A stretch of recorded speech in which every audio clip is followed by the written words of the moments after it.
refuse to lose. I'm built to win.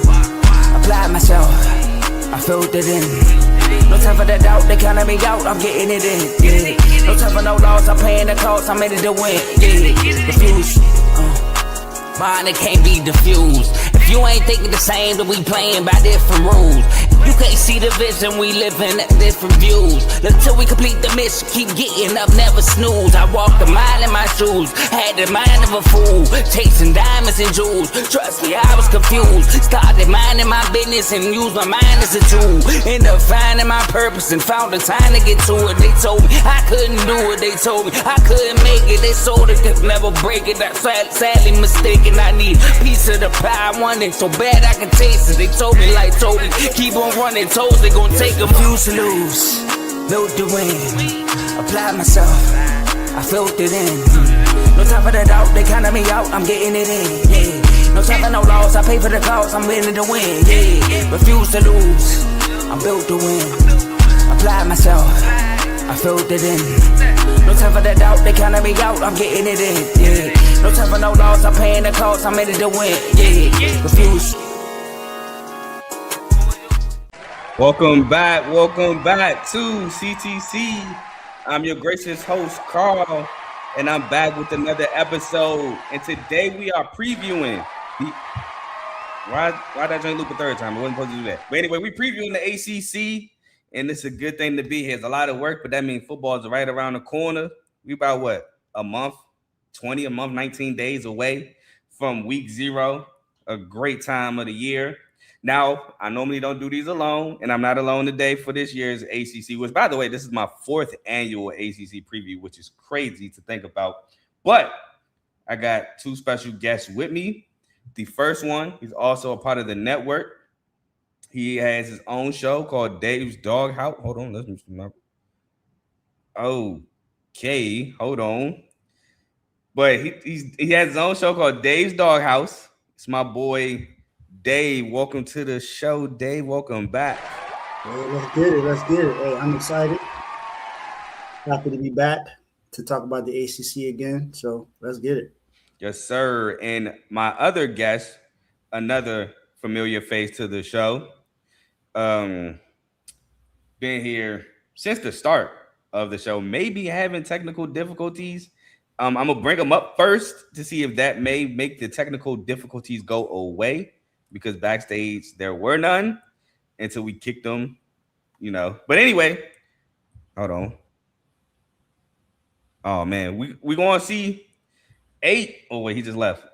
Basically he couldn't hear.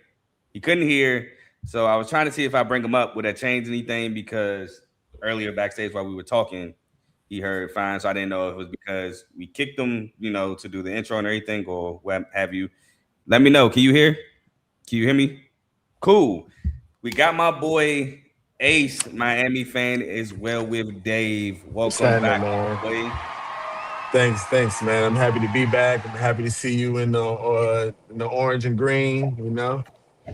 Yeah. So if you don't know, last year I wasn't a troll by anything, but I did wear Georgia Tech, and I said on my shows that when we do previews, I'm going to wear a team in the conference. Now, obviously, Big Ten and SEC is kind of on lock.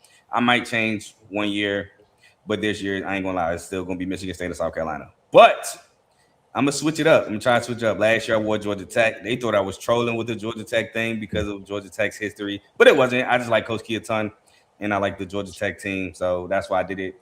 This year, I trolled him on Twitter. I forgot what you posted, but it was something Miami related, and I was like, I think I know what shirt I'm wearing. And then you was like, you put the little Rick James or whatever, like, come on. And I knew I was wearing Miami the whole time, but I told you I was going to wear Louisville. Well, it was a nice surprise, man. I'm very happy to see it. We were definitely expecting you to have on some Louisville, nothing Miami. Definitely. Yeah, so I had to troll this year. I just felt like trolling.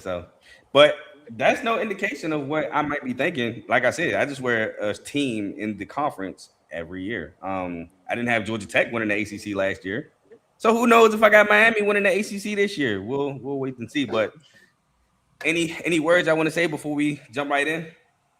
Man, let's do it.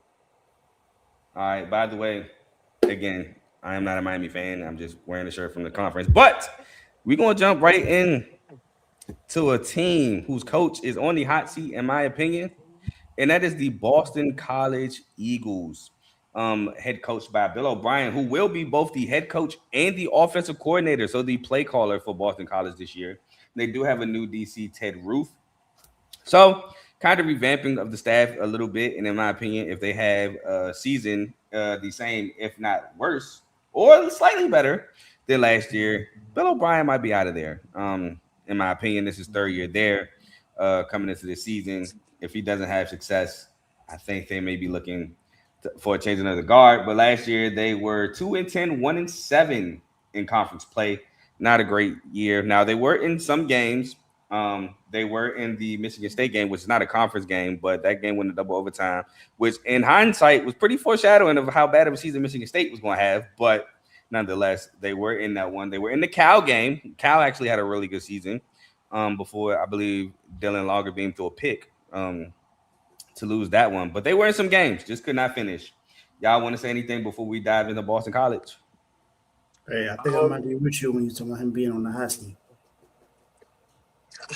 I don't know. I think he could be on the hot seat, but I've seen some things talking about Boston College where they had a president that wasn't very sympathetic to the athletic program. So now supposedly they have a guy that's coming in there that is, a big BC football fan. So I think they had the right guy with Bill O'Brien. So I don't know if he's on the hot seat. I think he may have a bit of sympathy in the building. I don't know. I mean, it feel that way, but you pull off another 2-10 or something around that, and it's your third year, and you're supposed to be a guy to help turn this around, and ain't nothing moving.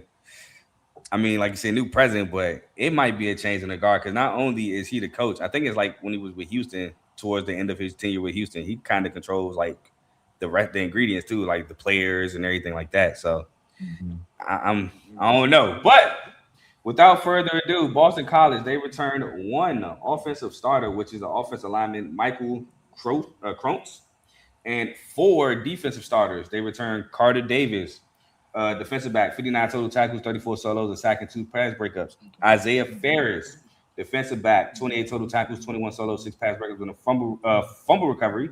Chris Marble Jr., defensive end, at 22 total tackles, 15 solos, half a sack, and a pass breakup. And KP Price, the safety, who had 93 total tackles, 65 solos, 2 picks, and a fumble recovery. Now, they lost a lot, obviously. They had a lot of turnover this year. They lost Dylan Longren, quarterback who transferred to Rutgers, which Rutgers got a type at quarterback as well, because I ain't too sold on this guy. But anyway, that's for the Big Ten episode. He went 190 at 284, 66.9% completion percentage, 2,025 yards, 12 touchdowns, and 5 picks. They lost Turbo Richard to Indiana, a running back who averaged 5.2 a carry, 9 touchdowns, and had 749 yards. Lewis Bond, who got drafted to the Texans, 88 catches, 993 yards, and a touchdown. Reed Harris, who transferred to Arizona State, with 39 catches, 673 yards, and 5 touchdowns. Jeremiah Franklin, a tight end who had 49 catches, 506 yards, 2 touchdowns. Omar Thornton, a defensive back for the U, actually, transferred to the U. 82 total tackles, 56 solos, 2 sacks, a pass breakup, an interception, and 4 forced fumbles. Owen McGowan, a linebacker who had 54 total tackles, 31 solos, a sack, and 2 pass breakups, and a fumble recovery. Cedarius McConnell, defensive lineman who was their sack leader, who had 31 total tackles, 17 solos, 2.5 sacks, which is not good for a sack leader, and a forced fumble. Quintavious Hutchins, who is another edge rusher who is on the Patriots, 36 total tackles, 16 solos, 2 sacks, and a pass breakup. So, like I said, a lot of turnover due to just a bad season, a revamping of the team. You could tell by the new coordinators. But I'm gonna have Dave talk about Boston College after I answer this comment. So yes, this is a Miami shirt because again, I'm gonna wear a shirt from a team in each conference. The only conference that won't have a change in the shirt is the Big Ten, which I will be wearing Michigan State, and the SEC, which I'll be wearing South Carolina. Go ahead, Dave. All right, so yeah, South Carolina. I mean Boston College. Now you got me saying. Yeah, I know that's the last thing I said. It's all good. Messed me up. Boston College, like you said, did not have a good year last year. I'm honestly not expecting anything different this year. I didn't see anything where it says that I didn't see much to where it may seem like there may be some changes. They did have a pretty good transfer class. They had 26 people that they got from the transfer class. I could talk Slow about your some of roll, the key guys. slow your roll. We're gonna get to that. We're gonna get to that. Okay. Mhm. But I don't, like I said, I'm not expecting much from Boston College. I'm definitely thinking that even though he took over the OC duties, I'm not expecting much. I'm expecting it to be either the same or worse than how it was last year. And I'm actually expecting him to lose his job. I don't like to wish that on anybody, but I think this is it. I think this is last season. Yeah, you're not necessarily wishing it. It's more of a prediction. So just to clear that up for anybody listening. But Ace, anything about Boston College before we move on to the transfer portal? Well, I mean, I think Boston College may have a similar year to last year, but I think there's some things about last year that we kind of got to put in context too, right? Like their defense got hurt like tremendously throughout the year. So not to say that they were going to be any world beaters or anything like that, but that has to factor into the situation. Like 2-10, like it's bad, but I don't think anybody saw Boston College and thought they were going to be 2-10 last year. So and similarly to this year, I think they may have a bad record and may not be a bold team, but I don't know if that's going to be a complete reflection on Bill O'Brien. You know what I'm saying? Like, I feel like in today's college football, if a team not spending money or a team isn't heavily invested in their athletics in some way, there's no way that you're going to be successful. And Bill O'Brien can have all the cachet of being NFL coach all he wants, but at the end of the day, like it's still more to it's still more to being a good program. And if they can start making, the right steps in that direction starting this season, I think he can stay around. But if it's just a straight collapse and they start out the gate really bad, which is possible. I mean, they have a lot of turnover there. They've lost basically all of their offensive production, all their offensive line starters, their receivers. Turbo Richards is going to be a starting running back at Indiana, probably, Mhm. you know. But we can get on to the transfers. I don't want to. Yeah, so like you said, a lot of turnover. I don't want to say too much about how I feel they're going to start and finish because we're going to go over the schedule in a minute. But I mean, looking over the schedule, glancing over it a little bit, it's some swing games that may affect our records that we may have. But to the transfer portal, like Dave said, they have 26 transfers. They had the 61st overall recruiting class, 60th in transfers. Now, some transfers I highlighted was Nolan Ray, the running back from Maryland, who had 67 Mhm. carries, 289 yards, and 2 touchdowns last year at Maryland. Anthony Polano, linebacker from Washington State, 65 total tackles, 26 solos, half a sack, 2 pass breakups. Evan Dickens, running back, Liberty, who had 229 carries for 1,339 yards and 16 touchdowns. Alex DeGrick, from Harvard, defensive lineman who had 25 total tackles, 6 sacks, and a forced fumble. Reed Swanson, a receiver from Colgate, who had 57 catches, 939 yards, and 8 touchdowns. And Mason McKenzie, who may be the starting quarterback from Saginaw Valley State, who went 180 of 301, 59.8% completion percentage, 2,086 yards, 17 touchdowns to 11 interceptions. Love to get those interceptions down. 159 carries, 942 yards, and 10 rushing touchdowns. So he has that running element, i.e. Thomas Castellanos 2 years ago with Bill O'Brien. So those are some highlights. I mean, some transfers I highlighted. Any other transfers y'all highlighted? Yeah, I highlighted actually another quarterback that transferred from Arkansas. He's a redshirt freshman. Um, he's going to be he's competing with Mason McKenzie for the quarterback position. Now, like I said, he's a redshirt freshman. He didn't play at all last year for Arkansas, but if you look at just his stature, 6'3", 210, he's your prototypical size of a quarterback. I think he may have an opportunity to start, and who knows what he's capable of. I didn't really watch any of his high school tape, but I'm thinking he has the opportunity to start over Mason McKenzie. I did notice you put Nolan Ray. I wrote him down too, and I didn't hear you mention Chris Jones from Georgia. I think he may Nope. be. You think? I think that's another guy that may have. He may be a key X factor on the defense. So I looked at him, and then a guy that came from your school, Christian Phillips. He's on the offensive line from MSU. So I'm looking at those two things. Those those are two guys in the trenches from offense and defense that may have some impact on this team. And like I said, I was just looking at Grayson Wilson to see maybe if he does something in spring training and everything, and maybe he takes over the reins as the quarterback. Ace, any transfers you want to highlight? No, I was going to talk about Mason McKenzie, but you already did that, so it's all good. It's all good. Shout out to what does Sag Valley say? Like D2, D3? One of them. I think it's D2, right? D2. Yeah, D2. So I think did they not win D2 championship? I'm not sure, to be honest. I can't remember. I know. I think he's from like the Michigan area. I think. Yeah, Saginaw Valley State's for sure in Michigan. Yeah, no, but I think he went to high school in Michigan as well. I think he played in like the States against Bryce Underwood or something like that. Oh, shout out to him. Shout out to that. But now let's move forward to some statistics before we talk about the schedule. So I got some stats here from last year, which do with them as you want as they revamp the coordinators, but I still like to bring stats on. But anyway, I had they were 71st in total offense, 126 in total defense, 83rd in scoring offense, 121st in scoring defense, 14th in passing, which actually shocked me. 125th in rushing, 121st in pass defense, 104th in rush defense, tied 116th for sacks. That's why I labeled Brad as a sack leader with 2.5 sacks. 82nd in third down percentage and tied 89th in third down percentage on defense. Anybody want to name any stats the opposite of mine? Everything you said, I wrote down. So yeah, I mean the I could talk about the stats that you do your thing. Hey, expand. Look, the lack of a run game that BC had last year was pretty much like just horrible, and I think that definitely lent to why they were 2-10. Even though Turbo Richards is a great running back, in my opinion, they still just had no push up front on the O line, and I don't know if that's recruiting or coaching scheme or whatever, but at least he got basically revamped everybody, I think, except the quarterback coach on his coaching staff. So. I think they should be, hopefully they'll be in a better position this year. Yeah, I want to say 2.5 sacks that's pitiful.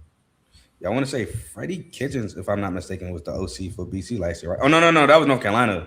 That was North Carolina. He was the OC for.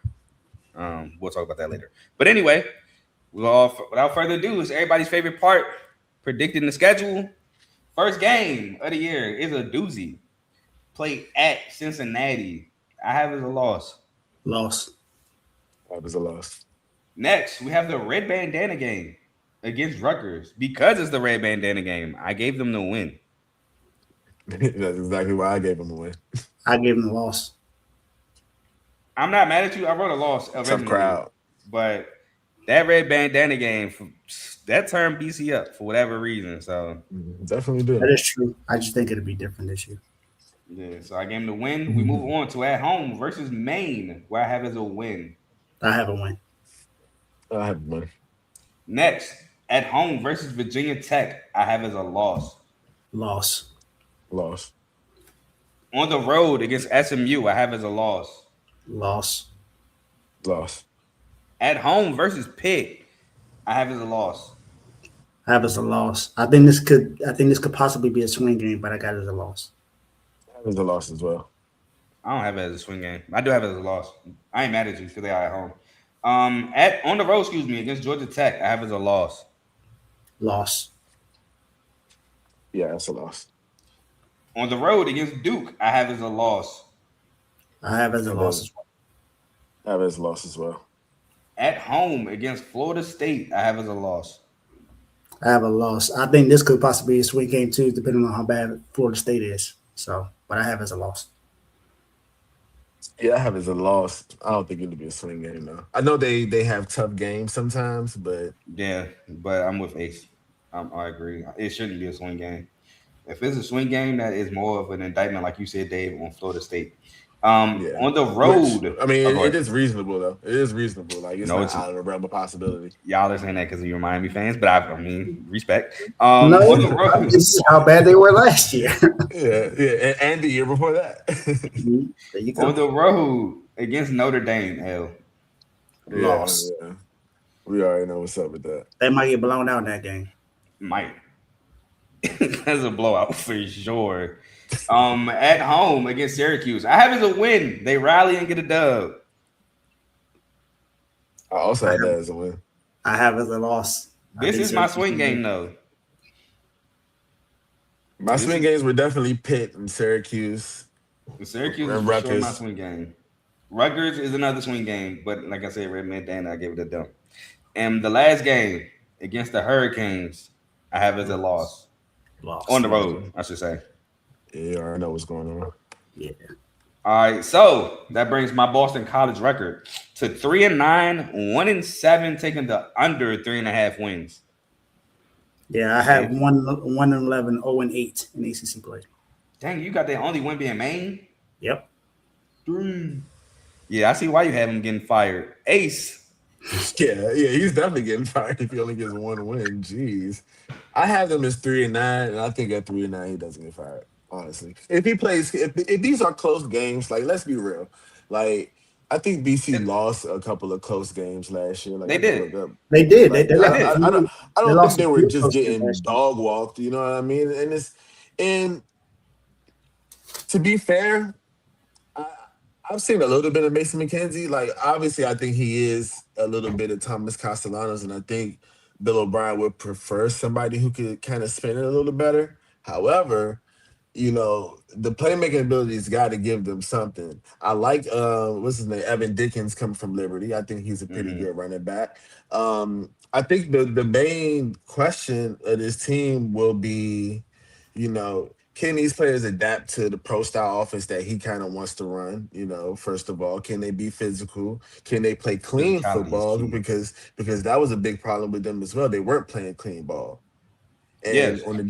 And on the defensive side, we're going to see what Teru can bring to them. I mean, I know he plays multiple fronts and he's pretty conservative, but other than that, I mean, KP Price is pretty good. I know they lose Omar Thornton, but I mean, I don't know. I think. Oh, you know what else do they have? They have a very good kicker.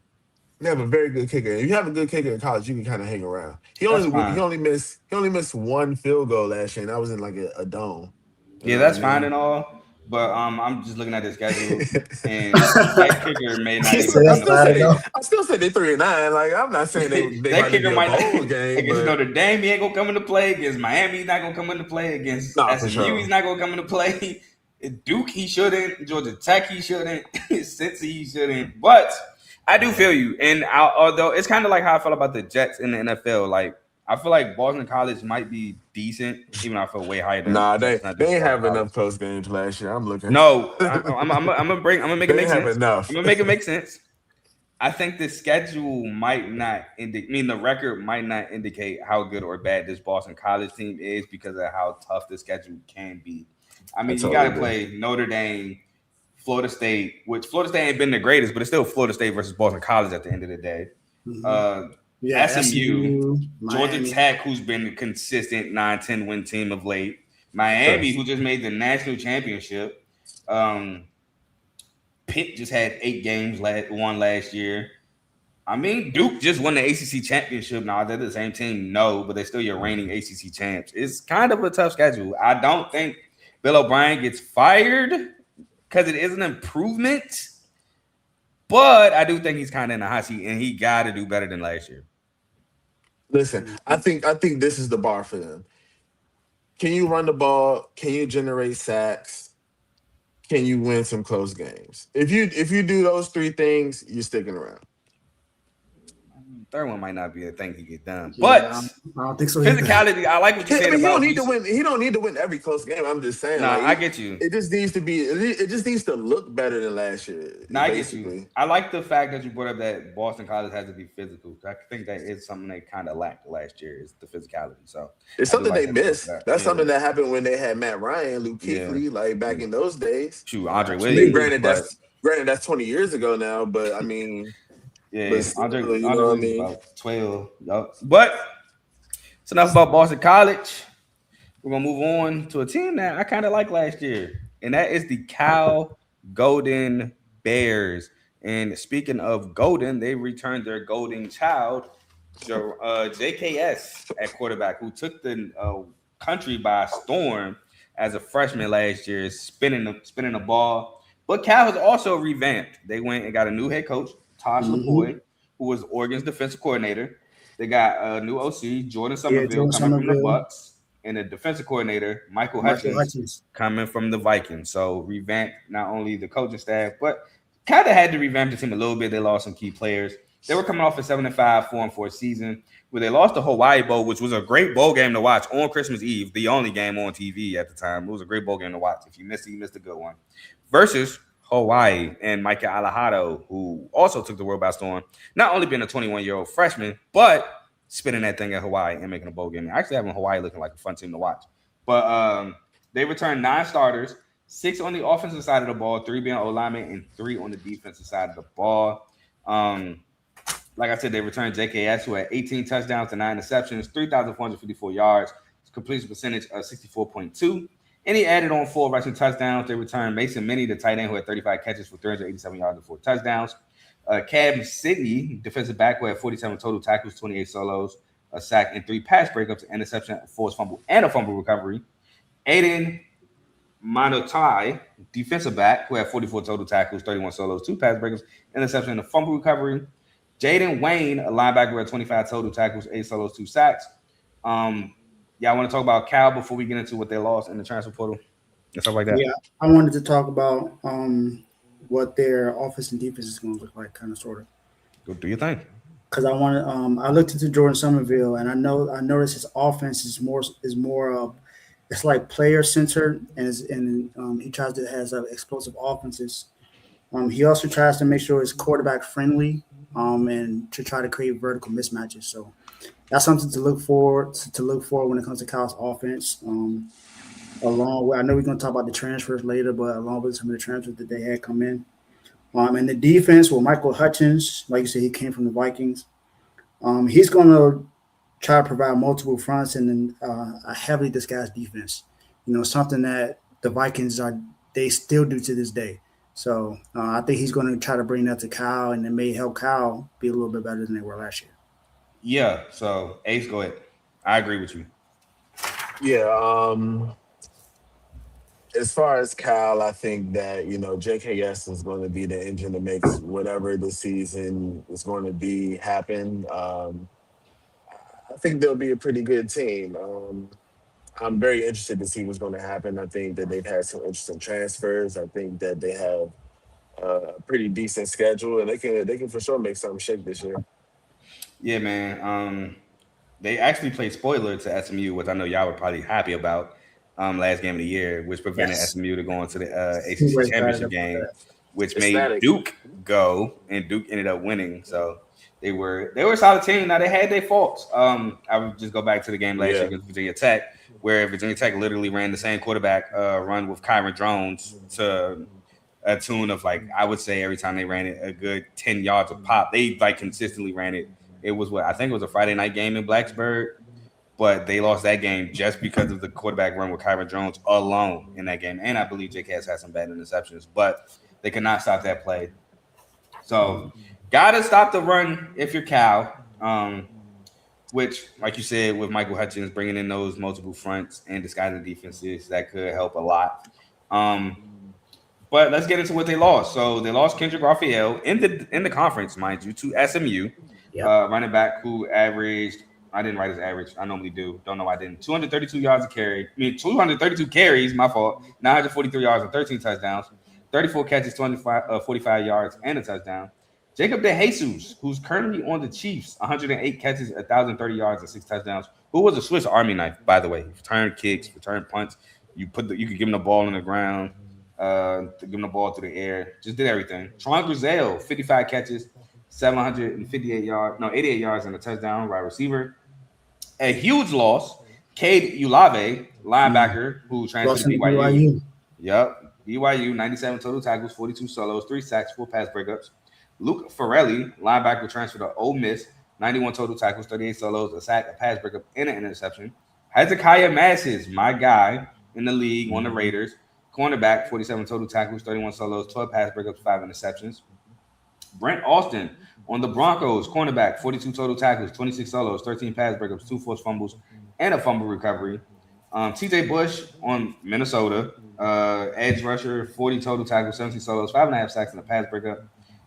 Harrison Taggart, a linebacker who transferred to Utah State, 38 solos, 14. 38 total, 14 solos, pass breakup. Anybody want to talk about anything else before we move on to transfer portals?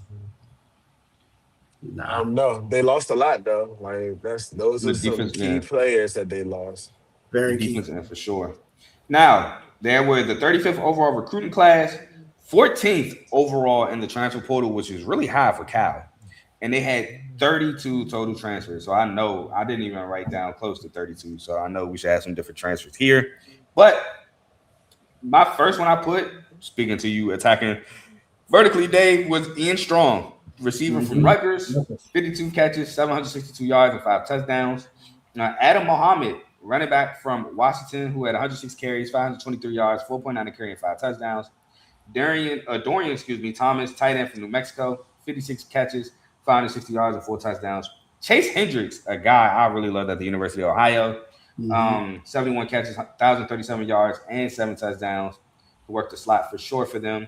And then I got some defensive transfers. Michael Hurst Jr., safety from Northern Arizona, 65 total tackles, 37 solos, a pass breakup, and a fumble recovery. And Ricky Fletcher. Now, his stats that I have are from South Alabama, which was 38 total tackles, 26 solos, and 11 pass breakups, but he transfers from Ole Miss. Ace, any transfers that you want to highlight? Mainly only Ian Strong and Adam Muhammad. I think those are two guys that's going to contribute heavily to this offense and be main weapons for JKS. All right, Dave. I had three. I don't know if you mentioned them, but Jericho Johnson Did from not. Oregon, Kingston Lopa from Oregon, and Daniel Harris from Georgia. I think those three are going to be key for this team as well.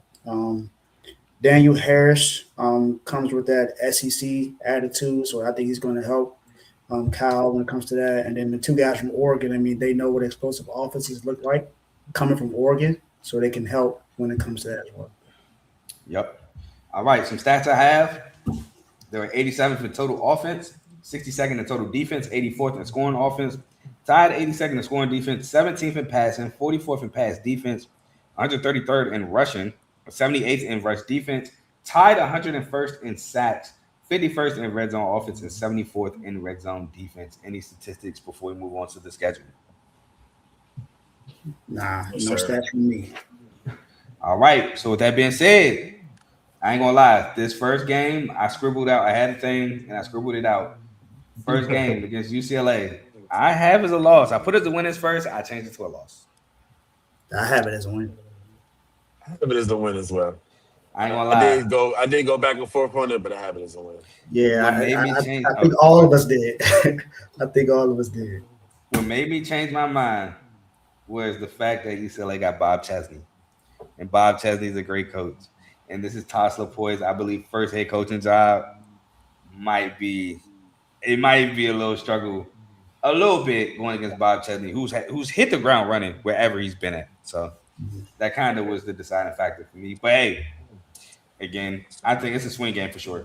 Next game at Syracuse, no debating here. I got as a win. Win. Yeah, I have that as a win. Next game against Wagner, I have as a win. Win. I have it as a win. Next game at home against Clemson, I have as a loss. Yeah, I have as a loss too.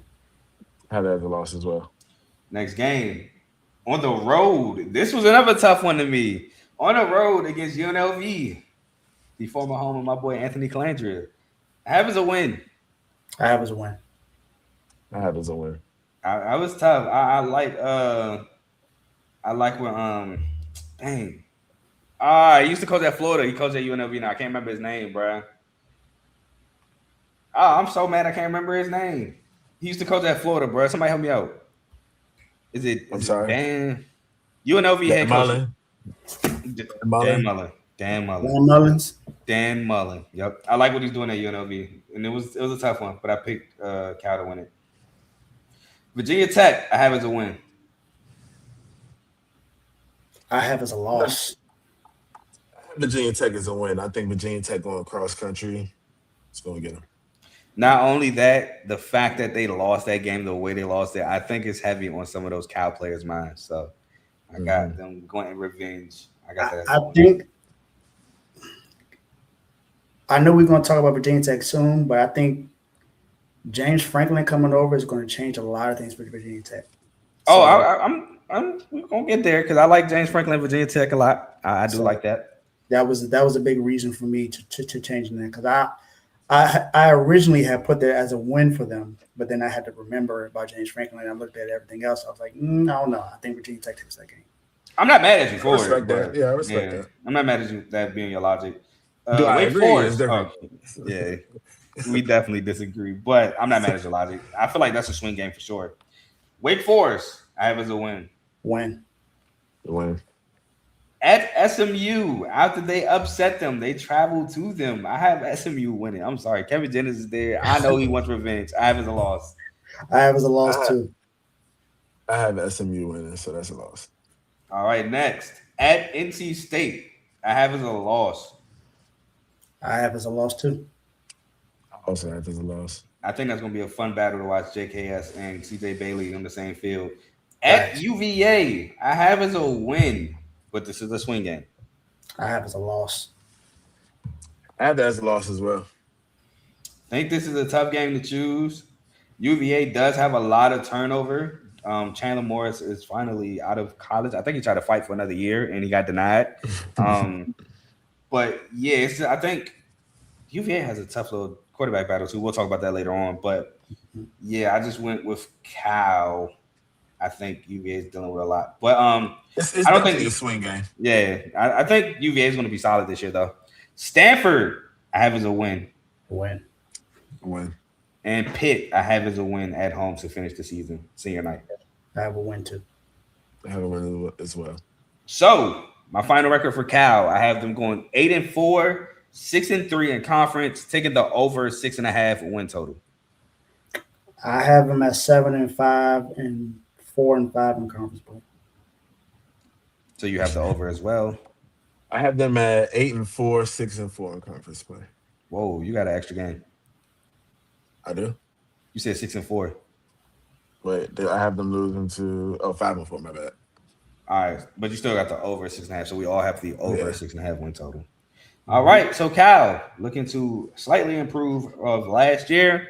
We move on to a team that very much disappointed not only the collegiate football world, but my prediction, because I ain't saying they disappointed me. They made me happy, making me wrong. So that is the Clemson Tigers. The Clemson Tigers and Dabo Swinney has made an OC change. He goes to Chad Morris as his new OC. After the year they had collectively, I'm not too much mad at this. I think he kind of is hand-on with the defense, so defensive changes probably more so won't happen before offensive changes. But I'm not mad at that because the entirety of what we thought Clemson was supposed to look like offensively was just horrible. Couldn't establish the run, even with Adam Randall making the change to Adam Randall until late in the year when Adam Randall kind of took off. And that, in my opinion, affected everything else with Cade Klubnik and those receivers. So the fact that they couldn't establish the run kind of derailed the offense to later on in the year. They are coming off a 7-5, 4-4 season where they lost the Pinstripe Bowl to Penn State 22-10. Again, this is my last time, thankfully, saying this. Well, no, it's not because I might say it in a Big Ten episode, but the Pinstripe Bowl was actually my national championship prediction last year. But we can move on from that. They returned 8 starters, 5 on the offensive side of the ball with 2 being old linemen and 3 on the defensive side of the ball. Anybody want to say anything about Clemson before we move forward? I'm interested to see what Chad Morris is going to do with this offense. Because like you said, they couldn't establish the run at all. The protection for the run just wasn't good at all. So I just want to see what he's going to do to change this offense around to try to get Clemson back to where they were before, the disasters last year. Yeah, I share that sentiment. I'm very interested to see how they're going to be able to bounce back from last year. I think that people's perception of Clemson may have changed over the last few years, and I don't know if it's as bad as people generally say, but I think that there has been some changes, and I just want to see what Dabo can do with it. I think he's a great coach, and I don't think his time is there. It's over yet. Well, he just won the ACC not too long ago. Not last year, but the year before last. He made the playoffs on the ACC. Now, he didn't make it to the national championship. He actually lost by multiple touchdowns to Texas, I want to say, in the playoff. But he did win the ACC. Yeah, but I think because how everything went with Cade Klubnik, like he was so hyped coming out of high school, everybody thought that he was going to be, Trevor Lawrence 2.0 or something like that, Same and thing it with just didn't. DJ. I mean, it just didn't turn out that way. But I think I think that's double with they're not the holy grail of the ACC anymore, so that kind of makes the optics of it look a little crazier, I I mean, guess. we know who the Holy Some Grail of the people. ACC is now. So. All right, bro. I I mean, mean, I know I, I got I the wouldn't shirt say on, that but to I ain't say about that, to. but Y'all ain't win the ACC yet.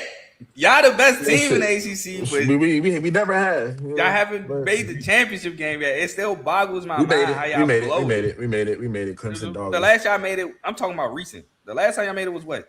16, I think? Or am I tripping? I think it might have been 17. So Something yeah, like I'm that. about to say, like, One It of was the recently, two. definitely a minute ago. It was definitely a minute ago. say last year for sure, y'all were quite clearly the best team in the ACC. And I mean, look, man, look. We can talk about that Last year another was day. last year. We don't care. I'm just saying. Look, But we don't care. I will say this about Clemson. They came in with. I don't think the perception of Clemson has changed, because if that was the case, I don't think they would have got a lot of the hype that they got last year.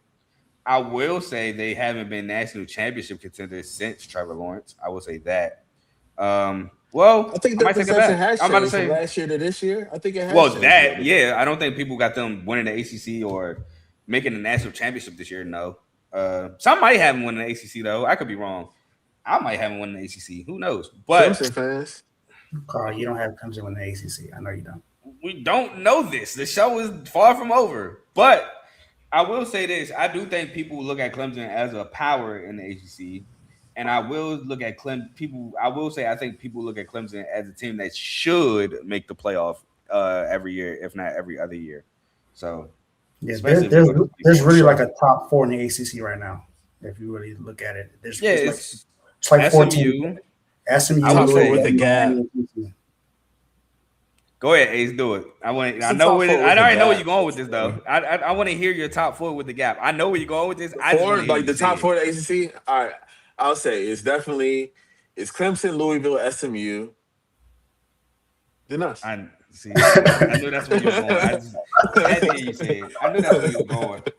I know exactly where you was going with that. But I do think people expect Clemson to be in contention for the ACC every year. Now, will I think I'll be honest, and I'm not giving away too much. I think Clemson will be in contention for the ACC this year. Do I think they will win it? I don't know, but I'm for Of course sure they will. thinking they're in contention for it. Of Yeah. course. They'll be in contention. Yeah, but I am interested to see what Chad Morris does, because not for nothing, I told Trent, the OC, they had the OC from TCU. What was that? 3 years ago, I think they hired him. It was the year right after TCU made the national championship.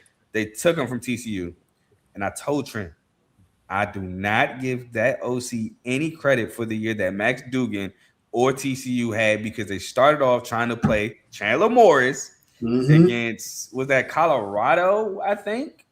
I want to say that was Colorado to start the year that year, and they were playing bad, and they made the switch to Max Duggan, and he came back and won it, and then he took off. It was like, bro, Max Duggan should have started the whole season. Y'all didn't even start off with Duggan. So I gave all the credit to Duggan there. And I will say this too.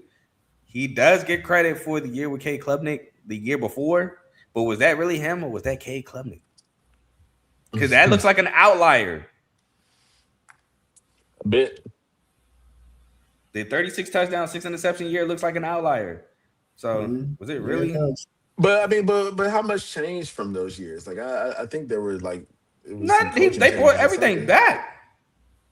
Oh yeah, you're right. They did. They brought everything back. They brought everything back, and it looked But atrocious. that was the year. But that was the year. Uh-oh. It was absolutely no transfers coming in. It was all. I think he only had like same, and just 3. recruits. Yeah. it Because was the okay. only change was, I think Phil Maffa went to the draft. That was the only change. Yeah, but that's a big change though, because Clemson has always had their best when they have a bruiser. They got some kind of running back that can wear you down a bit. Not necessarily a bruiser. That's but true. just I somebody. mean, I would say a back period. I would say a back period, because They didn't have that AJ many wasn't a transfers this bruiser. year. So Yeah, AJ only got a Yeah, back. I just meant like a workhorse running back rather than a bruiser. I mean, which 11 is a little bit for most schools, but 11 is like 30 for Dabo. So shout out to him. But all this stuff ain't new. This stuff been happening for like the past couple years though. Like they done lost they beginning game in like the last 2-3 years, I think. I So mean, we'll I talk about mean, that because they got a tough one on the road to start the year this year. yeah, it's about to be 4 years. a little foreshadowing there. But some players that return are TJ Moore. Speaking of returning, TJ Moore, receiver who had 52 catches, 837 yards, and 4 touchdowns.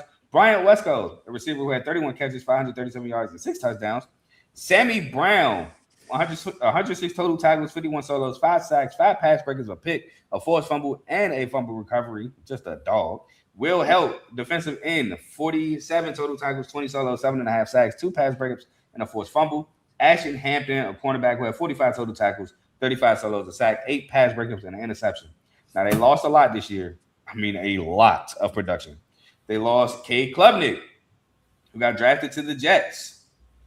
Shout out to you. 257 of 392, 65.6 completion percentage. He had 2,943 yards, 16 touchdowns. I mean, still kept the interceptions at 6. Just 20 touchdowns off from the year before. Adam Randall, who's on my Ravens. Shut up, Ace. Running back, 168 carries, 814 yards, 4.8 a carry, and 10 touchdowns. Antonio Williams, who's on the Commanders. Receiver who had 55 catches, 604 yards, 4 touchdowns. Wade Woodaz, who I think will one day possibly be the starter for the Texans. Linebacker, 70 total tackles, 43 solos, half a sack, and 3 pass breakups. Avion Terrell, who is on the Falcons with his brother. 48 total tackles, 30 solos, 3 sacks, 9 pass breakups, 5 forced fumbles, which was crazy to find out, and a fumble recovery at cornerback. Khalil Barnes, who transferred to Georgia, 40 total tackles, 24 solos, 2 pass breakups. TJ Parker on the Bills as a defensive end, 37 total tackles, 18 solos, 5 sacks, pass breakup, and 3 forced fumble recoveries. Peter Woods, D tackle on the Chiefs, 30 total tackles, 9 solos, 2 sacks, and a pass breakup. And Ricardo Jones, safety transfer to Vanderbilt, 39 total tackles, 25 solos, 3 pass breakups, 6 interceptions, a touchdown, and a fumble recovery. Anybody want to talk about anyone before we move on? I heard you say Khalil Barnes. I didn't hear Shelton Lewis. Nope.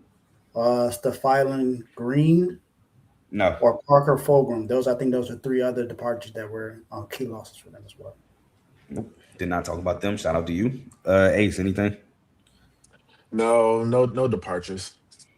All right. So they were the 25th overall recruiting class, which they normally do have a high recruiting class, which I don't think 25th is kind of low for Clemson, no? It's low. It's lower than it's low, but it's not bad. And 56 in transfers, which is kind of high for Clemson because they don't use. Like I said, this might be a record. 11 transfers for Clemson might be a record. Don't quote me, but that might be a record. I think it is. I think it is. The first recruit I want to highlight, and it's. I don't know how to say this, but all I will say is we are with you, Chris Johnson Sr. Yes. It's Chris Johnson Jr., running back from SMU, 67 carries, 479 yards, 7.1 a carry, and 4 touchdowns.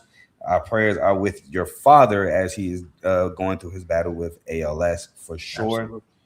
Corey Myrick, the safety from Southern Miss, 91 total tackles, 47 solos, 4 pass breakups, 2 interceptions, and a forced fumble. CJ Wesley, an edge from Howard University, 33 total tackles, 5 sacks, 2 forced fumbles, and a fumble recovery. Jerome Carter III, a safety from Old Dominion, 76 total tackles, 37 solos, 2 pass breakups, and 6 interceptions. And London Merritt, a defensive end from Colorado, who had a sack and 24 total tackles. Any transfer y'all want to bring up? Elliot Washington, cornerback from Penn State. I think that's another guy that's going to be huge for them. He was a pretty good cornerback for Penn State, but I think he comes over to Clemson and brings more attitude to that defense. He also has 2 other guys on defense. I want to mention Donovan Starr from Auburn and Marcus Strong from Oklahoma. I think those 3 guys are going to be key for Clemson's defense to get that attitude that they lost on the defense. And I mean, you already mentioned Chris Johnson Jr. I think he's going to help make that offense explosive. For sure. Not only in the run game, but I think they can use him in the pass game as well. Ace, anyone you want to talk about? Yeah, Chris Johnson Jr. is definitely going to be an explosive player. He's super fast. He can help in the return game. Also, not related to Chris Johnson, I don't think. Are you serious? I thought that was a son for real. No, I don't believe so. Oh, well, my apologies, but I think I'm not the only one that thought that. But again, if I'm wrong, it's reasonable. It's reasonable. Yeah, for sure. If I'm wrong, I apologize. But I thought that was his son. But either way, we're still with you. I just Googled it low key. Oh, okay. Yeah, we are still with you, but we still with Chris Johnson. I just apologize. I thought that was his dad. But I will say this too about some of the things about. No, that's his son. I thought that was his son. It is. I just Googled it. It just said it wasn't his son. I'm looking at it right now. It says that Chris Johnson Jr. is the son of former NFL star Chris CJ2K I thought that was his son, but if I'm wrong, then I apologize. I mean, this is. I don't know. What we got conflicting information. I don't know. Yeah, he played for us then SMU. Yeah, I know. I know, but I don't know. I just never seen I never even seen him there. I know he has sons. But I think he had got twins or something. I don't. Well, if it's his dad, my message probably does, but that's his dad. I'm looking at it right here. I apologize. I'm looking at multiple things that said that Chris Johnson Sr. is his dad. Like I said, if it's his dad, my message still stands. My bad. I apologize, but either way, we are still. My bad. Still, ALS challenge. For sure.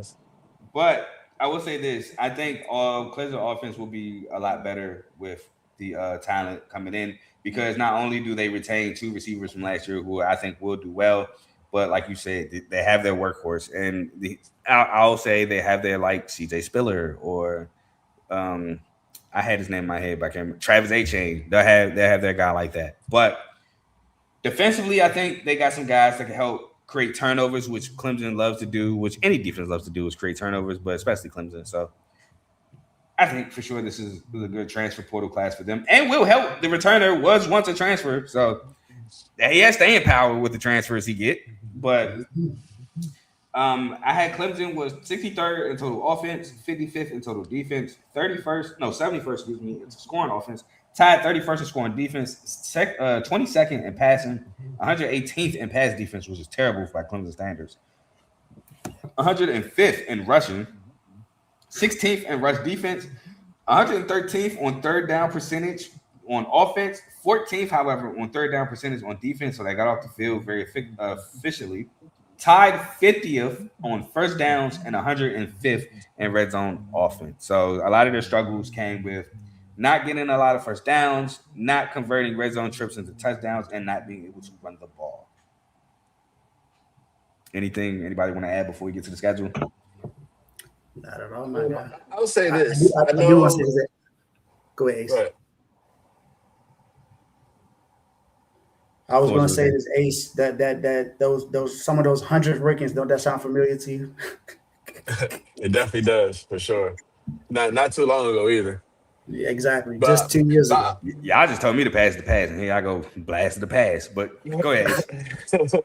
I'll say this about Clemson. I know they lose Clay Klubnik, but I'll say Christopher Bazina. I don't know if that's his name, but if he's the guy who wins the starting job as the quarterback, I remember watching the SMU game that he played in last year, and he was pretty good, man. I think he threw for 3 touchdowns. I think he completed 60% of his passes or something like that. He was slinging it out there. It wasn't just a handoff fest. So I think maybe with offseason, with him at the helm, taking all the reps, I think it could be something good for him, especially with a new OC.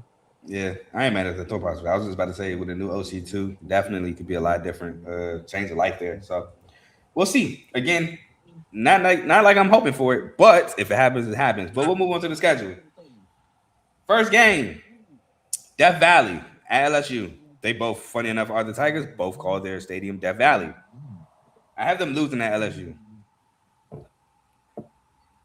Sam Levin's going crazy. I have them winning. You got them beating the Lane train? Lane Kiffin first game? You got them beat them? I don't know, man. Yep. I don't know. On the road. Wait. Let's stay here for a second. Let's talk about this for a minute. Lead the way, my boy. Yeah, please. So. I'm thinking you think it's an execution thing. You don't think it's a talent thing. Nah, you think it's more definitely not a talent thing. Not a talent thing at all. I think it's an execution thing. Yeah, you think Clemson, because they have more pieces that have already been together, they have the quarterback with the wide receivers that have already been there. Whoever's the running back can fill in, but Going I against think Lane Kiffin, offensive mind with yeah, the bro. talent that LSU has. I'm sorry, I think Clemson defense might struggle. It's Especially with possible. especially with It's with possible. Clemson's losing on the line, Hey, and losing that go tackle, ahead. losing that end. I won't be mad if I'm wrong on this because I know LSU can be. I think LSU is going to be great this year, but I just think Clemson might be Wait, better too. I'm sorry, I'm Not not great laughing at enough. you. I'm not laughing at you. And I look at my phone. There's a Shams notification that Bam and Tyler Hero got into a physical altercation. What? I'm sorry, that's why I laugh. This is But great. It's funny. I think that Clemson on the road, first of all, in LSU is a tough place to win for anybody. I don't care who you are. But And I your think first start? I was about to say No, that could not be your a first thing. start, but But that could be a thing because we don't know who's going to win the quarterback job yet. Not only that, you have Lane Kiffin's first head coaching game, so I know the stadium's going to be packed and rowdy. You got Sam Levitt, who's very explosive, not only throwing the ball but running as well. You got you just got a ton of weapons at LSU, and then the defense is supposed to be really solid as well. I just think that is a tough environment to win, and then you and let add me take on it. And let me Clemson, take it like one you step said, further. Clemson losing. Go ahead. If it's a close game and then it comes down to special teams, I'm not trusting Clemson special teams. I mean, he did. I don't know if it's yeah. It should be the same kicker that won the ACC championship game, breaking the freshman record for the longest kick, right? Hmm. You might could trust him. But Clemson, I don't know, man. Did they have good kicking last year? I don't know. Let me I see. think they had the same kicker that won him the ACC championship. I think he was only a Same here. freshman. He Yeah, ain't gone nowhere. He's still there. yeah, Oh yeah, he kicked 80%. yeah. I'm about Okay. to say you might could My trust bad. this Maybe they one. did find a kicker. Maybe they You did find might could trust somebody. this one, but I would say this. I just think that it's just too tough an environment. And like you said, Clemson's what like I'll say last three straight not home openers, just season openers. Yeah, they The trend, lost three straight. Yeah. the trend, I think, like you said, is going to be trendy. But we can move off from this because we still got If to it was talk. anybody besides LSU, Wait, wait, I wait, would wait. No, probably my like. bad. I don't have that as a loss. I don't have it as a win. Sorry. I had a Oh, we just had this whole segment We for no convinced yeah. them. reason. We convinced them. I looked no, because look, FSU and LSU look the same on my paper. So just Oh, don't you worry wrote. That's about Oh, I actually hilarious. wrote. Yeah, I it. Don't write worry out about it. Florida State, Don't worry about so it. that's Don't worry about funny. it. I got all right. So I scratch the did. whole segment we just had. Yeah, I Right. Yeah, don't did worry have. about I it. did have a. I did go back and forth on that game, but I eventually chose LSU. So All right, cool. So my the next bad. game, they go against my guy Ace. They go against Max Johnson and Georgia Southern, but I got it as a win. That winning that. Yeah, they win even though Max Johnson has a masterful performance. I think you're giving him too much credit, even though that's my guy. But we'll move forward. Next Maybe he's an game. 9 year senior. Who knows? Next game, going against UNC and Bill Belichick. I got this as a win. It's a win. Poor Bill Belly. Yeah, UNC. I'm not doing what I did last year. Loss for UNC. All right, so this is a win. And he foreshadowed. Next, at Cal. As mentioned, I have this as a win. Win. It's a win as well. Next, at home against Miami. This was a tough Loss. one. I have this as a loss. Also, this is a loss. But this is a swing game, in my opinion. Next, Charleston Southern win. Win. Win. At home against Virginia Tech, I have this as a win. Loss.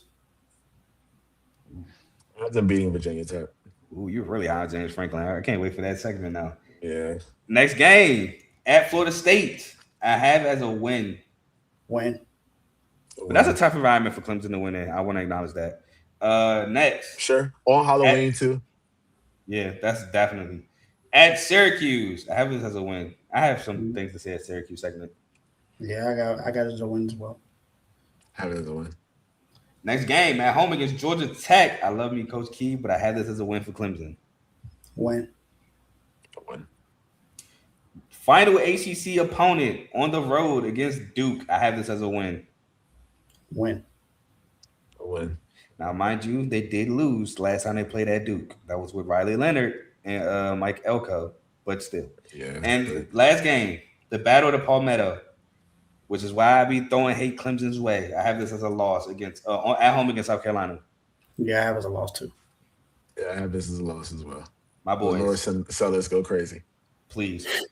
And disappointed me last year. But my final record for Clemson, I have Clemson going 9-3, 7-1, taking the over 7.5 win total. I got them going 8-4, 6-2 in ACC play. So you got the them over. 9-3, 7-1 in ACC play over the 7.5. We all have the over 7.5. I actually might bet this one.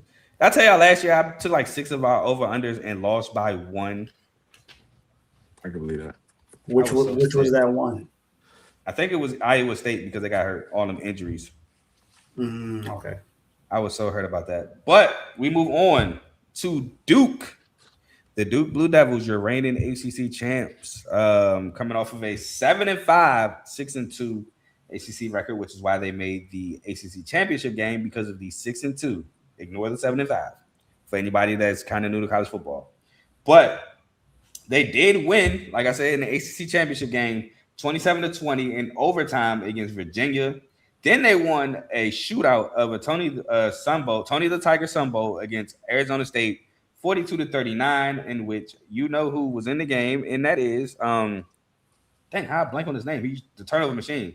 Played at Georgia Tech, played at Nebraska. Why am I blanking on? My mind want to say Emory Jones. It's not Emory Jones. Oh my God, dark skin with dreads, play quarterback. He's a turnover machine. Sorry, what did you say? I was reading something. Arizona State's quarterback last year, dark skinned dude, played endless years in college. It was a turnover machine. Phil Sims.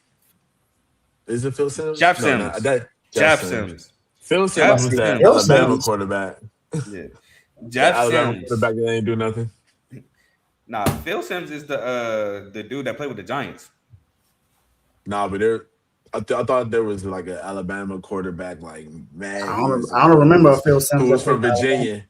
He was from, but he didn't play, but he was like a top recruit from Virginia. He was like from Chesapeake area. Yeah, that I don't know. I can't confirm or deny. Dreads. Only Phil Sims can remind the one that Carl said. Yeah, play with the But Giants. yeah, just know I wasn't thinking about white Phil Sims. Yeah, but Jeff Sims, thank you, Ace, for helping jog my memory. That was an interception to lose the game. Just way to go out your college career, man. Just doing what you do best. But anyway, Duke Matthew was in the Elite 11 at one time. I seen the video. I think it was 2018 Elite 11 or something like that. You sent it. It was him. I think Tyler Van Dyke, Anthony Richardson. You sent that. Bryce Young, I think Stroud was in there. Bryce Young. You said that. Crazy. It's crazy, like the floors and ceilings for guys, bro. Like some guys really just be coming in college, do their thing for a year or two, be gone, and other dudes be lingering for a decade. Man had Jahmyr Gibbs at Georgia Tech, and they still were trash. But Duke returns 8 starters. It's like that. 2 on the offensive line, 4 on the offensive side of the ball in total for Duke, and 4 on the defensive side. So Duke is also facing a lot of turnover. Y'all know very much so the turnover that they're facing because y'all have 2 of their guys that they lost in Darian Mensah and Cooper Burkett, which I'm not even surprised that Darian Mensah left. He left a AAC championship team to go to Duke, but he led them to the ACC championship, and they went on to win the AAC. And if you don't know what I'm talking about, that is Tulane. Tulane did not win the AAC the year he was there, but they won it the year after he left. But anyway, I digress. Y'all know about the turnover. Y'all want to talk about Duke before we talk about what they returned and what they lost? All I gotta say is thank you for Darian Mensah and Cooper Burkett. That's it. I don't think that they willingly gave that to y'all. Y'all stole them. Hey, as long as the check cleared, we didn't steal anything. No, you still stole them. We didn't steal anything. The check cleared, okay? He wanted to play big-time ball in a big-time place. But shout out to Manny Diaz, man. I got mad respect for Duke. I want them to be a good team this year, but I just don't think they will be. And is that our fault? Maybe. Thank you, Manny. Y'all keep saying thank you. He does not want to say you welcome. Thank you, Manny. It's a 4-letter word that starts with an F that I can't say on the show he wants to say to y'all. His daddy was the mayor of Miami. You think he's not going to look out for Miami even at North Carolina? Come on now. No, It's in no, his he's not. blood. No, It's in his he blood, probably man. fought tooth and nail to keep him. Miami's in his blood. Listen, those Duke lawyers that helped make it happen. It wasn't all us. They was like, "Oh, you want to go?" Manny was mad enough to be like, "You know what? I understand, bro. You want to get 10 M's? Go and do it. Oh, you want to take Super Smart Coupe too? That's messed up. But you know what? Y'all got it. Man. You bought us that championship last year. You guys got the keys to not Durham, but wherever it is. You can do whatever you want." I mean, that is. I think it is. I was about to say, I think it is Durham. Durham? Yeah, Durham. Yeah. Yeah, I think it is Durham. Chapel Hill is Durham, USC. Yeah, I was about to say those are California boys. They want the Miami vibes, man. maybe he just looking at y'all as y'all next project. You know, he helped with Tulane when nobody knew who was going to start at Tulane, came out of nowhere. Hey, Duke hasn't won an ACC championship at all. Maybe like, you know what? Exactly. My Thank next you, project is Miami. I'm gonna get them an ACC championship. It's been a while. I don't think have y'all won one?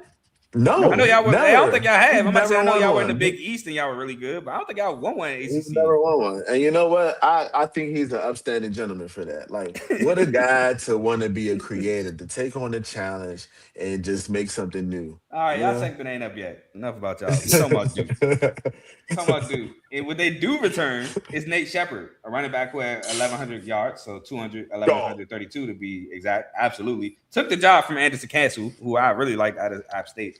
5.7 to carry and 11 touchdowns. Jeremiah Hazley, tight end, who had 40 catches, 454 yards, and 6 touchdowns. Luke Margot, linebacker, who had 90 total tackles, 48 solos, a sack, 3 pass breakups, 2 interceptions, and 2 fumble recoveries, Deshaun Stone, the defensive back, who had 76 total tackles, 46 solos, 3 pass breakups, 2 interceptions, and a forced fumble. Landon Callahan, a cornerback, 42 total tackles, 25 solos, 2 pass breakups. And Kamari Robinson, cornerback, 34 total tackles, 18 solos, 2 pass breakups, and a fumble recovery. Now, again, they lost Darian Mansa to Miami. I'm going to just go over his stats. 334 of 500, 66.8% completion percentage, 3,973 yards, 34 touchdowns, 6 interceptions. Sounds eerily similar to a quarterback who's now on the Jets. Won't say his name because I know y'all going to be mad at me. Next, they lost Cooper Birdcage, wide receiver, 72 catches, 1,106 yards, 7 touchdowns. Going to Miami. Next, they lost Keyshawn Brown, who's transferred to Virginia Tech, 64 catches, 846 yards, 5 touchdowns. Samir Higgins, who's currently on the Colts, wide receiver who had 43 catches, 508 yards, and 6 touchdowns. Caleb Weaver, safety who had 90 total tackles, 42 solos, a sack and a half, 2 pass breakups, 2 interceptions, forced fumble, and a fumble recovery. Chandler Rivers, Ace, shut up. Cornerback, who got drafted by the Ravens, 59 total tackles, 37 solos, 8 pass breakups, 2 interceptions, and a forced fumble. Vincent Anthony, who I thought this was a real big blow to them, currently on the Chiefs, who had 34 total tackles, 21 solos, 7.5 sacks, 2 pass breakups, and a forced fumble. Lost Jaden Francois, a linebacker, 74 total tackles, 30 solos, a sack, 2 pass breakups, and a forced fumble. Aaron Hall, D tackle, who currently is on the Panthers, 44 total tackles, 19 solos, 2.5 sacks, and Wesley Williams, currently on the Jags, edge rusher, who had 43 total tackles, 21 solos, 2 sacks, a pass breakup, and a fumble recovery. Now, I know Ace is going through some difficulties. I think he is back. So you got him? Yep. My boy, appreciate you. Anybody want to talk about, besides the Miami Hurricanes, that they retained or lost? Nah, I'm pretty much good. Ace, can you hear? No, he can't hear. Hey, leave and come back. Leave and come back. Oh, he can't hear. We just said that for no reason. I'm gonna tell him in the chat. My boy. All right. Wow, Ace is dealing with technical difficulties. We'll move forward to some transfer portals where they ranked, first of all, 71st in the overall recruiting class, but they were 63rd in transfers with 19 total transfers.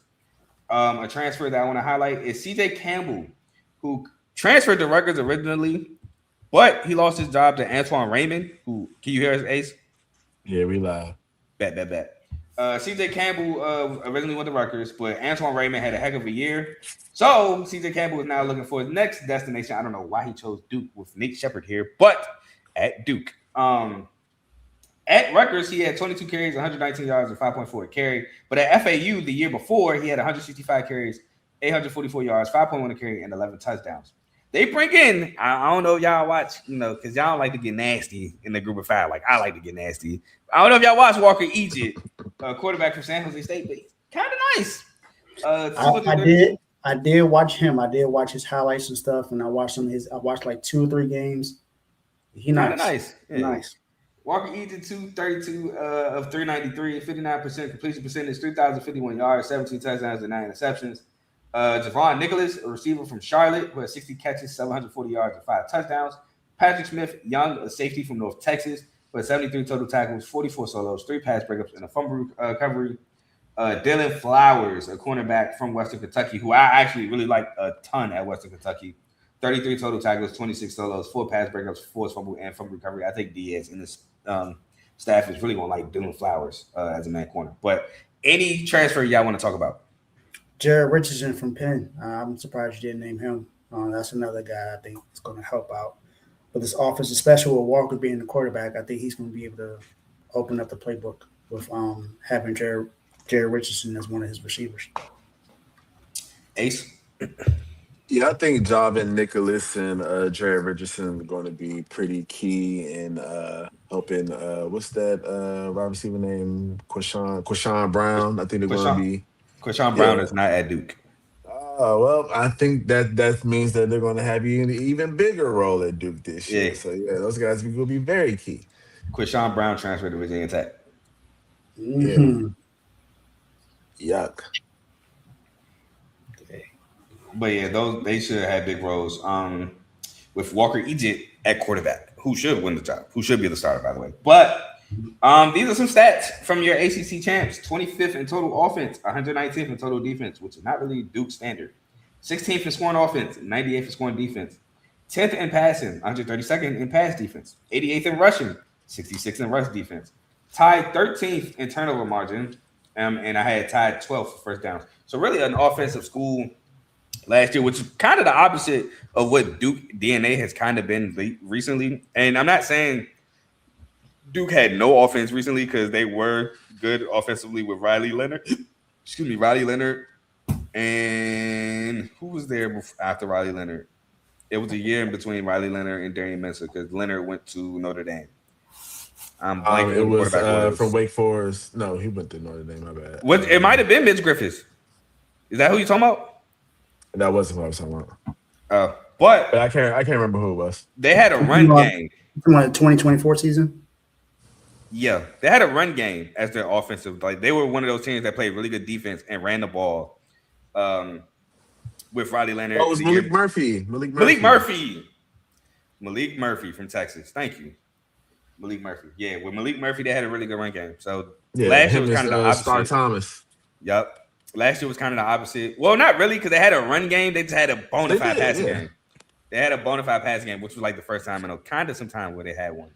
And they didn't really have a defense. So, but anything y'all want to add on before we move on to the schedule?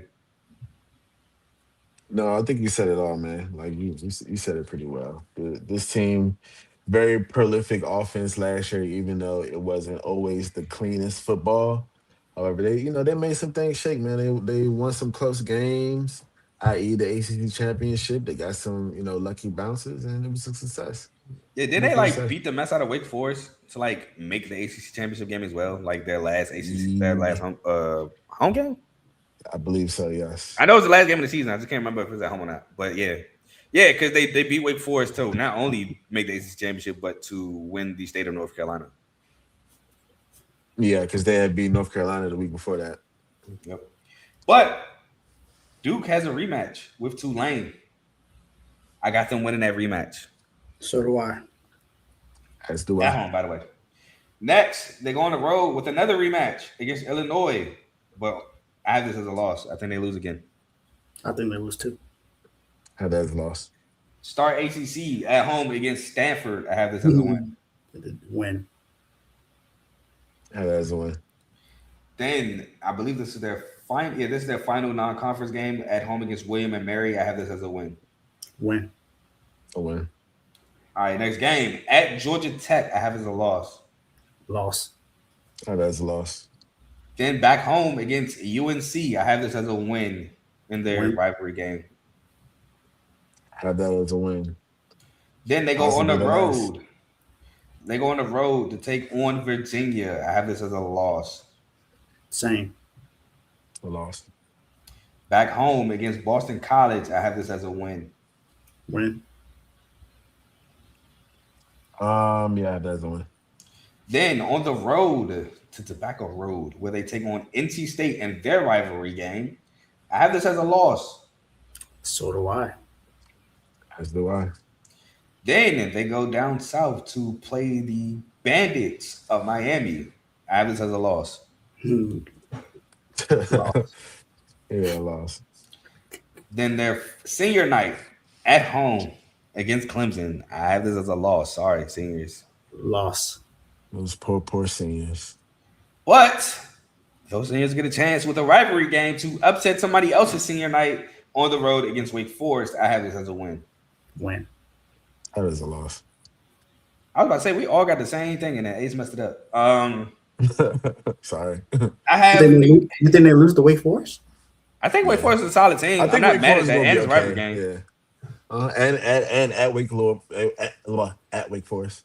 Yeah, it's a rivalry game for sure. It's on the road. Gio Lopez can get off now. Like, let's not. He can. He definitely can. Gio Lopez. Oh, we'll talk about that a little bit later. Wasn't he at UNC last year? He was for sure at UNC last year. They're not looking to. Wake Forest isn't looking to capture UNC Gio Lopez. They're looking to capture South Alabama's Gio Lopez. Right. But I will hope they're not trying to get the UNC Gio Lopez. I don't think they want nothing to do with UNC. I think there's a lot of contributing factors to the UNC Gio Lopez stuff. That is very true. But my record for Duke, I have them going 6-6, 4-5 in conference, taking the over 5.5 win total. Yeah, I have that too. 6-6, 4-5 ACC play. I'm about to say, I think Dave, we have the same exact, like everything in this one. Yeah, we do. We got everything. Yeah. I have them going 5-7, 3-6 ACC play. So Ace is on the under 5.5 win total. Yeah. So that is Duke. Wait, now we'll move. That's right. Wake Forest. Yeah, that's the only game we got different. Mm-hmm. We move on to a team that y'all don't want to talk about, and I'm pretty sure y'all would love to skip, but we can. And that is the Florida State Seminoles. I would never want to skip these bombs. Well, my apologies. Anyway, I don't want to skip them. I like talking about them now. Florida State has had two very underwhelming seasons. Warms my heart, actually. Mike Norvell is for sure on the hot seat. I put in my opinion. I don't know why I wrote in my opinion. He's 100% on the hot seat. He don't have a winning season. He don't make a bowl. Nah, I can't even say that because I think 6-6 is kind of intolerable at Florida State at this point. He don't have a winning season. They're not good or a above average ACC team. He's gone because you already know the stigma is that Mike Norvell hasn't had a successful season without Jordan Travis, and it's not really a stigma. It's actually the truth. So he has to do something this year. It's too long. Florida State fans kind of were antsy to fire him until he went 13-0 with Jordan Travis. And that kind of kept them off his back. But now we're back to two seasons where you don't even make a bowl game. So he got to do something. But they're coming off a 5-7, 2-6 year, and they get a new OC in Tim Harris Jr. They returned 6 starters, 2 offensively, 4 defensively. None of the O-line, so they revamped the entire O-line. It's a lot of turnover here at Florida State with Mike Norvell. So very interested to see how they play this year. They returned, though, Deuce Robinson, who, if you remember, dropped that easy touchdown in overtime against Virginia at night in Charlottesville. But he had 56 catches, 1,081 yards, and 6 touchdowns. And they returned Mekhi Danzy, who was like basically a Swiss Army knife for them at the receiver position. 27 catches, 571 yards, and 3 touchdowns. Do y'all want to talk about anybody before I keep going? Nobody beyond Deuce Robinson. I think even though he did drop that pass versus Virginia, he's still one of the best receivers in the ACC and probably in the nation. You know, definitely in top 10, I would say. Like, his body type alone makes him very formidable. The only thing I want to talk about is if they do fire him, they're going to owe him $45.6 million this year. I don't care. They pay that. His buyout is definitely a big factor of why he didn't get fired last year. It was a factor why he didn't get fired last year. It's ridiculous. Man, some of these schools, what was Brian Kelly buyout? Brian Kelly? It was $50 million last year, though. I think But now Brian it's Kelly Kelly Joe buyout was was probably stupid too. Brian Kelly's was probably more than his, and they paid that. They got a yeah, lot So of I that. but think I think the that's places where that's LSU different is places versus though. Florida State is like, But y'all, but hold on, I get it in terms of like you gotta not think about the prestige. booster support. Think about the NIL support that Yeah, they're going to get at LSU versus like there's and then probably it's some gonna big donors like and I'll pay to 40% of the buyout. We and need it's them gonna be gone. seven. Like you know what I'm And saying? I it's don't think you got that support at and FSU if right you now. include his assistant coaches, that's I think 72 they got million more altogether. support because they really. I don't know. Hear me out. Hear me out. Right. I'm gonna use what y'all saying in reverse. I think they have more support to get him gone because they're tired of watching the product on the field. At least at LSU, you They had should have some. been tired last Sure, year I sure. 100% agree with you, but I think they gave him another year because there were because some of the injuries. money. But I It's think because of the the money. Bama win. I think the Bama win kind of helped him out, For bro. I sure. really do think Absolutely. that's Yeah, what It did. happened. that It did, did. but the It money did. It the did. money was a factor as well. Bro, But college I'll say That sports this: was got the so if much it's talk. money. That was the talk the all difference last in season. $10 million is just him being there another year. I think they can wait on another year. You know what I I mean? don't Like know. I think in these days you have to look at the money factor, and you have because you're not in the conference where you're getting the revenue sharing anymore. You know what I'm That's saying? true. So you Yeah, got to kind of be strategic at how you're making these decisions. If you bankrupt your program, Absolutely, you could be in the hole absolutely. for the next 7, 8 years. that is You And true. know? Y'all did get rid and of like I that just revenue said, split. you don't only have to pay him 45.6 million. You got to pay everyone, including his assistant coach, Yeah. in a total of 72 million. That's a lot of money. It's a lot That's of money. almost It is 80 a lot of million. You got money, to pay but for we all those people. it's a lot of money. But we are talking collegiate And it's sports, not and like Mike we've Norvell doesn't seen have some decent qualities. Like he's a decent recruiter. Like I he's a think good when it guy. comes Well, to the allegedly. yeah, allegedly a good guy as well. But like when it comes to the on the field stuff, like yeah, it's something that's obviously is not working. Something that's off. And they do need to get rid of him. But man, keep that man forever, dog. Make him the next Exactly. Bob Keep him in the helm. Bauer. He makes Please Miami keep happy. him. Again, Keep him. beyond y'all Miami bias. Y'all can get all the Ashton Daniels you want. Like, please. Oh God, that is the quarterback. Yep. Oh, you know who I will say though, who I like on FSU? Manjo Desir. He's one of these twins. They came from I think it was Carroll City High School or something like that down in South Florida. Man, some dogs, man. Those two guys, like especially one of the brothers, I think it's Mandrell. He's a DN. He's going to be really good, man. He's a guy I think you're going to see on Sunday. Yeah, he might be good and leave, but we got to continue going. Hey, he can come to Miami. I don't know about that much, but Ashlyn Barker, Okay. defensive back, he does return. I mean, he probably can, but it's not like we haven't seen team players transfer to rivals. We just watched one with Texas and Oklahoma, but Blake Nicholson, linebacker, returns 43 total tackles, 24 solos, a sack, pass breakup, and a fumble recovery. Jabril Rawls returns a defensive back, 40 total tackles, 22 solos, 2 pass breakups, an interception, and a fumble recovery. And Daniel Lyons, the defensive lineman, 26 total tackles, 11 solos, 2 sacks, and 4 fumbles. Now, Thomas Castellanos, who ran the ACC last year at 2-6, he is now gone. 180 of 309, 58.3% completion percentage, 2,760 yards, 15 touchdowns, and 9 interceptions. 137 carries for 557 yards, 4.1 a carry, and 9 touchdowns. I normally don't write average a carry for college quarterbacks because sacks are included in that. Don't know why I did, but he still have over 4 carry with sacks being included, so that is kind of Still tough. pretty good. Yeah. They lost Gavin Sawchuk to Northwestern. 109 carries, 486 yards, 4.5 a carry, and 8 touchdowns for a running back. Randy Pittman Jr. transferred in the conference to SMU. Tight end who had 23 catches, 208 yards, and 2 touchdowns. Earl Little pulled a Caleb Downs. Went to Ohio State. 76 total tackles, 33 solos, 2 pass breakups, 4 interceptions, and 2 forced fumbles. Daryl Jackson Jr. is now on the Jets. A defensive tackle at 44 total tackles, 11 solos, and a sack. Justin Cryer, linebacker on Texas, 43 total tackles, 15 solos, and a sack. And Edwin Joseph, a safety, who had 37 total tackles, 19 solos, 5 pass breakups, 3 interceptions, and a forced fumble transfer to Ole Miss. My fault. Last one, Shaheem Brown, safety with 32 total tackles, 12 solos, and a sack. Y'all want to talk about anybody else before we move on to the transfer portal?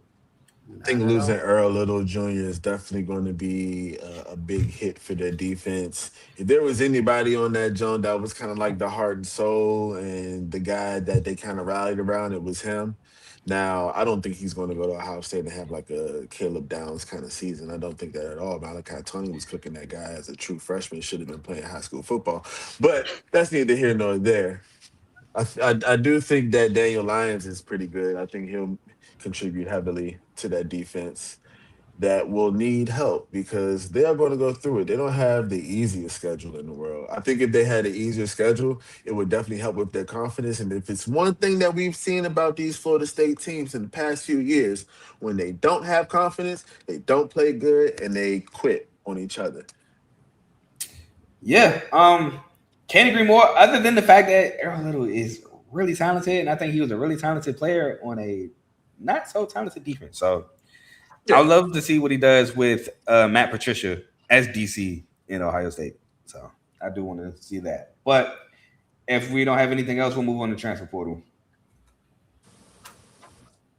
All right. So 17th in overall recruiting class, 28th in transfers, where they had 23 total transfers. Namely, Ashton Daniels, quarterback from Auburn, who Ace brought up earlier, 68 of 119. Yeah, and y'all remember what I said about him at Stanford, interception problem. 68 of 119, 57.1% completion percentage, 797 yards, 3 touchdowns to 2 interceptions, 63 carries, 280 yards, and 2 touchdowns at Auburn. But they do have a dog at running back transferring in, and that is Quintravion Wisner. Was very shocked to see them grab him. 131 carries, 597 yards, 4.6 a carry, and 3 touchdowns coming from Texas. They got Micah Gabayer from UNC, who had a lackluster year at UNC, but he's looking to turn that around. 39 total tackles, 17 solos, a sack, forced fumble, and a fumble recovery. Chris Jones, a linebacker from Southern Miss, 133 total tackles, 51 solos, 3.5 sacks, 2 pass breakups, an interception, and a forced fumble, a tackling machine there. And Nehemiah Chandler, a cornerback from South Alabama, who had 31 total tackles, 22 solos, 13 pass breakups, and 2 interceptions. Anybody want to touch on another transfer that I did not talk about? I just got a question. Well, I have the same 2 players that you just named, Chris Jones and Micah Bayer, but I had the college is totally different. Chris Jones, I got Jacksonville State, and Rutgers for Micah Bayer. I don't know how you got that, because I think Bayer came from like a lower level before UNC. Now, Chris Jones, I don't know if Chris Jones came from somewhere else previous to Southern Miss, but 24/7 has him from Southern Miss. Bayer was at Missouri before he was at UNC. Okay. I don't know why I got Rutgers, but that's what I saw here. Yeah, he came from UNC for sure. I remember that was like one of the biggest talking points for UNC in the offseason last year. But Chris Jones, like I said, 24/7 got him from Southern Miss. I actually watched him at Southern Miss. I watched a little because I know I had Southern Miss winning their division in. Oh, I know why. I know why. His name is spelled wrong. That's why. Maybe it's someone else that went there, but his name is spelled wrong. Got you. Anybody else? Any other transfer you want to talk about? I think Jeremy Sands would be a pretty good guy. It's a pretty good transfer if you didn't bring him up. I think you did, though. I didn't. Do you think? I think he's coming from FAU. He's a Florida guy. I don't think that he was like super crazy in their run game last year. I didn't watch like a ton of FAU, but I know he was a part of the running back rotation. But I do know he's a pretty good returner as well. So I think he can bring some juice to the return game. I watched a little FAU. FAU had Caden Velkamp from Western Kentucky transferring that quarterback last year, and I forgot the receiver from Western Kentucky that transferred it too. But Sands, I think, like you said, was more of a rotational piece than a bell cow at FAU, if I remember correctly. But I mean, he was there for a few years as well, I believe. So I don't think but I mean, 2024. I'm about to say 2024 though. It was CJ Campbell, so he was still a rotational piece then. But Micah Bayer is a linebacker, correct? Edge rusher, linebacker, same thing. That's funny. He's from where my fiance's from. He's from Irvington, New Jersey. Crazy. Shout out to Brian. Maybe did he commit as like a freshman or something? I don't know. I got him on Nebraska's website, so he went to Nebraska. It might be somebody else with a similar name. It's spelled exactly the same way, so yeah, it could be somebody completely different. I mean, just spelled the same. But we'll move forward. They were 6. I don't understand this. 6 in total offense, 28th in total defense, 22nd in scoring offense, 43rd in scoring defense, 39th in passing, 28th in pass defense, 11th in rushing, 51st in rush defense. But this is where the numbers start to make sense because those numbers with the season they had don't make sense. But they were tied 93rd in turnovers lost, tied 93rd in red zone offense, and 112th in red zone defense. So those are where the numbers start to make sense because you hear those first set of numbers, you think, how they go 5-7, 2-6? You hear that they were really good from 20 to 20, but inside the red zone, they were terrible and they had a turnover issue. Anybody want to talk about anything else before we move on? Nah, man. They just played abysmal football last year. They had turnovers, they had fumbles, they couldn't stop anybody consistently. I mean, look at that Virginia game. I think that Virginia game is a very good I'm with you. sign of how Indicator that season, here. Yeah. I 100% agree with you because they jumped out 14-0 on Virginia, and then they started turning the ball And just over. crumbled, Yup. bro. And you know what? I was so hyped for them to be undefeated going into the game playing us. I was like, bro, they got to win this game. I've never in my life cheered for Florida State to win, and Because it makes our win look better. exactly. I yearned for them to win that game, and they gave me nothing. So you know what? They get what they deserve, man. And not only do I think agree with you with the Virginia game being an indicator of their season, but it's an indicator of weekday night games in college football. You never know what. Yeah, man. Yeah, That's man. They are traps for whoever is traveling, it seems, or whoever is the It higher was a ranked trap for team. us. Like, It's the trap for us. man, that Louisville game. Oh my Yeah. God, we couldn't stop Chris Bell for nothing, bro. It was like, yo, what is happening? You couldn't stop But Carson we'll Beck get from to throwing that, picks man. either. Yeah, that too. Jeez. Carl. I'm sorry, I had you. No, he right. He threw 4 of them burgers, He is, man. Like, but- what you but- doing? Carl I What you knows. doing, man. Carson? I'm sorry, I had to. You were a little hurt though, but it's whatever. I was hurt for y'all. I think I had y'all winning that game.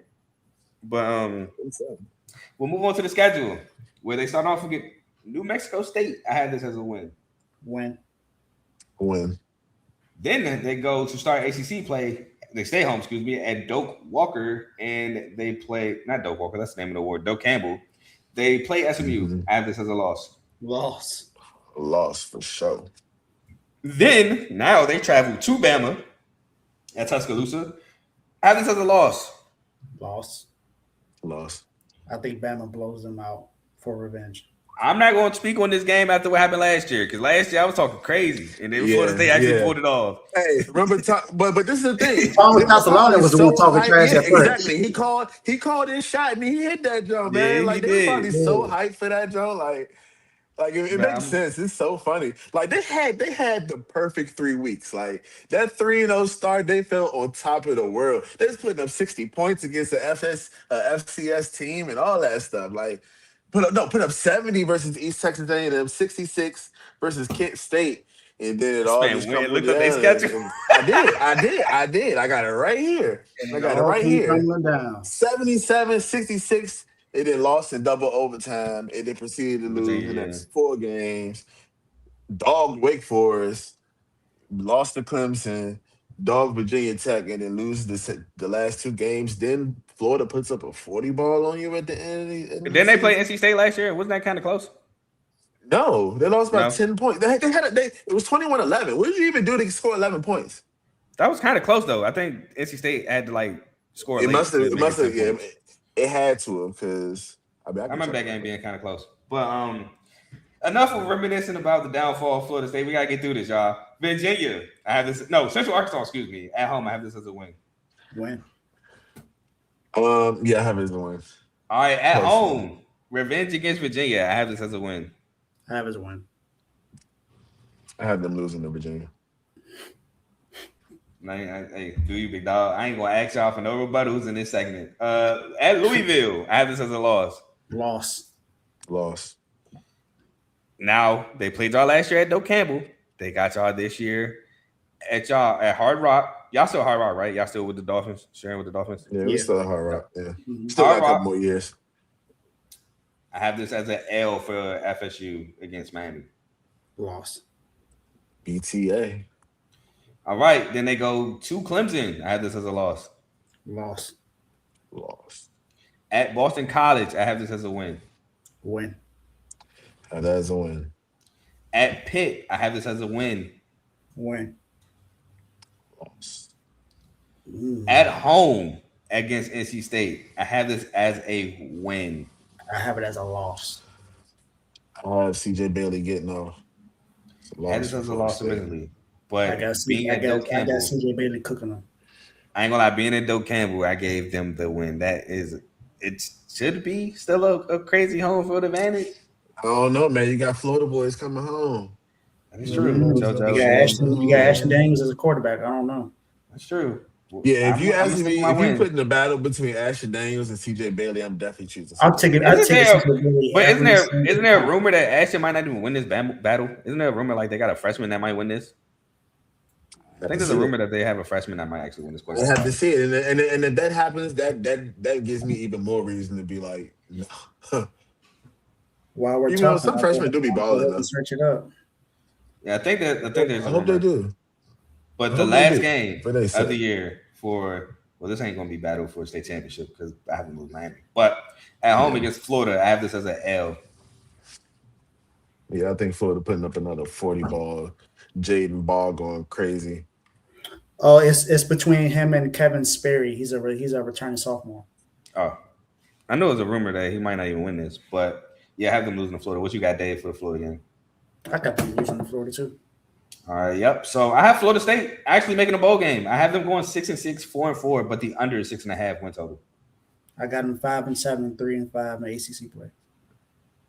I have them 3-9, 1-7 in ACC play. Well, however, I will say a lot of these games are definitely like swing games for sure. Like they're definitely like they can beat Virginia for sure. Obviously, yeah. Like they can obviously beat Pitt. They could obviously beat NC State. I think they have the talent. Like, you know what I mean? Makai Dante is like a barn burner. He's fast as heck. You know what I mean? He can get out.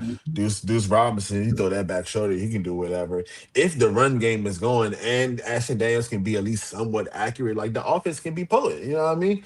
But still, like, when I look at the finished product, like, they were talented last year too. You know what I mean? They were talented the year before that. So they were. I don't know, man. One thing I can say about I can't trust them as far as I can throw them. One thing I can say about FSU is their running backs always play tough. And they got Travion Wisner, so the running backs is what keep them in games. The quarterback, other than Castellanos, because Castellanos had some games where he looked spectacular, but he also had some where he didn't look so good. But he had the Bama game forever, if we be honest. Listen, man, too much talent to ignore, but too volatile to trust. That's all I got to say. I couldn't have said it better myself. We all have the under for Florida State. And again, I am not with these guys when it comes to Florida State slander. I am wearing a Miami shirt, but I am not a Miami fan. Just felt like I had to reiterate that. But without further ado, we're going to move on to a team that I like a lot, and that is the Georgia Tech Yellow Jackets. A team that I despise. Yeah, I mean, I would too. Team I respect. See, why you can't be like, there we go. But I didn't say I respect them. I just said I despise them. I know, that's what I'm saying. I was saying, why you can't be like that? I mean, I might despise them too, actually. Like, but you said, honestly, I live with respect, but it's man, whatever. Y'all ain't going to Georgia Tech on my show. There's still words that I won't say on this. I can dog Georgia Tech somewhere else. Listen. I can say Brent Key ain't really had a good defense since he been there. I can say that. You might be kind of. I would say that. Okay, define. They may be physical. They may drag you into a dogfight, but they ain't. That's what I'm saying. Define good. Like, I say he hasn't had an elite defense, but he's had solid defenses. Maybe not. They've been cool. They've been solid. They've been cool. Like they had some. They'll keep somebody to 20. They got my dog with the neck roll, Cal Eifert. You know what I'm saying? He got. He got swag. All right. With the neck roll. But speaking of defense, they got a new DC. Jason Seymour rehired after a Southern Mississippi stunt. He is now the DC. At one point, he was a linebackers coach with Georgia Tech. He is now back as the defensive coordinator. So, Coach Key went and got a new DC looking to upgrade to meet a solid defense. They are coming off a 9-3, 6-2 regular season where they did lose the Pop-Tart Bowl to BYU. In the game, honestly, that was really good. I didn't think Georgia Tech would be that competitive, to be honest. They actually should have won that game. They actually blew a lead to lose it to BYU late in the game. But they returned 7 starters, 2 on the offensive side, which are both old linemen, and 5 on the defensive side.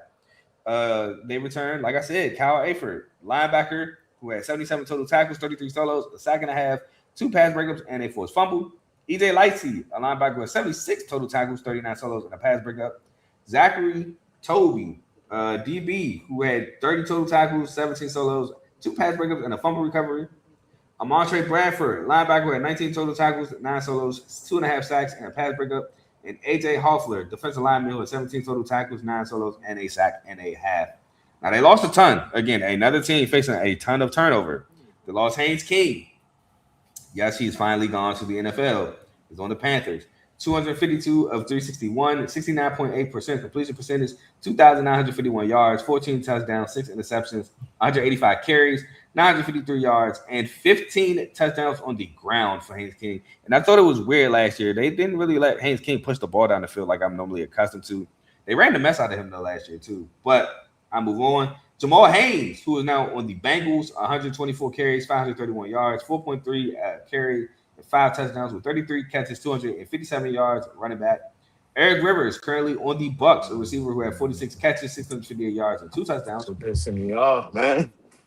Malik Rutherford, a wide receiver who had 46 catches, 523 yards, and 3 touchdowns from the Falcons. Now currently on the Falcons. Isaiah Canyon, transferred to Georgia, 33 catches, 480 yards, and 4 touchdowns. Clayton Powell-Lee, safety, who had 65 total tackles, 32 solos, 2 pass breakups, and of course, fumble is now gone. Omar Patrick, defensive back, is now gone with 60 total tackles, 39 solos, half a sack, pass breakup, interception, forced fumble, fumble recovery, and a scoop and score touchdown. Amari Harvey, who's on the ops, he's on the Steelers, a cornerback who had 26 total tackles, 21 solos, a sack, and 7 pass breakups. Akilo Stone, D lineman, who had 19 total tackles, 11 solos, 4 sacks, and a pass breakup. And Jordan Vanderberg, currently on the Bears, who had 42 total tackles, 21 solos, 3 sacks. He's a D lineman. I know Ace is, again, facing technical difficulties. Dave, you want to talk about anything that they return or lose from Georgia Tech? You mentioned Isaiah Canyon, right? Yep, receiver who transferred to Georgia. Did you mention Luke Harping? No, I did not. Do your thing. He was a high upside player who departed. I don't remember what school he transferred to, but he's gone. Harrison Moore on offensive line. Taj Butler, I think you said his name. Taj Butler. I did not. Do your thing. And Aaron Philo. Aaron Philo, yeah. The reason he left is because of the new OC.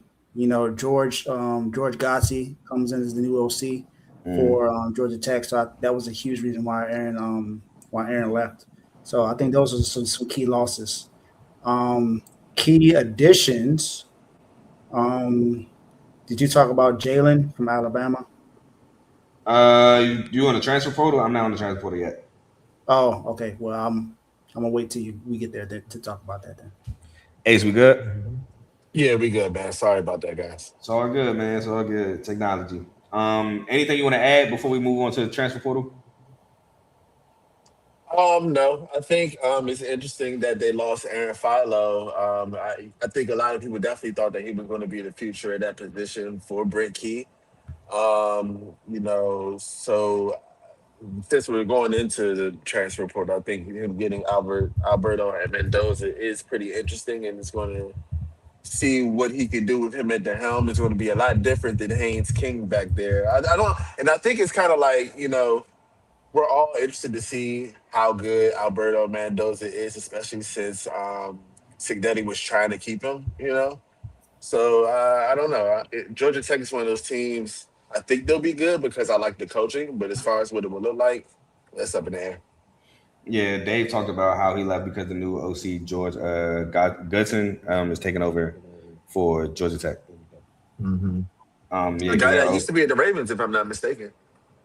I don't remember him being with us, not as an OC. Not an OC, but I think he was like a position coach or something. Oh, maybe. Maybe that doesn't ring a bell, but maybe just I've been blanking on some names today. But yeah, the former OC went and took the Florida job with Johnson Morrow, which I'm gonna have some fun talking about Florida. But we'll talk about the transfer portal. They were 39th overall in recruiting, 35th in transfer portal. They had 19 total transfers. I think the biggest transfer beyond Alberto Mendoza, because we really don't know what Mendoza has. I mean, yeah, he played in some garbage time minutes, but the biggest one to me is Justice Haynes taking over for Jamal Haynes. He had 121 carries, 857 yards, 7.1 a carry, and 10 touchdowns at Michigan. He actually had a big role at Alabama the year before Michigan as well. But again, we have Alberto Mendoza. I did write down the garbage time stats at Indiana because still something to talk about. 18 to 24, 75 completion percentage, 286 yards, 5 touchdowns, and a pick. He had 13 carries for 190 yards and a touchdown by Indiana. I have Isaiah Furman, a receiver at Elon, who had 46 catches, 907 yards, and 9 touchdowns. Taj McCoy, edge from Oklahoma State, who had 21 total tackles, 11 solos, 2 sacks, pass breakup, a forced fumble, and a fumble recovery. And Jonas, the Clona, a cornerback from USF, who had 35 total tackles, 30 solos, a sack, 4 pass breakups, an interception, and a forced fumble. Any transfers you want to highlight? I know Dave was getting on to somebody that I didn't have covered. Jalen Mbakwe from Alabama. They got 2 guys from Alabama. Him and Joseph Ayanada, the offensive lineman. Isaiah Furman from Elon. I think he's going to help out with the receiving core. They got Indiana, his brother. Alberto. Yeah, Fernando Mendoza's a little brother. Alberto Mendoza is now with Georgia Tech. So, and then go ahead. Then the guy from Michigan, Justice Haynes. Yeah, so Jalen Mbakwe was a DB converted to receiver. So he tried to change positions at Bama. It still kind of didn't work out at Bama, and he transferred to Georgia Tech. So I'm actually excited to see what they do. Do they keep him at receiver? Do they put him back at defensive back? I'm actually excited to see that as well. Anything you want to cover? I want to see what they do. Yeah, to your point about Mbakwe, like he brings track speed to the team, so it is going to be interesting to see whether he plays DB or wide receiver. Like you said, Justice Haynes, he's definitely going to be like the bell cow running back for this team and basically the offensive engine, I would think. I think it's going to be interesting to see how he can integrate himself into this offense, especially on a team that prides itself on being physical and taking teams to the wire in that kind of manner. Like I think it's going to be very good for his game, and it would be nice for him to get some eyes on him as the sole back and the sole guy in the room. Yeah, so I know he's supposed to be like the bell cow. I am kind of surprised that Malachi Hosley didn't transfer out, who was the backup for Jamal Haynes last year. I'm kind of interested to see what they do with him because he's shown promise as well. And at one point, he was looked at like how Aaron Filo was looked at replacing Haynes King with him replacing not Justice, Jamal Haynes. So I am interested to see how they use Malachi Hosley as well. But with that being said, some stats I have for y'all. Georgia Tech was 12th in total offense, 92nd in total defense, 27th in scoring offense, tied 69th in scoring defense, 29th in passing, 96th in pass defense, 21st in rushing, 88th in rush defense, tied 69th in sacks, and tied 31st in red zone offense. Again, I would be remiss if I did not talk about how they blew a chance at the ACC championship game by blowing that game at home against Pitt.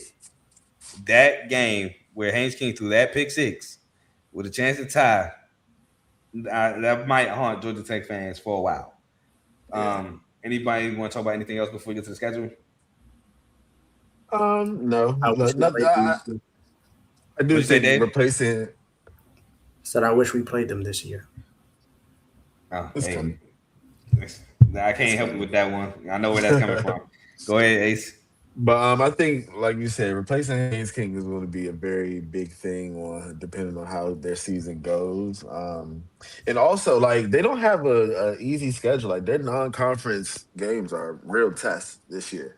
2 SEC. So it's going to I don't know. Like their record may not reflect how good or bad this team actually is. But I think there are a team who could be like a spoiler at the top end of the ACC if the team overlooks them. Yeah, they got 2 SEC opponents, a Big 12 opponent, and an FCS school. But with that being said, we're gonna get into the schedule. Where the first game of the season is a home to home where they played at Colorado. This year they play at home against Colorado. I have this as a win. So do I. A win. Then at home against Tennessee. And if you were part of this show last year, you heard me say all year Tennessee had no good wins. I'm giving Georgia Tech this win. I'm giving this win to Tennessee. I'm giving it to Tennessee, but I have it as a swing game, especially if with it being at home. You know, I share your sentiment about Tennessee as well. I think they are a chronically overrated team. I think that they don't show much. I think if you want to put them akin to anybody in the SEC, I would say they're like Missouri, and Missouri ain't did nothing. So yeah, That's true. That's true. At least Missouri did make a SEC championship game. It was a while ago, a long time ago. it was a brick ago. I mean, look, Tennessee got Peyton Manning too. If we go on that route. No, it wasn't that far. It wasn't that far. That was Mizzou train was like 2013, 2014. That hurt. That hit the Hooker year. That was crazy. Oh yeah. You're right. You're right. Explosive. That was just a couple years ago, wasn't it? Yeah, that was like 2022. Yeah, like 3 years ago, 4. You're right. They did go crazy with Hendon Hooker. But next, we got at home against Mercer. I have as a win. Win. Have his own. Then to start ACC play on the road against Stanford, I have as a win. Win. Then back home against Duke, I have as a win. Win. Winner. On the road against Virginia Tech, I have as a loss. I also have as a loss. Have as a win.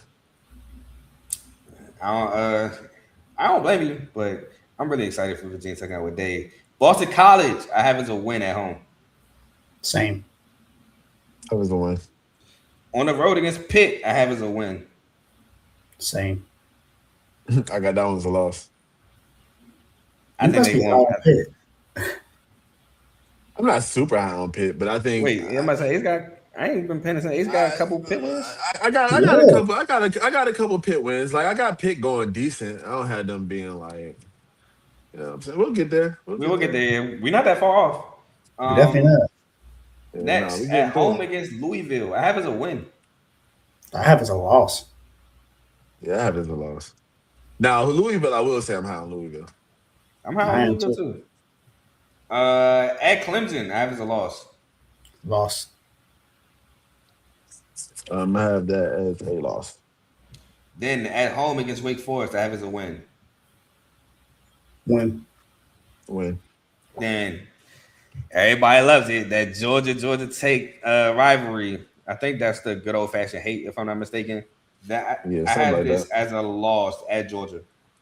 I have as a loss too, but we can't forget that Georgia Tech almost beat them twice.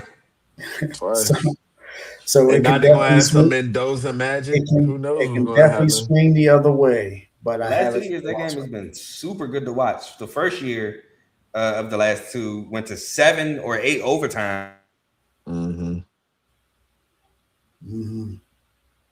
Yeah, I have it as a loss. I don't think they're going to beat Georgia, but it's going to be an entertaining game for sure. Yeah, I think they're going to be entertaining. My mic got unplugged for a second, but y'all can hear me, right? Yeah. All right, cool. I got Georgia Tech going 9-3, 6-2, taking the over 6.5 point total. I got them going 7-5, 5-3 in ACC play. Over. I'm going 7-5, 5-3 in ACC play, but a different 5-3. Yeah, we all got the over. I might actually bet that one. Me and AC got the same record. There's a couple different wins and losses. Different games, yeah. A couple different routes to get there. Really just 2 games for real. Yeah. But speaking of Louisville, here we go. Let's talk about Louisville. Louisville, y'all know, has one of my favorite coaches in college football, Jeff Brom, which, again, I find it so funny that he's that XFL clip. Do I or do I not have a post? Let's go play football. That is Jeff Brom. But, really? Yes. That is Jeff Brom. That's actually pretty funny. But Louisville has new DCs, both in-house promotions. They are now co-DCs. That is Mark Ivy, who was a linebacker / DC, and Steve Ellis, cornerbacks coach / DC for the Louisville Cardinals. They're coming off an 8-4, 4-4 season where they did win the Boca Raton Bowl thanks to Isaac Brown and the running game, late ball game against Toledo, 27-22. Looking to possibly make an ACC championship appearance. Haven't done that since Florida State, where they lost in a tight ball game. Florida State did win that, I believe, without Jordan Travis. Yeah, without Jordan Travis. That was a defensive affair for Florida State that year. They returned 8 starters, 4 on the offensive side of the ball and 4 on the defensive side of the ball. Now, they returned 1 O-lineman, so they're basically pretty much overhauling that O-line. They returned Isaac Brown for his junior season, which I assume is his last season in college football. As a running back who had 101 carries, 884 yards, 8.8 a carry, and 7 touchdowns. Trayshawn Hurry, receiver who had 15 catches, 122 yards, and a touchdown. And Jaleel Skinner, tight end who had 21 catches, 204 yards, and 2 touchdowns. And they also returned TJ Capers, the linebacker who had 46 total tackles, 23 solos, a pass breakup, and a pick. Clev Lubin, who I think may be in the running for ACC Defensive Player of the Year. That is not my pick, by the way. Edge rusher had 59 total tackles, 35 solos, 8.5 sacks, 3 pass breakups, and 3 forced fumbles. Tayon Holloway, a defensive back who had 42 total tackles, 28 solos, half a sack, 5 pass breakups, and 2 picks. And Antonio Watts, a linebacker who had 42 total tackles, 22 solos, 2 sacks, 3 pass breakups, 3 interceptions, 2 forced fumbles, and a fumble recovery. Y'all want to talk about anything before I get into who they lost? Nah, do you think? No, sir. You can go ahead. All right, so they lost Miller Moss, quarterback who came to them from USC. He is now on the Chicago Bears. He went 244 of 380, 64.2% completion percentage, 2,679 yards, 16 touchdowns, and 7 interceptions. Chris Bale, currently on the Dolphins, receiver who had 72 catches, 917 yards, 6 touchdowns, was tearing it up before his injury. Colin Lacey, currently on the Jets, a receiver who had 66 catches, 635 yards, and 2 touchdowns. Oh, 60 catches, my fault, not 66. TJ Quinn, a linebacker currently on the Packers, who had 95 total tackles, 45 solos, 3 sacks, 4 pass breakups, and 2 picks. D'Angelo Hutchinson, a DB who had 84 total tackles, 39 solos, 5 pass breakups, and a pick. JoJo Evans, a defensive back who had 64 total tackles, 32 solos, a sack, 4 pass breakups, interception, forced fumble, and fumble recovery. Caleb Perry, a linebacker who had 55 total tackles, 29 solos, a pass breakup, and an interception.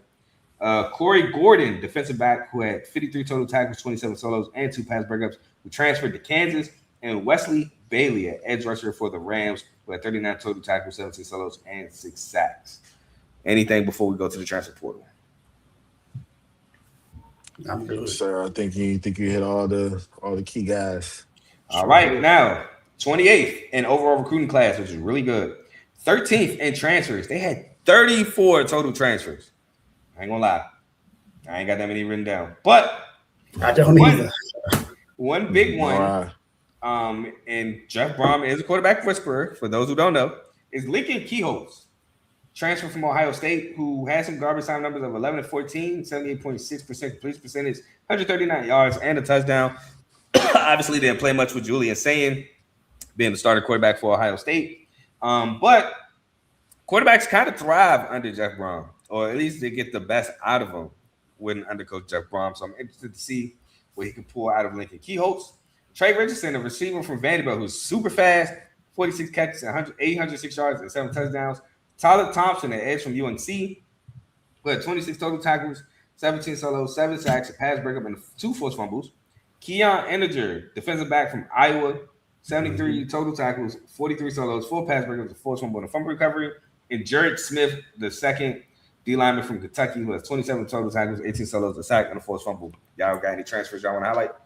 LaWayne McCoy from FSU. He came over. Marquise Davis, running back from Missouri.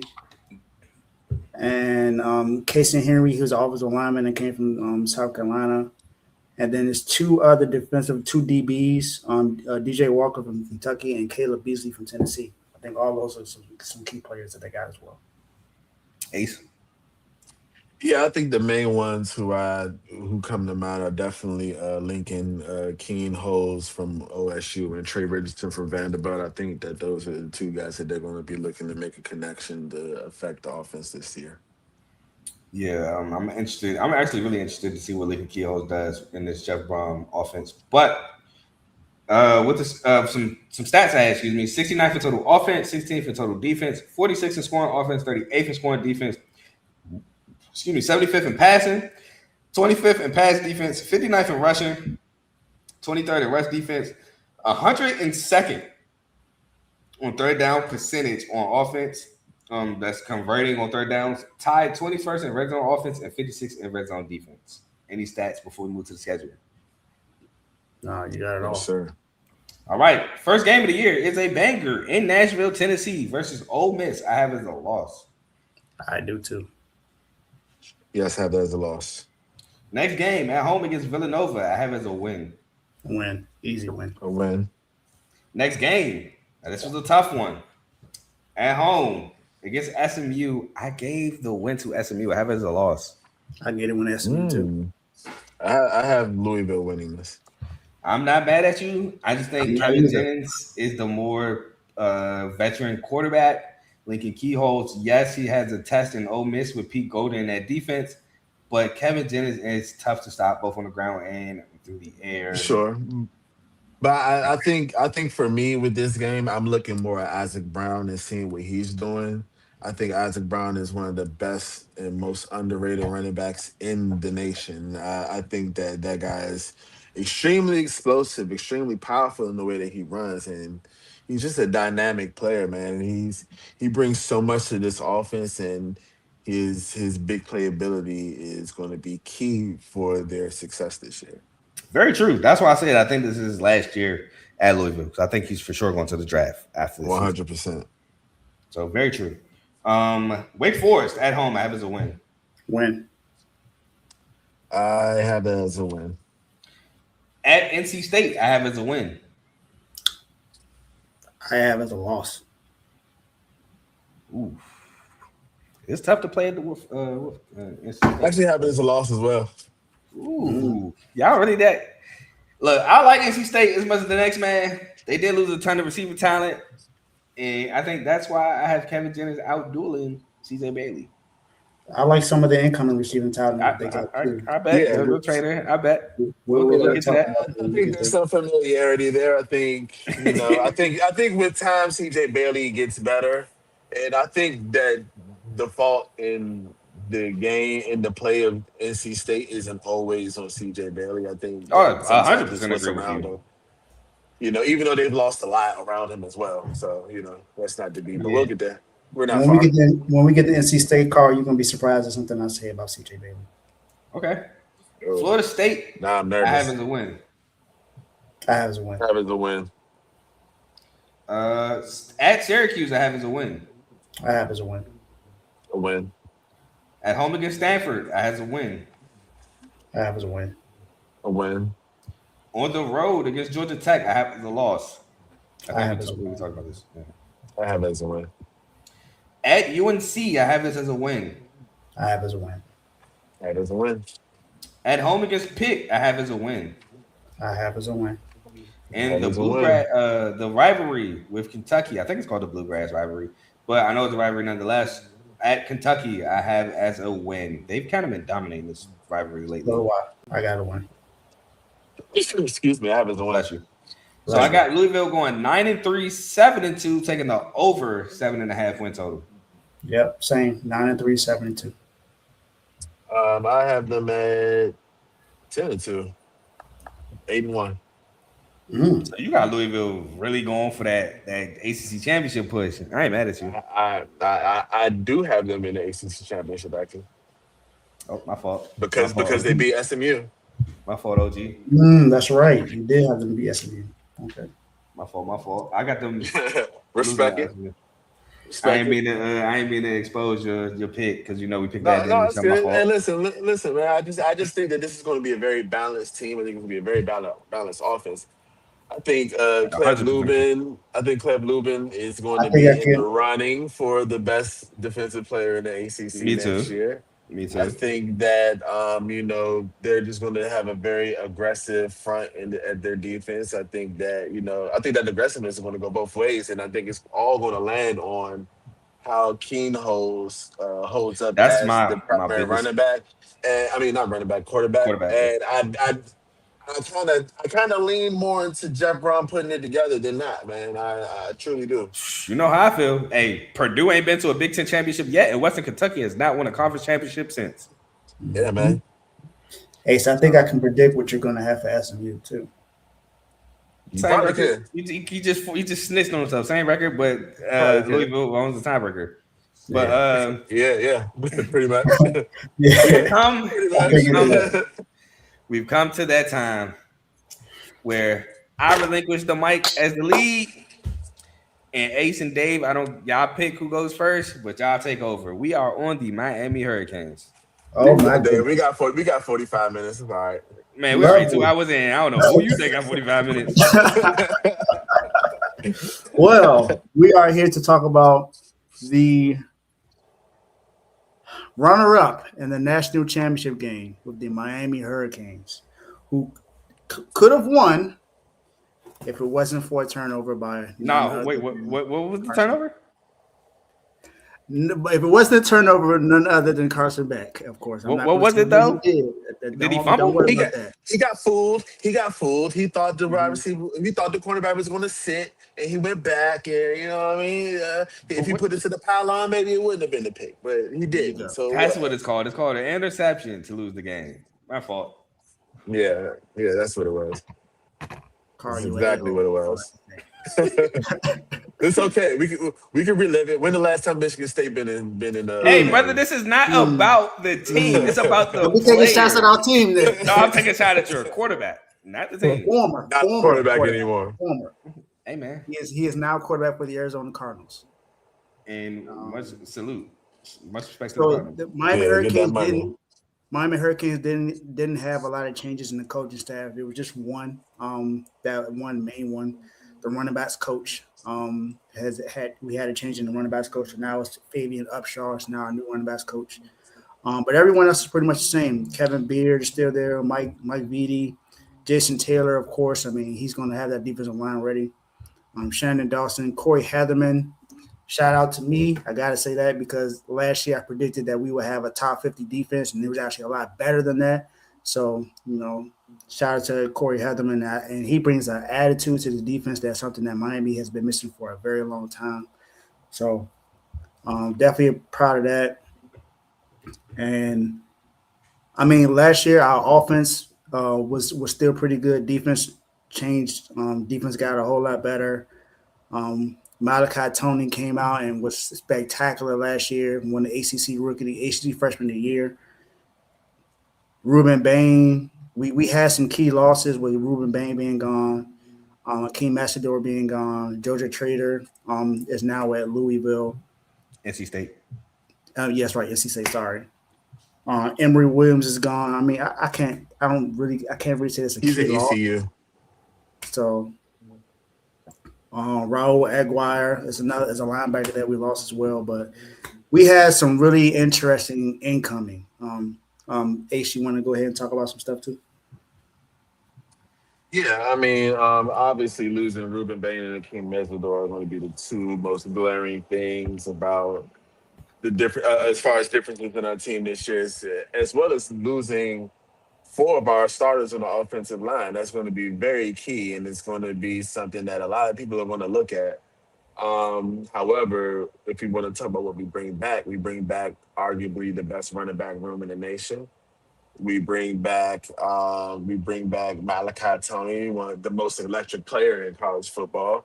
Mm-hmm. We also bring back Josh Moore behind him, a rising sophomore who's looking to do big things. He's a very big wide receiver who, people are saying that I sound like Trump, but people are saying that he's very good and he's making a lot of strides in spring ball.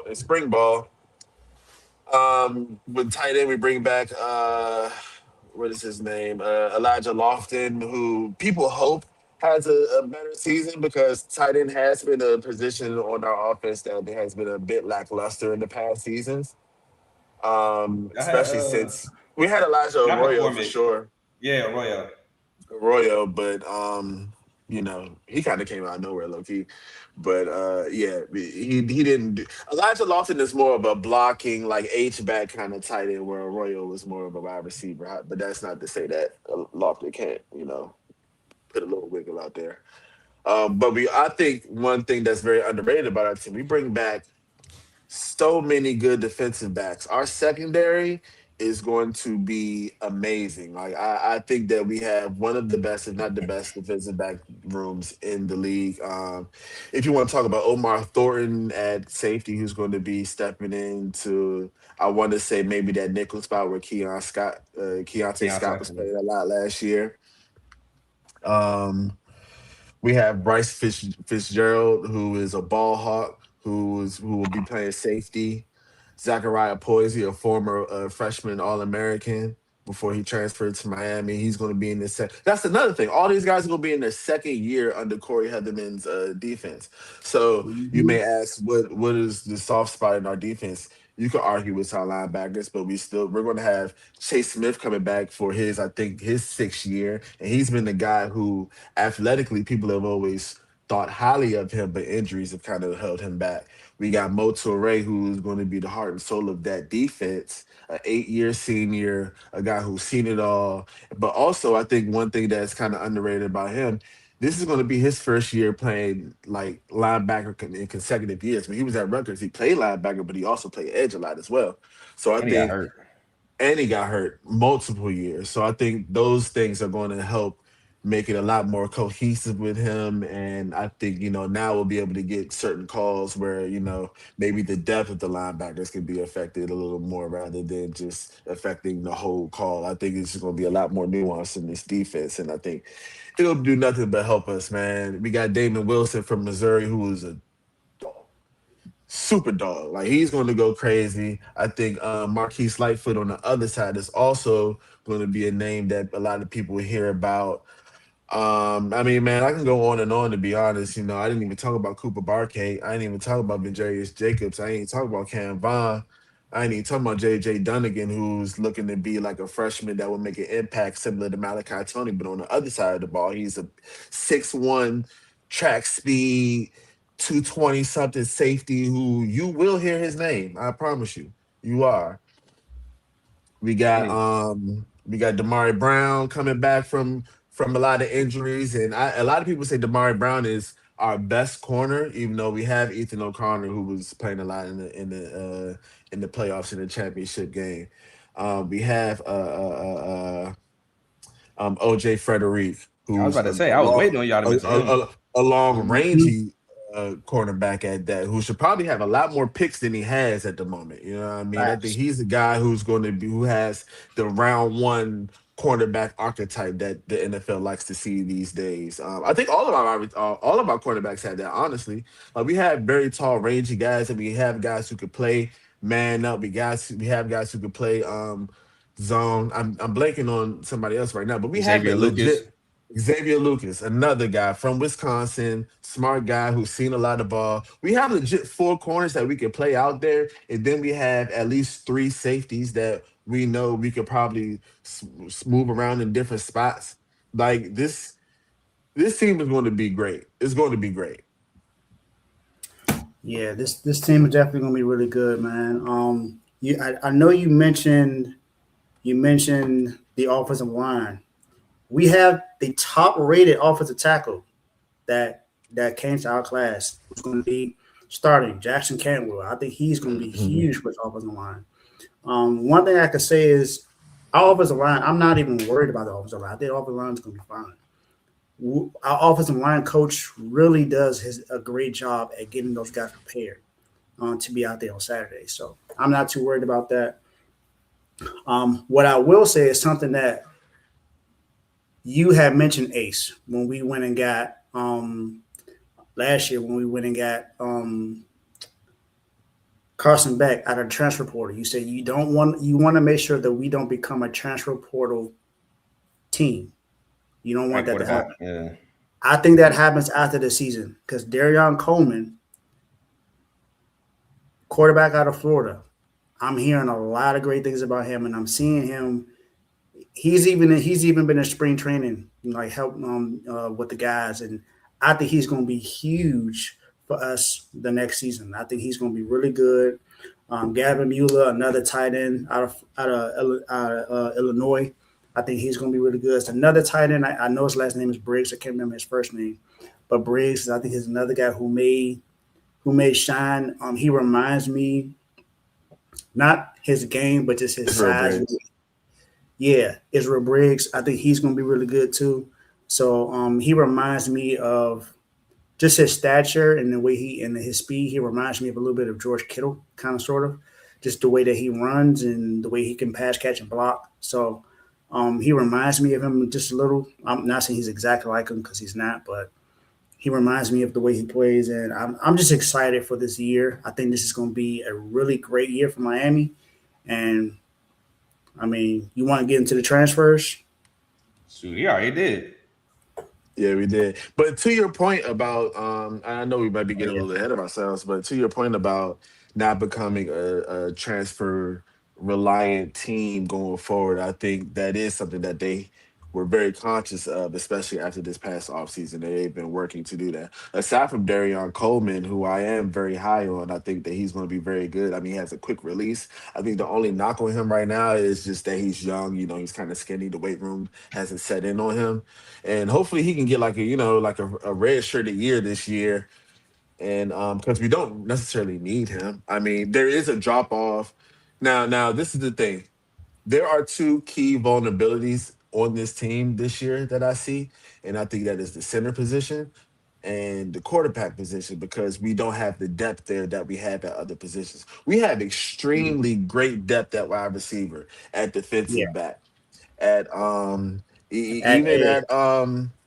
at the edge, even on the line in certain positions, but center isn't one of them, and those two guys have to hold up because I like Luke Nickel, but I don't think that Luke Nickel can step in and do the things like if Luke Nickel stepped in, it'd be worse than Carson Beck for sure.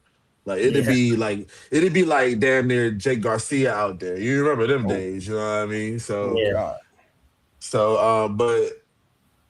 But what I was saying about the quarterback position, like even Darion Coleman, we have Israel Abrams coming in, who's the top player out of Illinois. You know what I yeah. mean? So and he's doing active things to get some high level recruits coming in. Like we just got Eli Woodard out of California. We flipped him Hmm. from USC. You know what I mean? So I say that name sound familiar. We flipped the guy from Georgia. So yeah, that I want to say he was a cornerback. Yeah, he mhm. from California as well.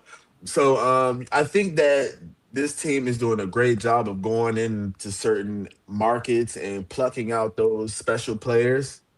And I have all the trust in the world in Miami and Mario in particular and this coaching staff. Like you say, I don't worry about the offensive line because I know Alex Mirabal is going to be doing this thing.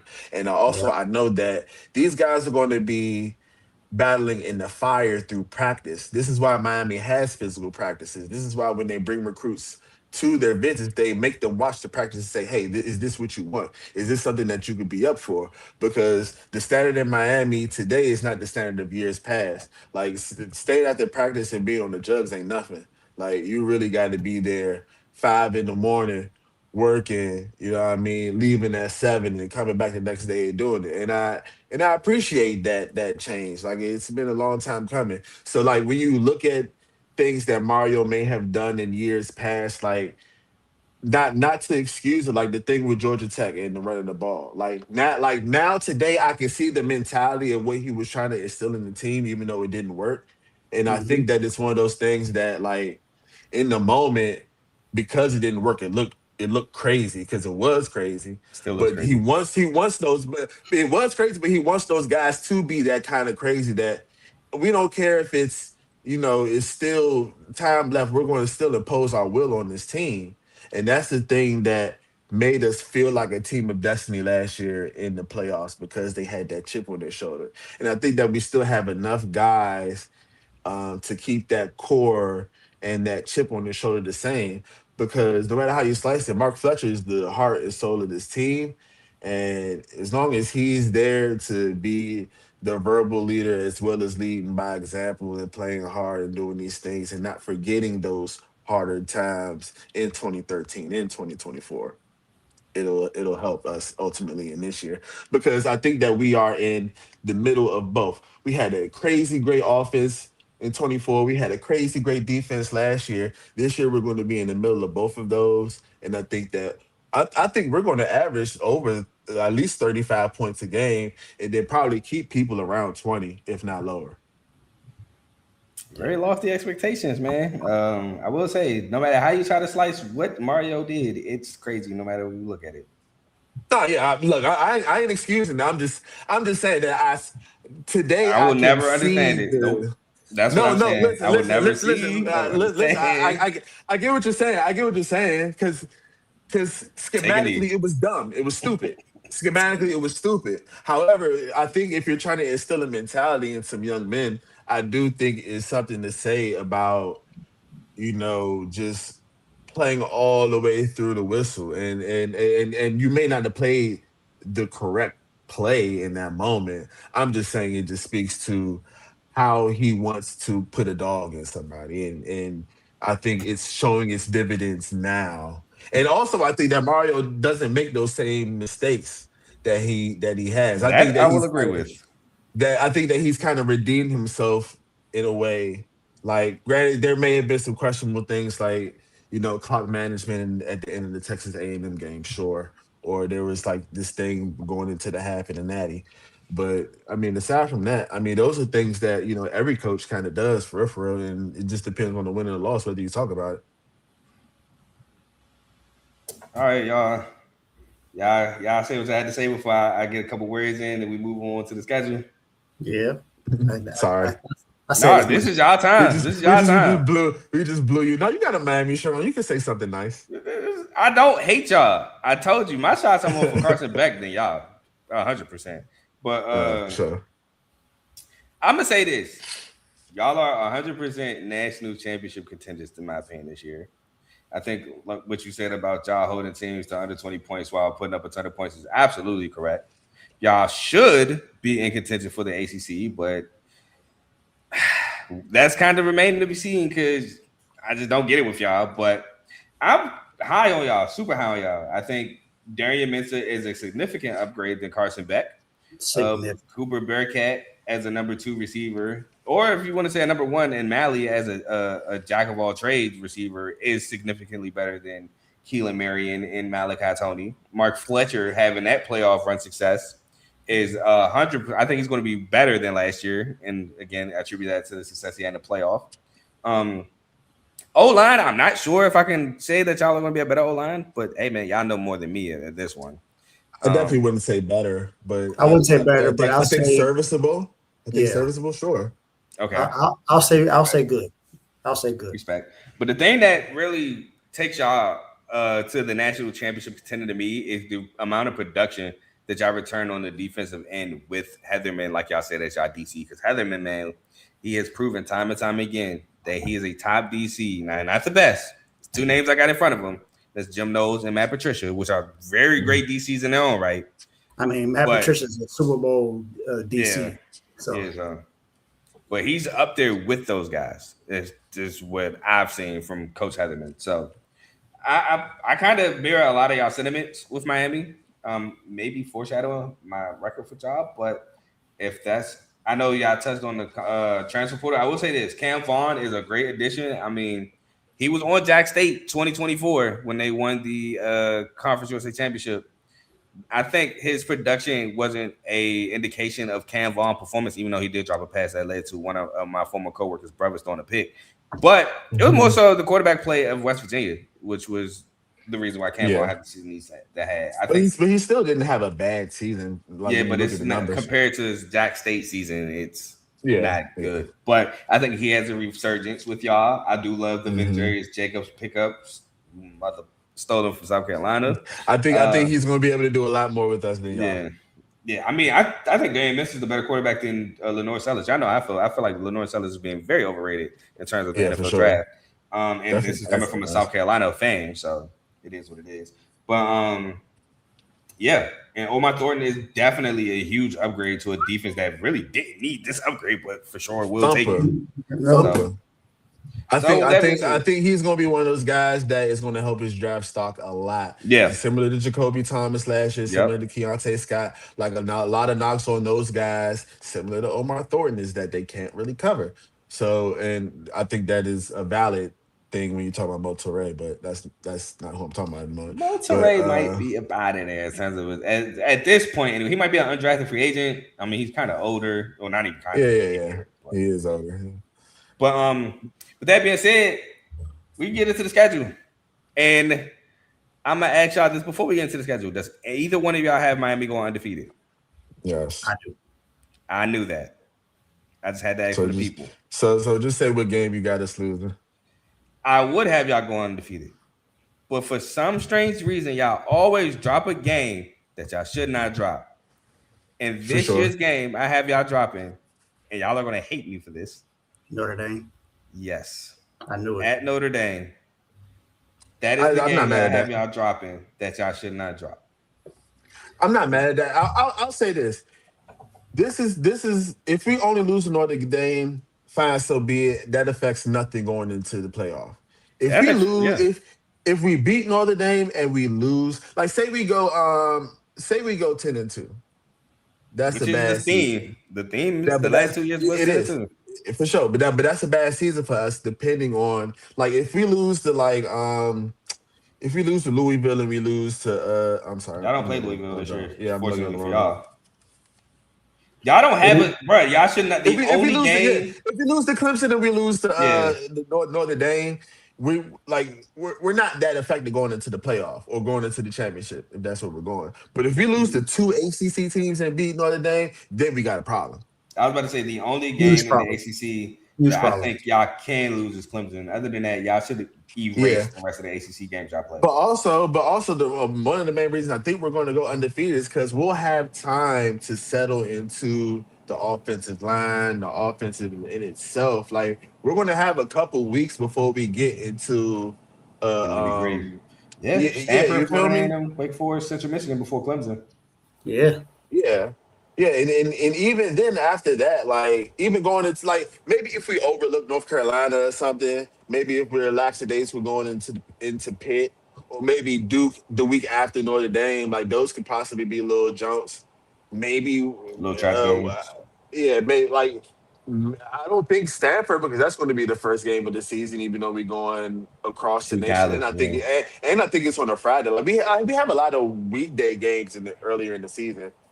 But again, I think we have time to get everything together. I think that's going to save us because the weekday game we had last time was later in the season. So yeah, and also the offensive line isn't immaculate. I mean, look at what Darian Minson did with the offensive line he had at Duke. He was constantly under pressure, constantly.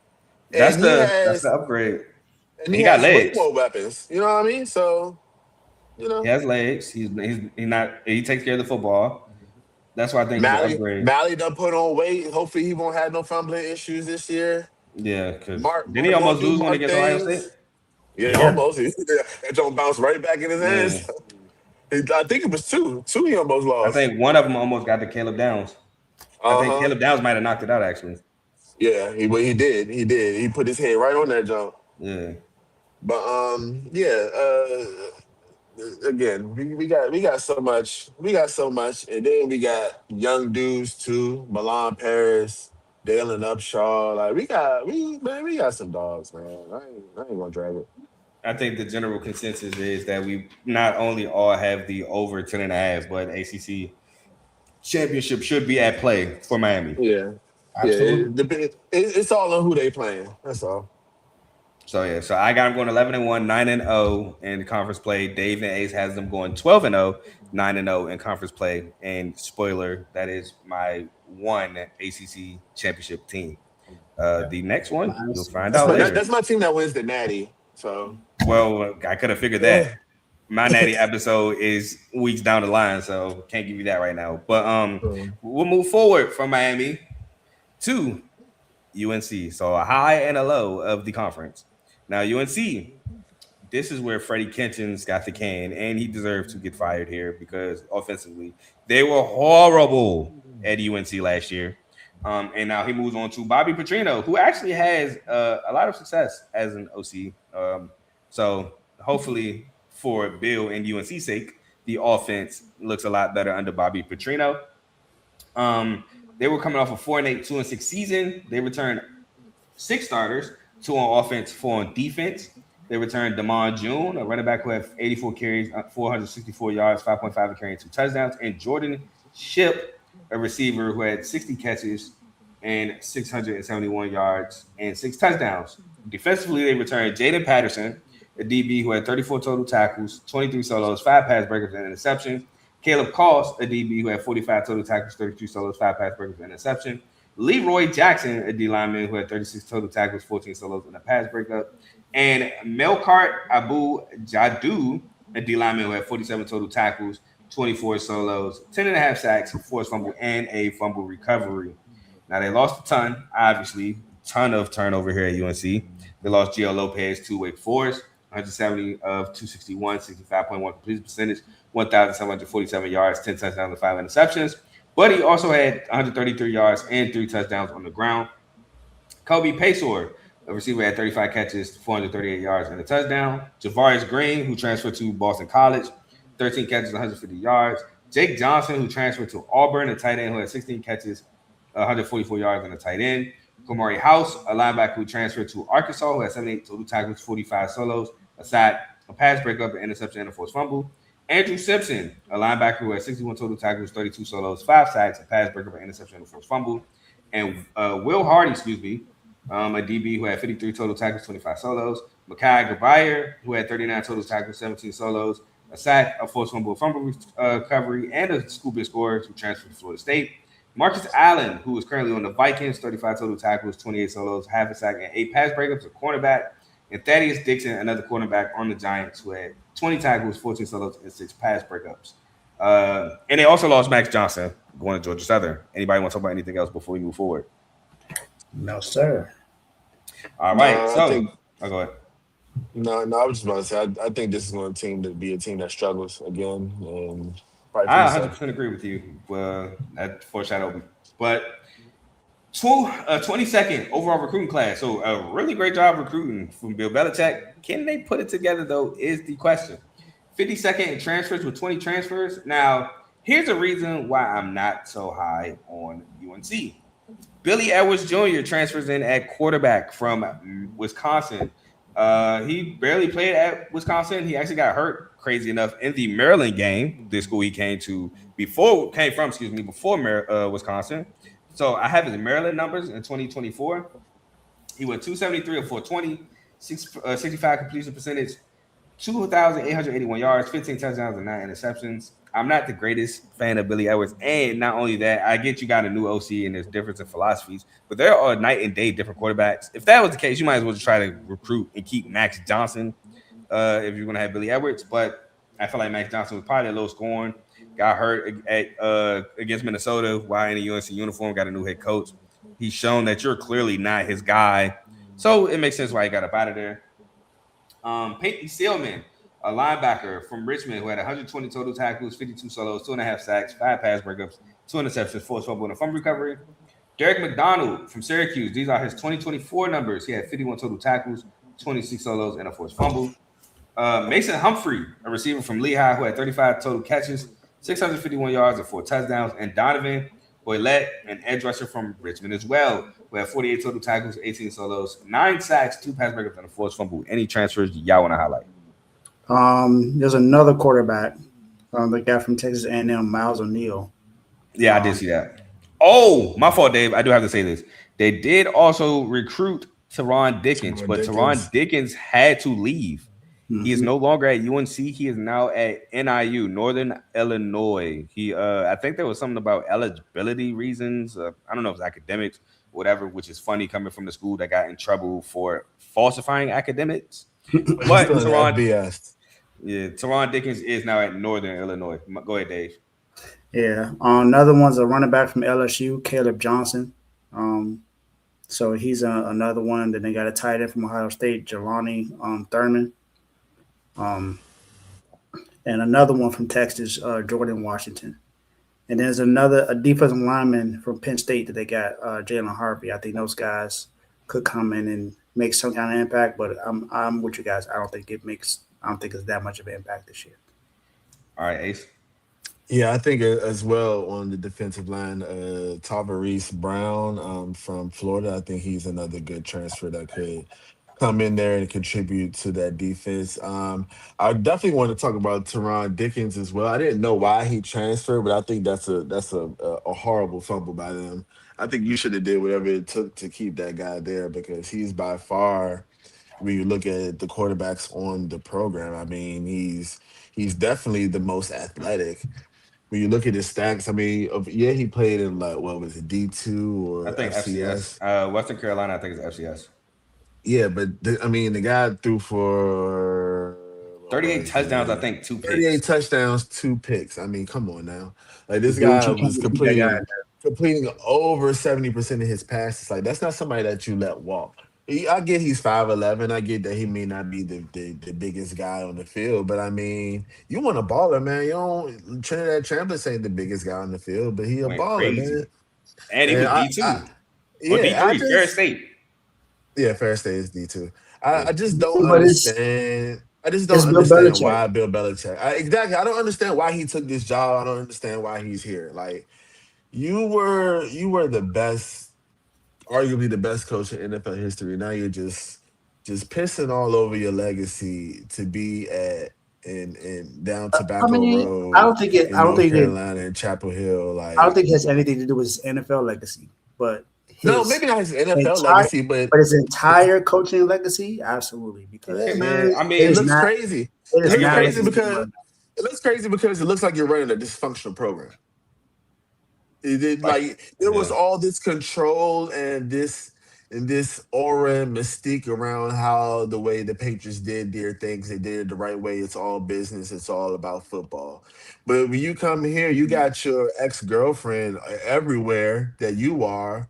Who else is bringing their girlfriend all in the team meetings and not maybe not the team meetings, but all around the program, selling stuff, doing all these things, bringing attention to herself? It's cringy. It's nasty. It's like Yeah, you're running a clown house over there now. It's ridiculous. yeah, and Like you said, That's the man. last but to person I be expect that from. Yeah. but to be honest, I mean, I would expect him to do something like this at quarterback. Look at what he did to Tom Brady. He tried to trade him out of there. He did what Yeah, he wanted Jimmy but that was Garoppolo to be also his like quarterback, distance though, right? and then And look you at looked what at it. he did to Mac Jones. He pretty much he pretty much ruined his career in New England. He gave an off he did get a defensive coordinator and a special teams coach the offensive Offensive reins. He did coordinator. not go Yeah. hire offensive coordinator. It And was he messed Patricia. up, Matt Patricia, and it Hmm. was I can't remember the special teams guy Jared name, but Mayo, something like that. Gerard I Mayo. mean, Gerard Nah, Gerard Mayo. Mayo was no, still John DC, I Mayo, think. he was a defensive coordinator. Yeah, he was still But DC. you had two people who have never run the offense for Mac Jones, and you made him look like he was a trash quarterback. So Yeah. Maybe it's just one of those things where it's like maybe we were giving him the credit we should have been giving Tom. I won't get those words won't leave my lips. But we know I'm, why. But I'm gonna say this though. Uh, It's like you said, North Carolina is listening. Dang, we should have kept Mac Brown. North Carolina was thriving under Mac Brown. They made an ACC championship yeah, under Mac that was all Brown. right. yeah, Yeah, it was They all went right. from Sam Howell to Drake May under or they Mac should have Brown. just went to go after someone And Drake else. May should have been at Bama. Hey man, that's what happens when you have family ties at a school. Yeah. But yeah, it's a lot of turmoil going on that Bill Belichick has to navigate and kind of brought upon himself. So, with that being said, some numbers I had for are horrendous. These numbers show why Freddie Kitchens got fired. By the way, 129th in total offense. I believe that's out of 134 schools. 38th in total defense. 118th in scoring offense. 66th in scoring defense. 109th in passing. 52nd in pass defense. 120th in rushing. 35th in rush defense, 115th in red zone offense, 96 in third down percentage on offense. It explains why he kept his DC, which is his son, but let go of Freddie Kitchens. And I mean, like Dave said earlier, it's not like I wish for people to get fired, but I can see why he was let go. Oh my God, we just hit a bomb. Yes, sir. Anyway, I'm sorry. I got distracted. Tigers just went up 2-1. Kevin McConnell. I figured. But anyway, if we got nothing left, we can talk about. I didn't even talk about Mason Murphy, but anyway, doesn't matter. We could talk about the schedule. Starting it off. All right, cool. TCU is the Angus, whatever, the Dublin game. I'm not even going to try to pronounce it. They are the Dublin game this year, which kind of threw me for a loop. I'm not going to lie. But I should have been thrown for a loop because the ACC team was it 2 years ago with Georgia Tech and Florida State. And then last year was the Big 12 with K-State, Iowa State. So now they kind of got like a mismatch thing going on with ACC versus Big 12. But anyway, I don't know why you put these 4 Dublin fans through this. I have TCU by a lot. Yeah, I have TCU winning this game for sure. Yeah, me too. All right, East Tennessee State. I have this as a win. Win. I think they squeaked that one out. Then I have them. I'm gonna just do this. I have them losing every game other than other than Syracuse. After that, I only have them beating UConn and Syracuse. I actually have them losing to UConn. I ain't mad I at actually that. have them. I actually have them being Syracuse, UConn, and Virginia. At Virginia too. Mr. Low on Virginia. I'm mid on Virginia, but we'll talk about that. So I have UNC I'm going. I'm not low on Virginia. I'll talk about it when we get to Virginia. Yeah, I got UNC going 2-10, 1-7 in conference, and Bill might be fired. 3-9, 1-7 in conference. Hopefully he is. 4-8, 2-6 in conference. So I have the under 4.5 win total. I think we all have the under 4.5. We all got under. We all have the under 4.5 win total for UNC, and we're going to move on to NC State, the rival right up the road. NC State. This should be interesting. I think it's very interesting. NC State is a team that, I think you're interested because of Virginia Tech. I want to see Virginia Tech stuff, but NC State is a team that is very interesting. They had a lot of young receiver talent. They actually lost a lot of that young receiver talent. They had a great tight end, in my opinion, Justin Jolie, who went to the league. But they still got CJ Bailey, who I'm really excited to see play this year, which ultimately might be his last year as well. He's a junior, so we'll see if he plays as well self into the draft.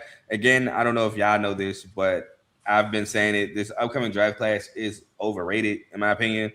And I feel like he could play himself into be one of those top guys in this draft class. But they're coming off a 7-5 season, 4-4 ACC season, where they won the Gasparilla Bowl and beat the brakes off Memphis. I remember watching that game. It was bad, 31-7.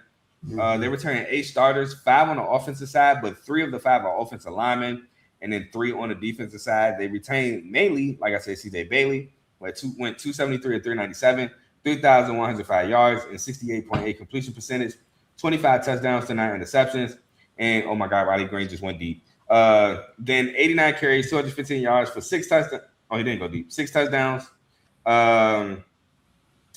Keenan Jackson is the only other returner beyond the 3 linemen and receiver, 28 catches, 281 yards, and 2 touchdowns. Now, they do return 3 defensive players, like I said. Jackson Vick at cornerback, 45 total tackles, 25 solos, 6 pass breakups. Ronnie Royal at safety, 49 total tackles, 28 solos, pass breakup, interception, and a forced fumble. And Assad Brown, Jr., a defensive back who had 64 total tackles, 39 solos, 2 pass breakups, and an interception. Now, they lost a lot. They lost Hollywood Smothers, which I thought at first he stayed, but he's gone. He went to he went to Texas. He's replacing Quatravion Wisner. He had 160 carries, 939 yards, 5.9 carries, 6 touchdowns, 37 catches, 189 yards, and the touchdown. Terrell Anderson, a receiver that went to USC, 39 catches, 629 yards, and 5 touchdowns. I think that was like the biggest loss of the 3 talented receivers that they lost. Justin Jolie, again at the Broncos, tight end, 49 catches, 189 yards, 7 touchdowns. Noah Rogers transferred to Alabama, 33 catches, 441 yards, and 2 touchdowns. And Wesley Grimes, a receiver that's on the 49ers, 29 catches, 430 yards, and 3 touchdowns. Now, they did lose Kenny Soares Jr., a linebacker who transferred to Michigan State, 80 total tackles, 35 solos, half a sack, 2 pass breakups, and fumble recovery. I'll be looking for you there. Zion Sloan on the Raiders, 61 total tackles, 24 solos, a sack and a half, pass breakup, interception, and a fumble recovery.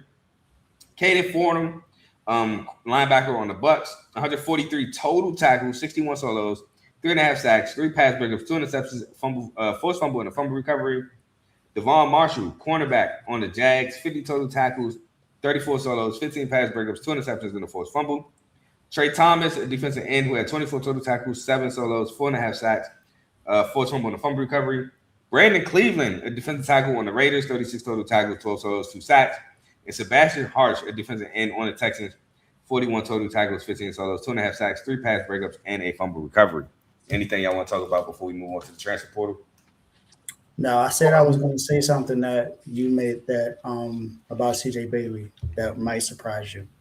Okay. You remember what Lamar Jackson did his Heisman season on the ground? Went crazy. I think CJ Bailey can do that same thing this year. Ooh, okay. That is crazy. That's a high bar. That's a high bar. That boy Now, talking. I'm just talking about on the ground. I'm not talking about passing. No, that's still a high bar. No, I know it is. That's a crazy. I think he can get somewhere close to that because I think he had 700 yards, 700 some yards last year on the ground. Nah, CJ had 215. Yeah. He not a crazy runner. The boy got legs, but Lamar is a high bar. But he also got legs because he got a long stride. I like the way that he runs. The way he runs reminds me. I will say he runs with some power to be a lanky dude. Yeah. He not no pushover. But Jacoby Thomas did run him over last year. Jacoby Thomas is also a striker. He said, come here. I think he can get to like 650, 700, close to 800 yards rushing. There got to be a lot of design play calls for that. And I don't know if NC State OC going to do that. Yeah, I think they're more so like I think where he excels is definitely like intermediate throws, some selective deep shots. Yeah, nice deep ball. Yeah, he got a nice deep ball too. Yeah. We're gonna talk about that because he getting the guy that I think could take the top off. Yeah, for sure. Like I think his legs will definitely affect some things, but I don't know if it's going to be nothing crazy. And they got a quarterback they bring in for. I don't know if he's still there actually. So they had a quarterback that they brought in for short yardage situations. He should still be there, but I'm not 100% sure. But they brought in Tad Hudson from Coastal Carolina too. Yeah, but big dude. Yeah, but yeah, I think CJ Bailey's gonna have a great season. I say this. I can see CJ Bailey being a part of. His ceiling is very high. I'll say he could be a part of the not Johnny Unitas. Maxwell? Not Maxwell. No. Davey O'Brien. Yeah, Davey O'Brien. Because your record don't affect that. I was gonna say Heisman, but the record I have for him, he's not gonna be in that. Yeah, I think he's going to be a guy who's going to complete a high percentage of his passes. Like I think he was already completing almost 70% last year. You know what I mean? And granted, he did lose a lot, but I think with what's coming in, you got JoJo Trader coming in, you got Chance Robinson coming in. I believe there's some other wide receivers coming in. You also get Hunter Province. You also get Hunter Province from Montana State coming in, a very big tight end who's a pretty decent pass catcher. So I think there's going to be some for sure chances for him to show, this offense can be dynamic.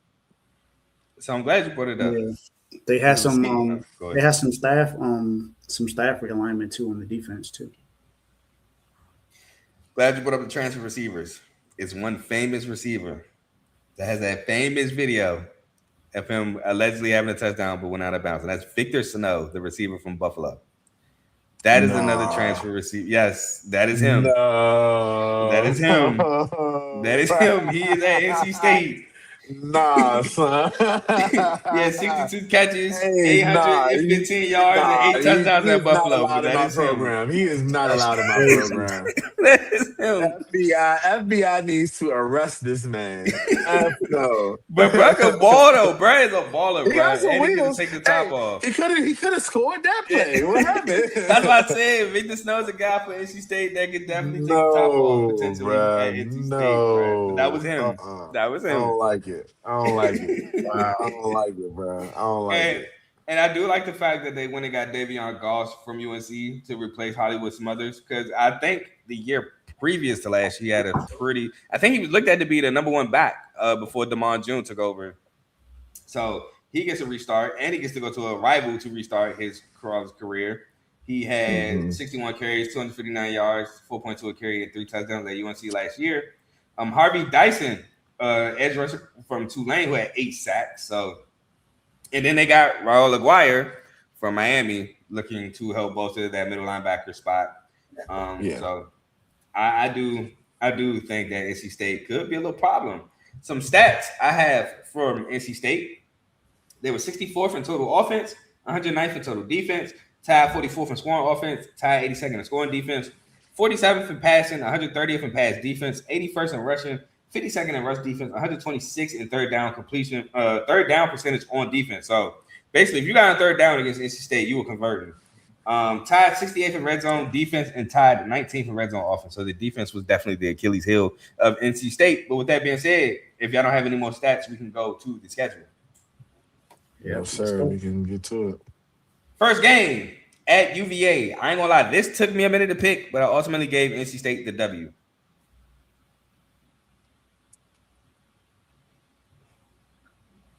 Yeah, me too. I have them losing. This is a tough game to pick. I'm not mad at you. I kind of leaned a loss at one point, but I think they won. And by the way, this actually counts as an ACC game. Sorry. No, I have as a loss too. Sorry. I'm on my own this one. I'm looking at a different team. It's all good. But again, last year this wouldn't have counted as an ACC game, but because of the this year it is. Sometimes it's not. Sometimes it should have counted last year. That is how Virginia got into the title. That's exactly how they got in, because they only had one ACC loss because that NC State loss. There's some games like that this year, though. I don't know which one it is, but it was supposed to be this one. It was supposed to be this one again. But because some teams are playing 9 and some teams are playing 8-game conference schedules, they just counted it. Got it. They better count it. They should have counted it last year. They better count it.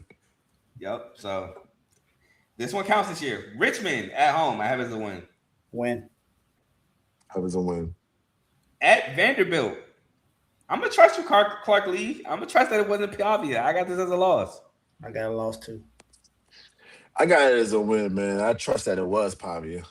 I ain't gonna lie, I'm not mad at that, because I low-key wanted to be like, I don't know if it's just Clark Lee or if it was Diego Pavia, because he's basically won wherever he went. You know, went to the conference championship with New Mexico State, won 10 games at Vanderbilt. And listen, if they prove me wrong, I ain't mad at it. But if I'm gonna be high on him, I'm gonna be high on him. You know what I mean? I think CJ Belly can definitely go out there and win them some games, man. I think that's one of them. Yeah. If they do win that, it'll be a good sign for the year, for sure. Yeah, for sure. I 100% agree with you there. But I do think this is a swing game. Then they go back at home to take on App State. I have this as a win. Win. But I will say this. I don't know what that line looks like right now. I might take the points with App State. But we'll move on to Louisville. I have this as a loss. I have as a win. I have as a win. Sorry, I'm just looking to make sure I had continuity across the board. Yeah, that's a win. You're good. Next game at home against Wake Forest, I have as a loss. I have as a win. I have that as a loss as well. All right, then we move on to at Stanford, I have as a win. I have as a win. I have as a win. Next game at home against Cal, I have as a win. I have as a win. I have as a loss. You think the back and forth going from out west to come back home might jet lag them? Yeah, and I also I think that it's going to be like one of those QB duel kind of jumps, and I think JKS might just be able to pull it out at home. I mean, I do love me some JKS. Not mad at that. Mad at you. At home against Duke, is this for the? No, not yet. This might be for state championship. I have as a win against Duke. Yes, for the first part of the state championship, I have them as the win. Yeah, I have as a win too. At home, actually, Wake Forest is in North Carolina. It is, right? it is, but I think I kind of foreshadowed. But Syracuse, I have as a win. I have as a win. I have as a win. At Florida State, I have it as a loss. I know y'all going, I have it as a loss. I have it as a win. I have it as a win, but I'm not mad at it being a loss. I can understand. And the final game, your rival, Chapel Hill, on the road, I have it as a win against North Carolina. I have that as a loss. I have it as a win. They're going dog walk North Carolina, and that's when Bill gonna get fired. Wait. Hold on. Respect. So I have NC State Sorry. going 8-4, Loss. 6-3, taking the over 7.5 win total. That's a win for NC State against UNC. Sorry. Oh, got you. So 8-4, 6-3, over 7.5 win total. I have the 9-3, 6-3 in conference over the 7.5 for the win total. Same as 9-3, 5-3. Wait, y'all said 9-3, 5-3? 9-3, 6-3 is what I have. My fault. Okay. We differ. You differ with the Vandy joint. Yeah, the Vandy and I think Cal. I have. No, I was I have thinking about. I have 9 and No, 3, it's, 7 and 2 NC State. oh, it's Wake Forest. It's Wake Okay. Forest, I think. And I heard you, I have Dave, the 9-3, movie. 7-2. Mm-hmm. Cool. All right. So those are our NC State predictions. We're gonna move on to Pitt, a team that I can never predict. And you know what? Yeah, It's funny. super hard. I can never predict Pitt, and the game I can't predict with Pitt is the backyard brawl, which they are not playing this year. Kind of disappointed in that. I wanted this year to be the year I predicted it right, and then I looked. I'm like, oh, they're not even playing each other. I was looking at it. This year they was like, nope, you don't get a chance this time. Man, I was sick. I was like, all right, but Sorry. Pitt under Pat Narduzzi is going with a new defensive coordinator. They are going with Corey Sanders, who is an in-house promotion. So we'll see how that works. But they are coming off an 8-4, 6-2 season where they lost the military bowl. Huh? Oh. Well, technical difficulties by Ace again. But while I'm here by myself, they lost the military bowl to ECU 23-17. And if I ever come on this show, well, let me not say ever because they might turn it around. But if I recently, like from here to maybe 2-3 years, come on this show and pick Pitt to win a bowl game, somebody please slap me. Pitt is terrible in bowl games. They can't get a win in bowl games. Now, I know 2 years ago when they lost to Toledo in that 6 overtime bowl game, they started like their third or fourth string quarterback. Don't matter. I am not picking Pitt if they make a bowl game in any time soon. No, not gonna happen. Not doing it. Can y'all hear me? Well, can you hear me? Yeah, you came in talking crazy. Like, yeah, exactly. Yeah, I was basically saying how I'm never picking Pitt to win a bowl game in any recent bowls from the next 2-3 years. Not doing it. They're terrible in bowl games. You definitely made that clear. Yeah. I'm not picking them either. I picked them to convince beat ECU, me for sure. And they're like 2-7, I think, under Narduzzi in bowl games. It's something bad. But they returned 11 starters, 6 on offense. They returned 4 of their 5 starting linemen, so that is great for them. And 5 defensive starters, so they have a lot of production coming back. Now they do, which they kind of phased them out. They do lose Eli Holstein, but I think they're pretty cool with that. With the emergence of Mason Heichel at quarterback last year, 201 and 316, 63.6% completion percentage, 2,354 yards, 16 touchdowns, and 8 interceptions. I will say this. I am not on the Mason Heichel hype train. I'm not. I'm sorry. He can prove me wrong this year, and I'll be fine with that. But I'm not on it. I'm not on it. You know how I felt about Pitt all last year. I felt it was pretty fraudulent. Yeah. You called them frauds at multiple points in the year for sure. But I don't know, man. I kind of like Heinzel. I think little bro got some swag to him, man. Yeah, that's fine. That's cool and all. He might throw a couple too many picks, but you know. Yeah, I'm not on the hype train at all, bro. I'm so sorry to tell you that. It is what it is with that one. They did lose my guy, Desmond Reed. He's on the Bills, but they bring back the guy who kind of really took over for Desmond Reed last year, Ja'Carrion Turner, who was a freshman last year, who they're really high on at running back. So I'm interested to see what he does. I don't think I wrote his stats down because he's not. He had 745 yards on 100. He led them in rushing carries. Yeah, he led them in rushing. Touchdowns, averaging 5.3 yards per carry. Yeah, they led them in rushing, but I will say this too. Offensively, they lose a lot of production in terms of skill players. Now, defensively, they bring back production and they bring back a lot of production on the O-line, bringing back 4 or 5 guys. But skill-wise, they lose production in Desmond Reed, Kenny Johnson, who's on Texas Tech, transferred to Texas Tech, who had 48 catches, 695 yards, 5 touchdowns, and Raphael Williams, who had 51 catches, 701 yards, and 7 touchdowns. And Desmond Reed, like I said, he had 60 carries, 278 yards, 4.6 to carry, 2 touchdowns, 23 catches, 317 yards, and 2 touchdowns as well on the Bills. Defensively, they did lose some big names, though. They did lose Rasheem Bowles, a linebacker who transferred to Texas, who had 100 total tackles, 39 solos, 4.5 sacks, 4 pass breakups, 2 interceptions, two pick sixes. So both his interceptions went for touchdowns, 2 forced fumbles, a fumble recovery, and a scooper score. So basically, whenever he touched the ball on defense, he scored. They lost Cal Louis, who I thought was like a safety linebacker hybrid, because I seen him at both spots. I think he's going to be really talented for the Dolphins. He had 79 total tackles, 43 solos, 3 sacks, 3 pass breakups, 2 interceptions, a forced fumble, and 2 fumble recoveries. They lost Rashad Battle, a cornerback, who had 42 total tackles, 28 solos, a sack, 5 pass breakups, and a fumble recovery. And Javon McIntyre, a defensive back, who had 50 total tackles, 36 solos, pass breakup, and interception. Now, some guys that came back. Braylon Lovelace, a linebacker who had 80 total tackles, 41 solos, a sack, 2 pass breakups, and 2 interceptions, and a touchdown. So 1 pick 6.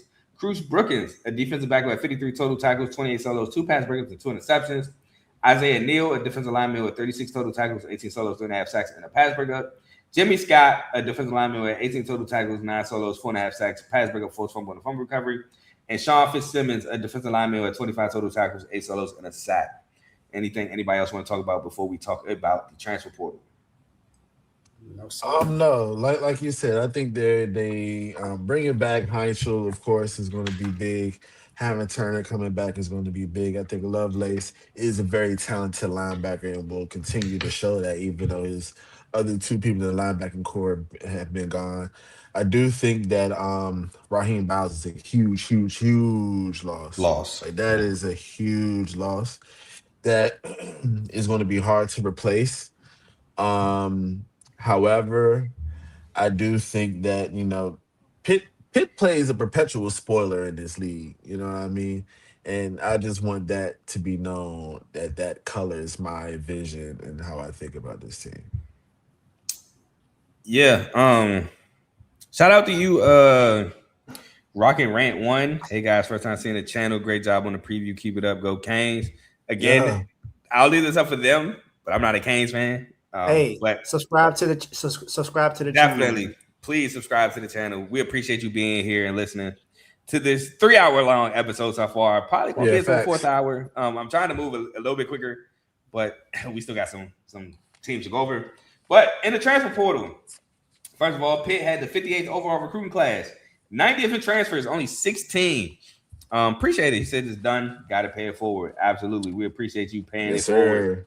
You are actually my 200 subscribers, so I definitely appreciate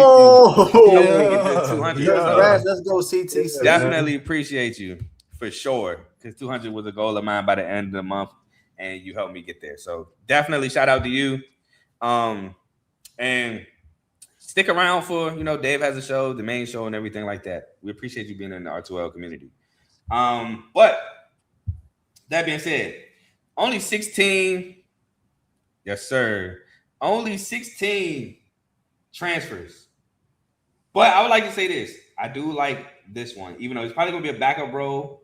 He was kind of a backup role at West Kentucky. And that's Lavelle Wright, running back out of West Kentucky. Like I said, 85 carries, 171 yards, 5.5 a carry, 10 touchdowns.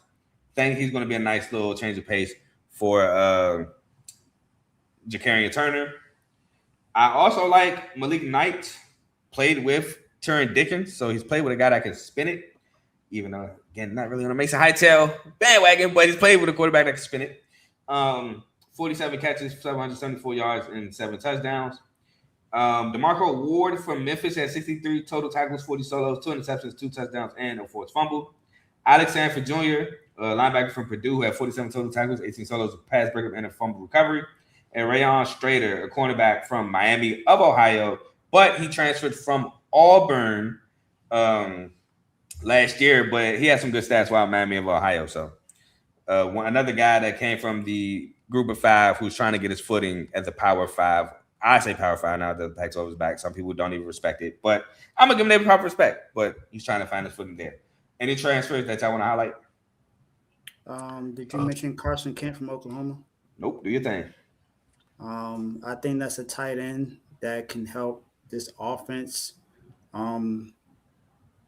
not be explosive, but be a little bit more stable. I don't see him as an explosive tight end, but he's a really good blocker, whether it's running or passing. So he can help out in those areas. And he's not a bad pass catcher either. So I think he'll fit well there. And then Malik Knight from Western Carolina and Lavelle Wright from Western Kentucky. Those two on the offense, if they are able to play, I think they can make some key additions as well. Yes, sir. Yes, sir. So, Ace, and I think Alex Sanford, a guy from Purdue at linebacker, can be a guy who can come in and step in and help in that position that's going to need it. Particularly, I remember seeing a little bit of them play Ohio State, and he was a guy who was kind of a bit around all on the field. And, granted, they still got dog walked. But, he got up for a big game, and I think that's something that Pitt could use. You need players who want to play the best, and Pitt definitely has some pretty good teams on their schedule. It's not a super hard schedule, but there's definitely one or two games that I think that they will want to get up for, and more if you're just looking at a brand name. Mm-hmm. For sure. I 100% agree. Now, ACC ain't the place you want to go if you want to play the best. Because, again, now the Pac-12 is back. Pac-12 is by far the weakest power conference now. But ACC is right there at 4. I'm sorry. We're been hearing me say this for years. Better than the Pac-12. Come on now. Please. That's why I said y'all are 4th. Yeah, we're arguably better than the Big 12. I don't know. Maybe. We're arguably better than the Big 12. Oh no, they got Houston, Texas Tech, BYU, Utah. I don't know. I might. I think we have. I think the y'all are more top heavy. Yeah, that's what I'm about to say. Yeah, we're top heavy. Yeah. That top 4 is our top 4 can compete very well. That top 4 can compete with any of those teams. Yeah, I was going to say y'all are for sure top heavy, but except maybe Texas Tech, but I mean, y'all can compete with Texas Tech for sure. No, I wasn't talking about us. Yeah. Let's be clear. Oh, my fault. That's the gap again. My fault. We're talking about the other 3. Yeah. My fault. My fault. My fault. 2 through 3. My fault. But Eddie, we got some stats for Pitt. 65th total offense. I'm sorry. I wish Texas Tech would come in our John and try to do something. I wish they would. Hey, that's the wrong program. Ahead. That's the wrong program. You know what they said to Texas. Set it up. You know what they said to Texas. Set it up. We buy out your game and make y'all play. We can play at the Cowboys Stadium for all that. Spend the oil money. Waste your oil money. That's fine with me. Hey, they call your bluff. That's why I respect it. They will. Yeah. They will. I respect that. But so Pitt was 65th in total offense, 32nd in total defense, 20th in scoring offense, tied 67th in scoring defense, 18th in passing, 99th in pass defense, 114th in rushing, 8th in rush defense, tied 118th on third down percentage on offense, but 15th on third down percentage on defense, 84th in red zone offense, and tied 103rd on red zone defense. So offense is really the kind of the Achilles heel. No, it was running the ball was Achilles heel for sure, but some offense was the Achilles heel. Third down for sure. And when you got in the red zone, you was kind of guaranteed a touchdown against Pitt. But let's talk about this schedule. First game of the year versus Miami of Ohio. I have this as a win. I have as a win. I have as a win as well. Next game. Now, this one was a tough one for me, but it was at home against UCF. I gave this one a win, but this is a swing game in my opinion. Yep, same here. I gave it as a win, but I wouldn't be surprised if they lose this game. Now, this is a swing game as well for me, and I had this as a loss, but in light of my recent comments, I'm making it a win. About them playing spoiler, but this ain't in conference. No, about what I said about the Big 12.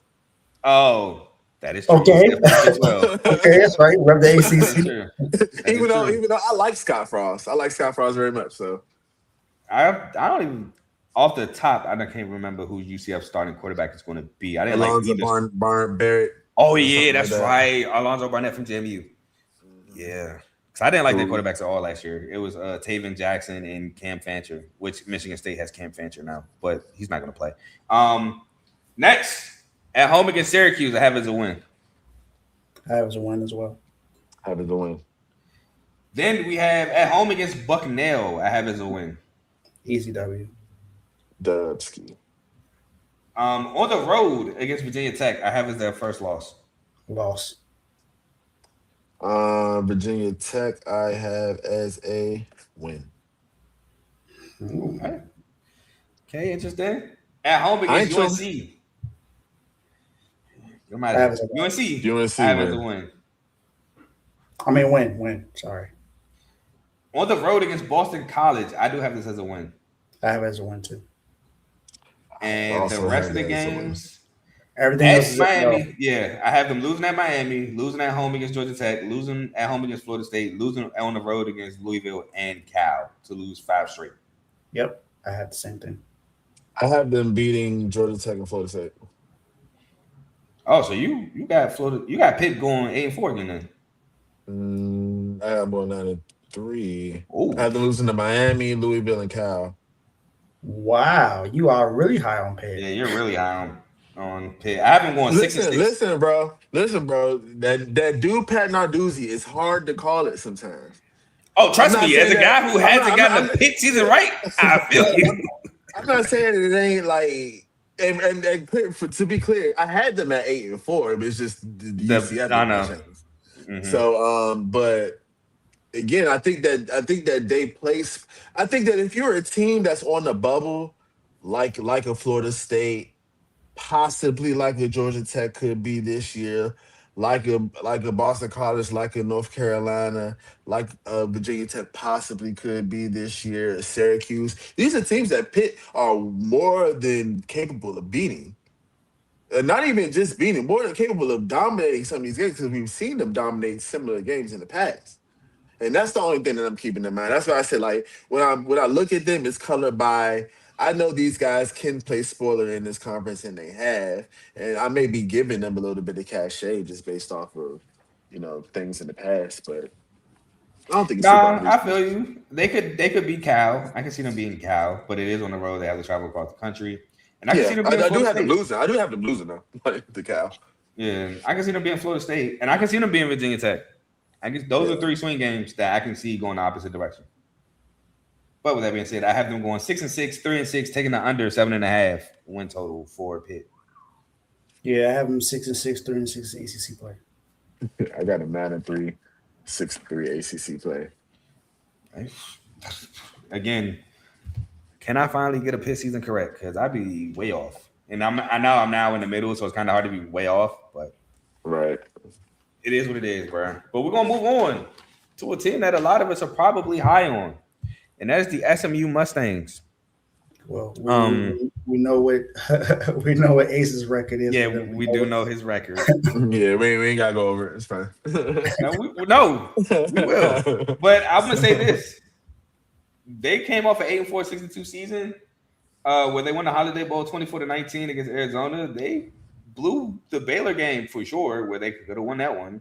Mm-hmm. They should have won that one. They don't play well at the end of the season. I will say that. Yeah, but that Baylor game I think was the second week of the schedule. They blew the Cal game, so that's 10-2, 7-1 right there. SMU a couple games from being in playoff contention. So, I mean, you being high on them is not really a bad thing. No, I don't know if you're looking at the schedule they're from last definitely year. a playoff caliber team. Yeah, I think if we're talking about playoff caliber teams in the conference, I think them, Louisville, and us for sure. For sure, top 3. Mm-hmm. And Clemson. Sorry, Dabo. I don't see Clemson making the playoff, but they definitely up there. I mean, if I'm at 9-3, 7-1 now. I mean, look, if you win the conference, I mean, you deserve it. I don't have them making a conference championship. I don't either necessarily, but I'm just saying if it happens, And I don't have them winning double-digit games, so I'm with Dave. I don't think they make the playoffs. Well, you already know the SEC got like 4-5 spots reserved. Yeah, that's why I said you have to win the conference. Yeah. But SMU has a unique dynamic. They have both co-OCs and co-DCs. One name, very familiar, Derek King. He is a co-OC with Rob Likens and Garwin Justice. And co-DCs are Maurice Crum Jr. and Ricky Hunley Jr., all in-house promotions. So 5 co-coordinators in total for OC and DC. I don't think I've ever seen that before. It is very interesting to see how that works. Yeah, I've never seen that before either. If it But works. I mean, well, we'll get there. We'll get there. They're coming off, like we said, an 8-4-6-2 season where they won the Holiday Bowl. They returned 11 starters, 7 on the offensive end, with 3 being O linemen and 4 on the defensive end. Main one returning is Kevin Jennings, quarterback who had 300 of 454, 66.1% completion percentage, 364 yards. 3,641 yards, 26 touchdowns, 13 picks, and added on 4 rushing touchdowns on the year. Yamir Knight, a receiver, had 54 catches, 637 yards, and 5 touchdowns. Brandon Booker, a linebacker, had 69 total tackles, 26 solos, half a sack, and 2 pass breakups. Alexander Kilgore, a linebacker, had 60 total tackles, 31 solos, 2 pass breakups, 2 interceptions, and a touchdown. Marcellus Barnes Jr., a linebacker, had 32 total tackles, a quarterback, 32 total tackles, 21 solos, 6 pass breakups, interception, 4 fumble recovery. And William Nettles, a cornerback who had 37 total tackles, 25 solos, half a sack, 4 pass breakups, and an interception. Lose a ton offensively. They lose TJ Harding. They lose Chris Johnson Jr. They lose Romello Brunson. They lose Jordan Hudson. They lose Matthew Hibner on the Ravens. And RJ Maryland on the Packers. Let me not be selfish. TJ Harding's on the Browns. Chris Johnson Jr., as I heard earlier, is on Clemson. Jordan Hudson's on the Cowboys, and RJ Maryland is on the Packers. Lose a ton of production offensively in terms of the skills. Now they return some production, and they return 60% of their O-line. So that's solid. But a lot of skill production is gone, and they lose a ton defensively. They lose Isaiah Wacobia, a safety who's on the Bengals, Ahmad Moses, another safety who had 104 total tackles and 5 interceptions. Cameron Robertson, defensive end on the Cards, who had 5 sacks. Isaiah Smith, another edge who had 8.5 sacks, currently on the Panthers. Terry Webb, a defensive tackle with 5.5 sacks, who's on the Chargers.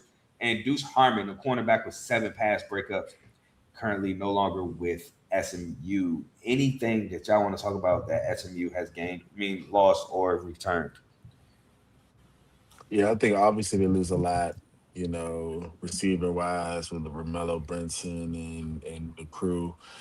But I mean, you still got Kevin Jennings, and I think that's really all that matters. You got Kevin Jennings, you have a Rhett Lashley offense, you got tempo, you got spacing. I mean, look, you got them 2 things. You always got a chance, pretty much. Yeah. I wasn't really gonna say much except for about Kevin Jennings. Just him coming back. This is what they needed. Yeah, him taking that job from Preston Stone, he's taking it and ran with it. Took it to an ACC championship appearance. So yeah, maybe he's taking it to another one. Ain't heard from him since. Well, Preston Stone had a solid year last year at Northwestern. He took him to a bowl game and they won it, the game above Sports Bowl against Central Michigan. Oh, shout out to him. Yeah, and he almost beat Michigan. He almost did it. He almost got that job done, but he didn't, and it was very unfortunate. Defense did a lot. Is that his senior year? Last year at Northwestern, yeah, he's gone. He's done. But selling insurance now. All right, see, I wasn't about to go that far, but you might not be wrong. Let's move on to the transfer portal. SMU was 30th in overall recruiting class, but 32nd in transfers with 16. The biggest name in this transfer portal beyond Kendrick Raphael, which was another in-conference transfer, in my opinion, was Yannick Smith, a receiver that can be a vertical threat out of ECU. 44 catches, 583 yards, and 5 touchdowns. Now, again, Kendrick Raphael might be the biggest name in the portal for me. Running back from Cal with 232 carries, 943 yards, and 4.1 a carry with 13 touchdowns. But also like Jimmy Wyrick from the infamous UTSA, the Meat Meats. Safety who had 62 total tackles, 42 solos, 8 pass breakups, interception, forced fumble, and 2 fumble recoveries. And Marquise White, an edge from UMass who had 5 sacks, 50 total tackles, a pass breakup, 2 forced fumbles, and 18 solo tackles. Any transfer y'all want to talk about? The running back from Cal, Kendrick Raphael.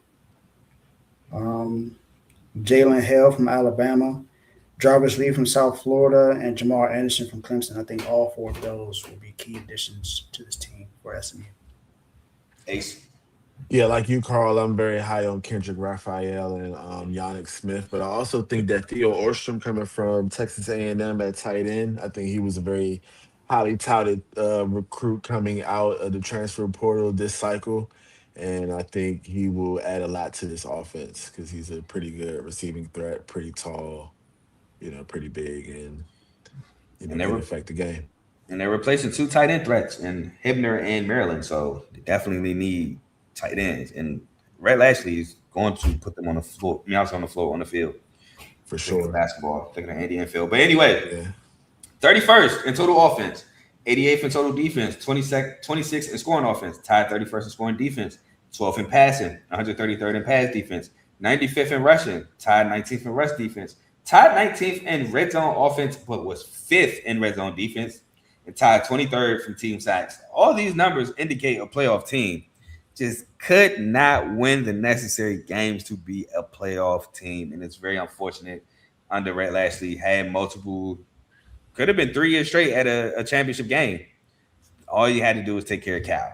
But no need for them to live in the past. If you're ready, we can get to the schedule. Yeah, we can do that. All right.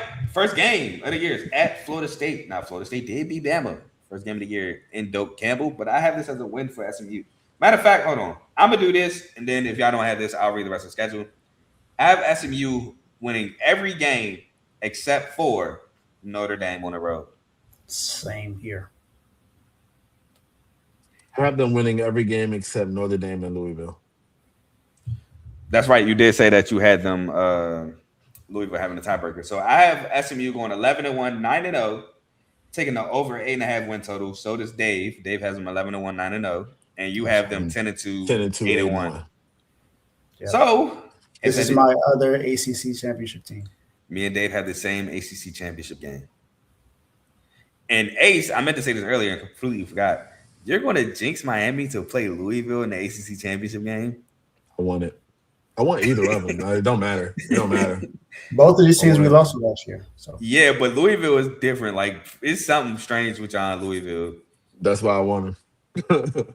Louisville, because it ain't no jinxing nothing. We out here. Well, no, we beat them 2 years ago with Cam Ward, didn't we? Yeah, but the year before that, I think. But y'all weren't it was a fight too. Yeah. It was a fight too. It was a fight. I think y'all weren't even favored during that game. Yeah, and then somebody like fumbled like late in the ball game. Was that y'all that fumbled late in the ball game that let them back in? Yeah, I want to say it was Mark Fletcher, wasn't it? It might have been Damian Martinez or Mark Fletcher.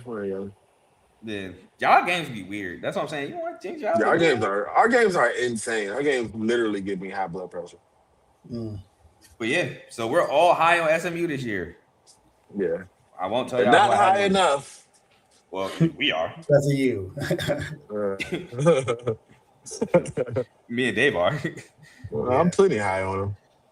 But we'll move on to a team that many of us might not be high on at all. Yeah. And that is Stanford. I ain't gonna lie, I feel like I might have did Stanford dirty. And Syracuse. But we'll start with Stanford. I definitely did Syracuse dirty. I ain't even gonna lie. Stanford. Actually, I did them very similarly. Now that I'm looking. Oh, I think you did. Okay. I think I caught that. I definitely did Syracuse dirty.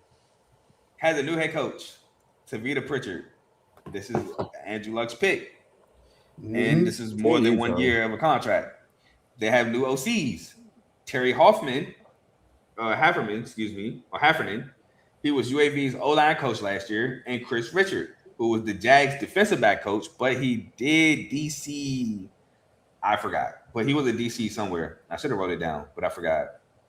I feel bad for forgetting. But he was a DC before. But last year, or his last job, he was Jags defensive back coach. They are coming off a 4-8, 3-5 season, which was their best season since 2022, which is crazy to say. A 4-8 season is your best season in some years, but that's Stanford for you. They returned a lot of production though. 12 starters, but offensively they returned 80% of their O-line, which is 4 of the 5 offensive starters. So they returned a lot of the O-line production offensively, and defensively they returned 7 starters. Which is a lot of production there. The only non-O-line starter they bring back is Michael Ford, a running back who had 643 yards on 145 carries, 4.4 carry, and 4 touchdowns. Now, they bring back Matt Rose, who's a linebacker that had 106 total tackles, 3 sacks, and 3 pass breakups with a fumble recovery and a forced fumble. They bring back Scotty Edwards, a safety with 2.5 sacks, a forced fumble, and 54 total tackles.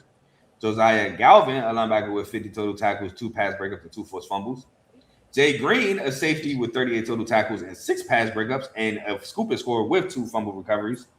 Brandon Nicholson, a cornerback with 27 total tackles, 6 pass breakups, and 2 picks. Tafiti is his last name. His first name, I think, is Tavaru Tafiti, edge who had 2 sacks.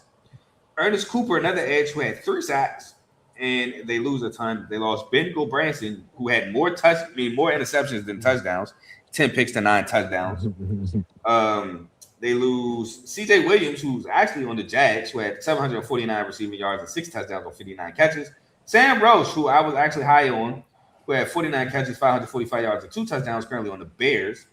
Bryce Farrell, a receiver who had 455 yards on 29 catches and 2 touchdowns. Mitch Leiper, a safety who had 36 total tackles and 2 pass breakups. Clay Patterson, a D lineman who had 4 sacks, a pass breakup, a forced fumble, and a fumble recovery. And Colin Wright, a cornerback who had a pick 6, 4 pass breakups, is currently on the Texans. Anybody want to talk about any losses or returnees from Stanford? I think the only departure I was going to talk about was Elijah Brown, who went to the point and committed to Washington. I mean, I don't think it's a huge loss because I mean they were 4-8 last year, but it's a loss nonetheless. Ace. No disrespect, but absolutely not. It's nobody. I feel it. I mean, I feel like rushing through this thing too, so I ain't gonna lie to you.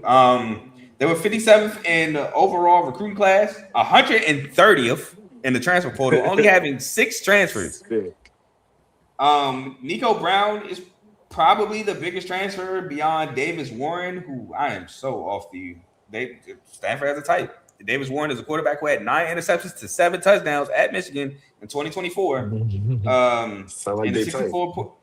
64.1% completion percentage. If you remember, he was a part of that quarterback trio who could not throw the ball at Michigan. They really relied on running the ball a ton, but they did beat Bama in a bowl game. I think it was the Reliance Bowl. That was 2 years ago. Nico Brown is a receiver from Yale who had over 1,000 yards and 11 touchdowns on 71 receptions. And Leroy Bryant, a cornerback from Washington, who had 2 interceptions and 19 total tackles. I didn't talk about the other ones, but if y'all want, we could talk about them or we could just move forward. I think we could just move forward. I think the only thing I want to say is breeze through the schedule.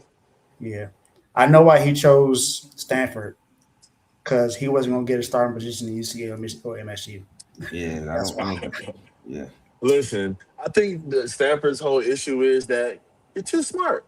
Your GPAs are too high. You can't get no good players coming because these guys want NIL money. They don't want to get a degree. They just want to get a hot $700K. You know what I mean? If they can.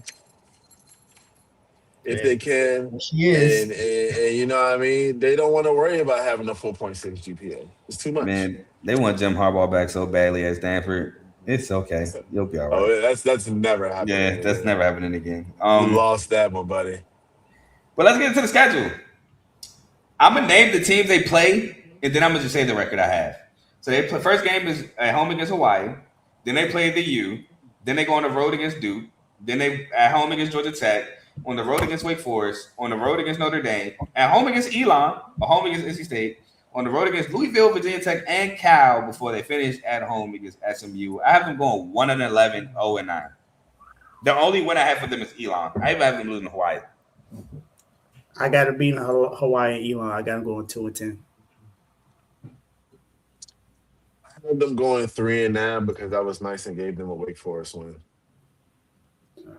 I want to hear how you feel. But actually, I take that Wait. Because this app. You got Wake Forest beating NC State but losing to Stanford? Listen, man, ACC be wacky, bro. It do, but I don't see Jake Dicker going like that. Listen. Also just reneged it, so chill on me. Okay. So now you got him going 2-10, 0-9. Yeah, Respect. I do. Actually. Right, so I'm telling y'all, I'm not shocked. After Hawaii beat them on the island last year, I'm not shocked if Hawaii comes into Stanford and beats Stanford at home. I'm not shocked. Micah Alejado and Profili No, Ashlock are that Hawaii good. are no slouches at all. They're not.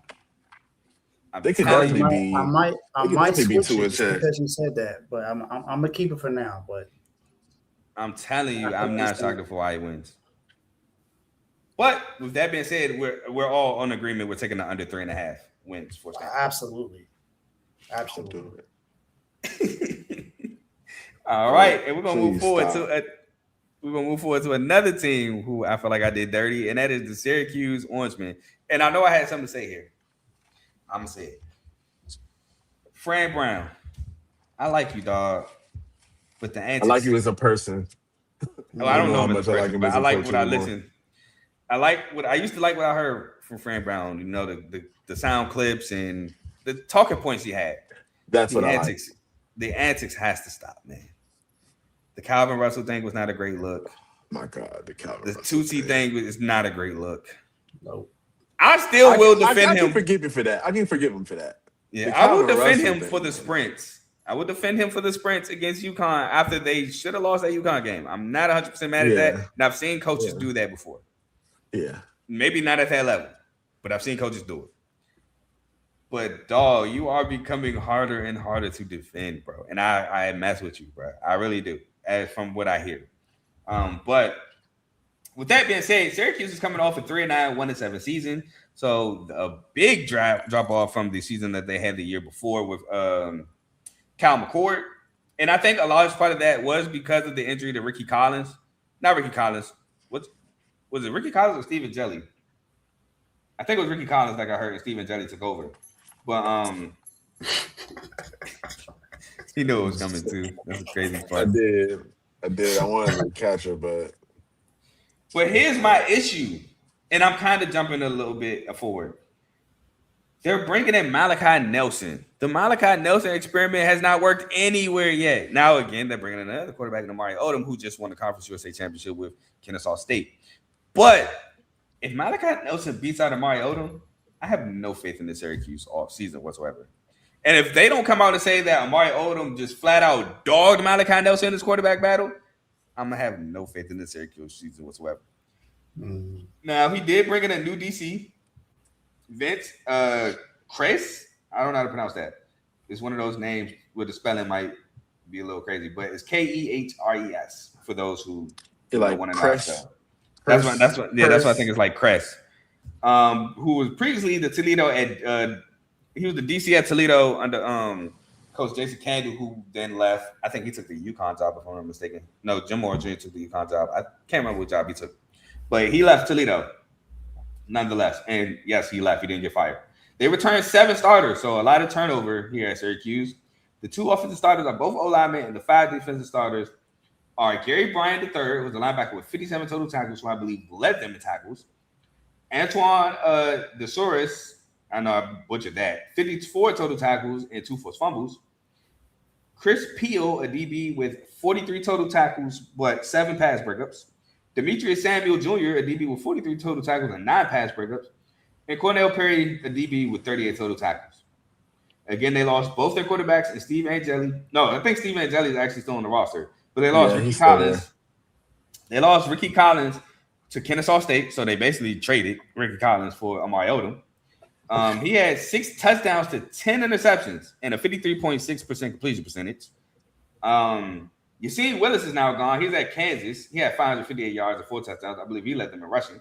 Jonte Cook is now gone. He had 45 catches on 549 yards and 2 touchdowns. He's at Ole Miss. Darrell Gill Jr. followed him to Ole Miss with 32 catches, 506 yards, and 5 touchdowns. So that's the receiver production right there. Dan Valeri went to the NFL, tight end who had 39 catches, 412 yards, and no touchdowns. He was on the Rams.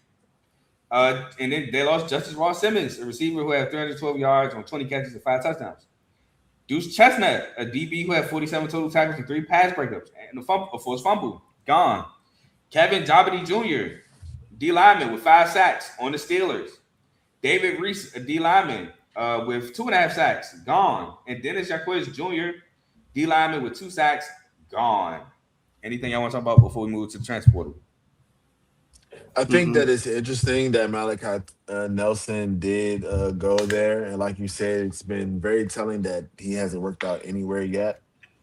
maybe Fran Brown can have some Kyle McCord kind of call back with him this season, hopefully. Because I mean, I think a lot of people wanted to see Malachi Nelson ball out. But beyond that, not very high on this team. I think that man, now Fran Brown is more like a caricature of what a good coach is. You know what I mean? And I'm kind of hating it for him because I think that he does bring a lot of good things to a program, but he just talks too much. Like you Mhm. doing too much. You too much about antics. You try to be too cool rather than just going out there and focusing on winning games. And if he continues to do that, he ain't gonna be nothing better than the coordinator going forward. Yeah, it's unfortunate, Brian. I don't like the downfall so far because he had a great year one, and I was behind him. Even last year, I had so much faith in brother. I thought he'd at least make a bowl game, and I get Yeah, quarterback injury kind of derailed that, but still, you kind of didn't help yourself. nah. But then you got Calvin Russell coming in there to nothing. Like, He probably was like, "Dang, I really wish I did commit to Miami," but it's a lot of talent in Miami. Yeah, it'll buy yeah, somebody yeah. out. We got a deep room, man. We don't need him. Not like that, but you know what I'm saying. It is weird. Dave, I thought you looked like you wanted to say something. Nope. Best of luck to you, Calvin Russell. All right, well, they were 40th overall recruiting class, which is very solid after the year that they just had. And 54th the transfers were 18. I talked about two of them already. Another one I want to talk about is Chris Diapolonia, linebacker from Toledo, following his DC, who had 68 total tackles, 4 pass breakups, a forced fumble, and a sack. Cole Weaver, a receiver from Miami of Ohio, had 45 catches, 642 yards, and a touchdown. Nazir Ward from Western Kentucky, a cornerback who had 6 pass breakups and an interception. And Noah Myers, a tight end from Western Kentucky, who had 3 touchdowns, 357 yards, and 32 catches. Anybody want to talk about any other transfer? No. All right. I'm going to skip through the stats because the stats are horrible. I also had Keyshawn Johnson, an edge from UT Martin, who had 13 and a half sacks and 53 total tackles. Stop giving the stats because they're He horrible. said the stats trash. Bro, like most of these joints are in the hundreds. You know what? I'll humor y'all. 104th in total offense, 124th in total defense, 116th in scoring offense, 128th in scoring defense. No, I'm halfway done now. No, keep going. Keep going. 78th in passing, 120th in pass defense, 108th in rushing, and 97th in rush defense.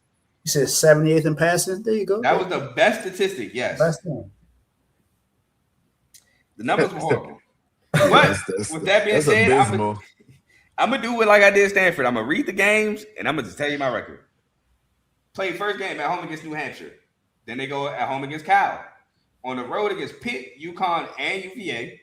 Then back home against Louisville. Then on the road against UNC. Then back home against SMU and Clemson. On the road against NC State and Boston College. And they finish at home against Notre Dame. I have them going 1-11, 0-9. Dang. That's the only one I have for them is New Hampshire. That's worse than me.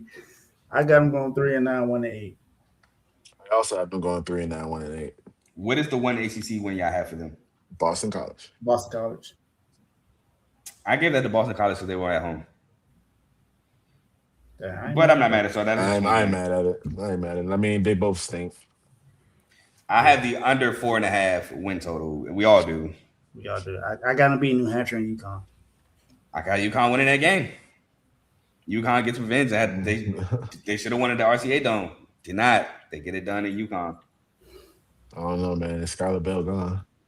Skylar Bell and Joe Fagano. But UConn didn't. I don't think they were. No, they did have both of them the year before when they were good.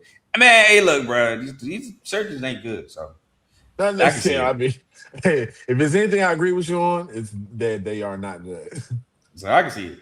But yeah, like I said, I felt like I did Syracuse and Stanford dirty. But it is what it is. Y'all can prove me wrong, and then y'all get to talk trash in my comment section. Hey, they earned it. So yeah, y'all know I don't never. If I'm wrong badly, I don't never run from it. I embrace it. It is what it is. It's the life of what I'm trying to do. But anyway, we're gonna move on. We got 3 teams left. We're almost done, y'all.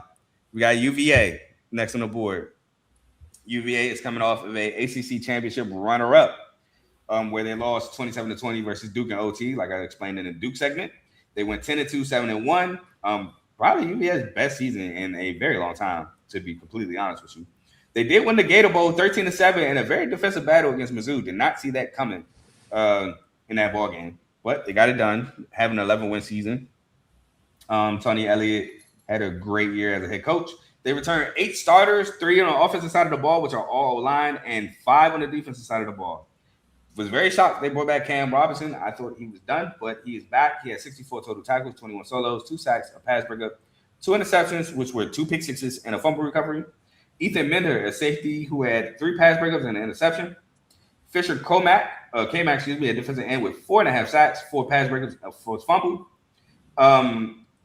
Jason Hammond, a D tackle with 2.5 sacks and a forced fumble. And Donovan Platt, a DB who had 6 pass breakups, an interception, a forced fumble, a fumble recovery, and that fumble recovery went for a touchdown. Now they lost a ton. Chandler Morris, like I said earlier, is now gone. He only had 16 touchdowns through the air, but he had 5 more on the ground, 9 interceptions, and 3,000 passing yards on the nose with a 64.7% completion percentage. Jamari Taylor, who had a really great year, 1,062 rushing yards on 222 carries, on 4.8 a carry and 14 touchdowns. Add on another touchdown through the air and 253 yards on the air as well. Receiving, I should say. Terrell Harris transferred to Oklahoma with 847 yards, 5 touchdowns on 59 catches. Jamal Adrain transferred to FAU, 46 catches, 564 yards and a touchdown. And Cam Ross went to the Broncos at the 53 catch, 543 yards, and 2 touchdown campaign. Lost Emmanuel Carnley, cornerback, to Washington, transferred to Washington, I should say. He had 8 pass breakups and interception. Devin Neal, a safety, to the Jags, 7 pass breakups and half a sack with 88 total tackles. James Jackson, I believe Devin Neal led them in tackles, by the way. James Jackson, a linebacker with 66 total tackles and 3 pass breakups and a fumble recovery. And Daniel Reichert, an edge with 6.5 sacks and 35 total tackles. Anything y'all want to talk about with Virginia? I think that this is a team that may not have like the star power of other teams in this conference as far as like flashy players, but I think that they have like maybe less of the structural questions some of these teams have, even though, the quarterback, Bo Pribula isn't like, the greatest of great, but I think he can win you some games. And I think the fact that they're bringing back so much of their offensive line, essentially all of it, is great. And the fact that they played in so many close games last year will help this team perform pretty good this year, in my mind. Yeah, that brings back some continuity. Go ahead. I said, that brings back some continuity for the offensive line. And I agree. I don't think this is a very talented team, but a good enough team to win you some games. So I think this team is pretty solid. Yeah, I agree with those sentiments as well. And I think Tony Elliott is a really good ball coach. So his coaching is going to win them some games as well.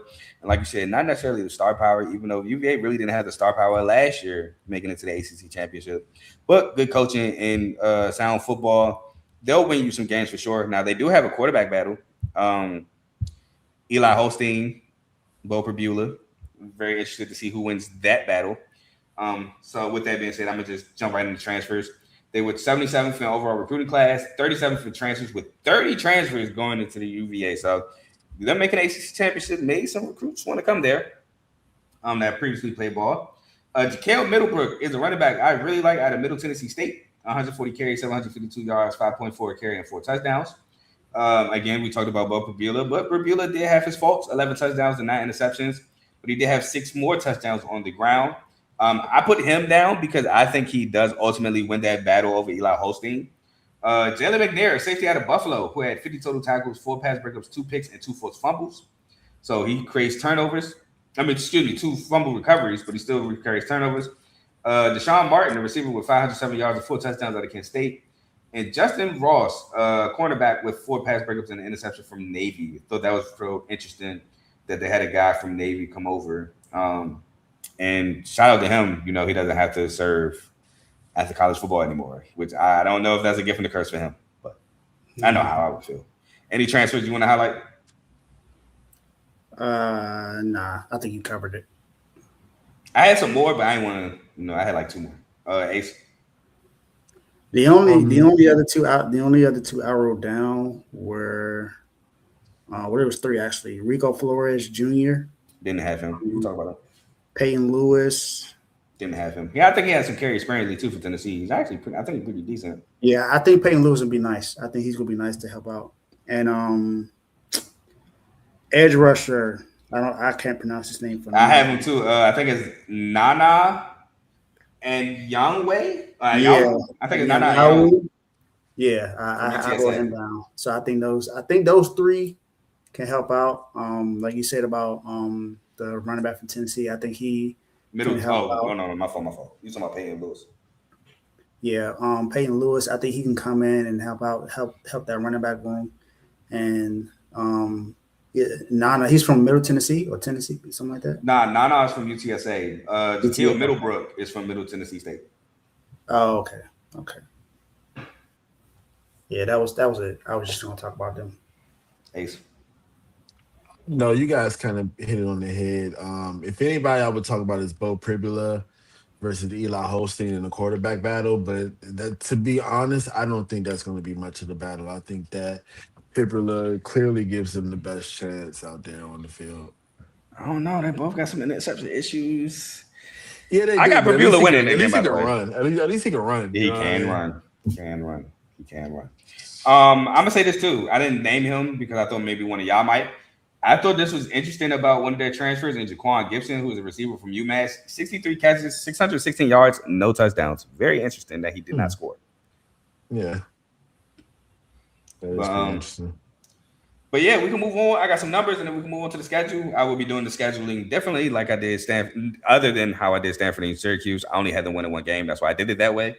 But they were 29th in total offense, 20th in total defense, 38th in scoring offense, 22nd in scoring defense, 54th in passing, 33rd in pass defense, 38th in rushing, 22nd in rush defense, 11th on third downs, converting them on offense, and second on third downs, stopping people on defense. So third down percentage on defense, they were second, 11th in third down percentage on offense, which is really good. But 67th in red zone defense and 80th in red zone offense. So the red zone got a little dangerous for UVA. Should have been a playoff team, but you blew the game to Duke. With that being said, we can get into the schedule. NC State, again, my first game for them, I have as a loss. I have that as a win. I have that as a win. Norfolk State, I have them winning at home. Win. Now they take on West Virginia, but this one is at Bank of America Stadium in Charlotte. I have as a win. I have as a win as well. I have as a win. Then they take on Delaware at home. I have as a win. I have as a win. A win. On the road at Florida State, I have as a loss. I have as a loss. I have as a win, but I do have that as a swing game. I think they could very easily lose that. For sure. Syracuse, I have as a win at home. I have as a win. I have as a win. On the road against SMU, I have as a loss. I have as a loss. At home against Duke, I have as a win. I have as a win. I have as a win. On the road against Wake Forest, I have as a loss.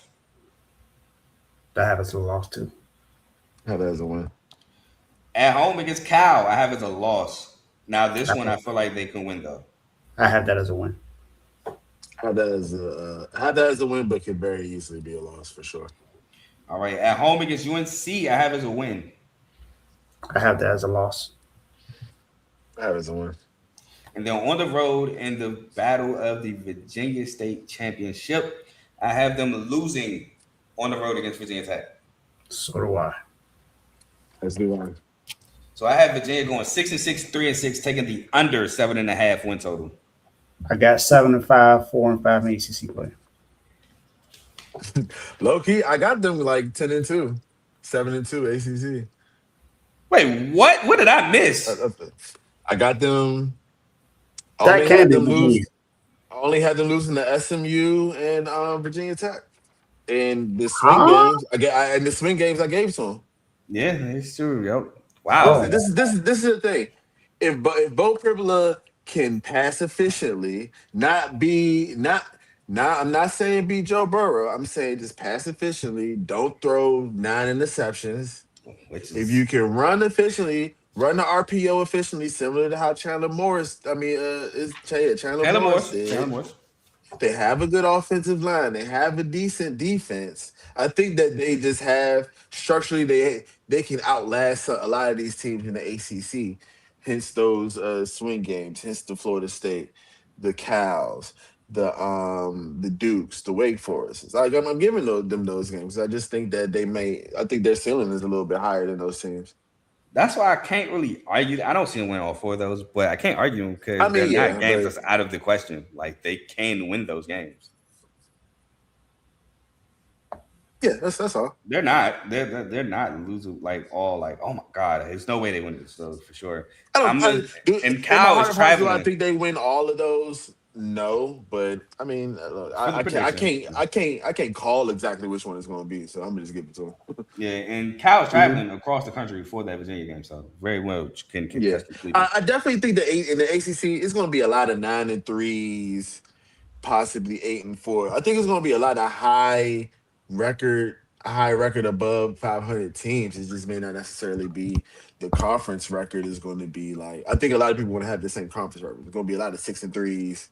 A lot of 7-2s or whatever the case may be. We'll talk about that in a second. So we're gonna move on though to a team I'm interested to hear from Dave. We're finally here, Virginia Tech. Only took about 3 hours and 50 minutes, but we're here. Virginia Tech, man. And I thought Virginia Tech is funny because they got a new head coach, James Franklin. And what does James Franklin do? I know I took your job, but how about you come be a DC for me? Brent Pry is the DC. Crazy attack.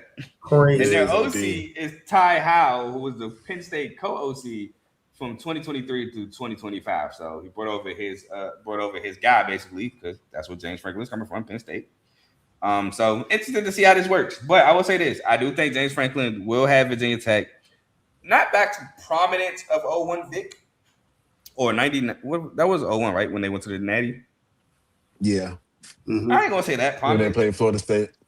But I think that he can take Virginia Tech and bring them to where they'll be in some big games. Like games will matter in the season. Like this isn't like, oh, we're playing Virginia Tech. Oh, this might not matter. I think some of these might be some ACC games, like ACC championship implication games at one point that James Franklin can bring them to.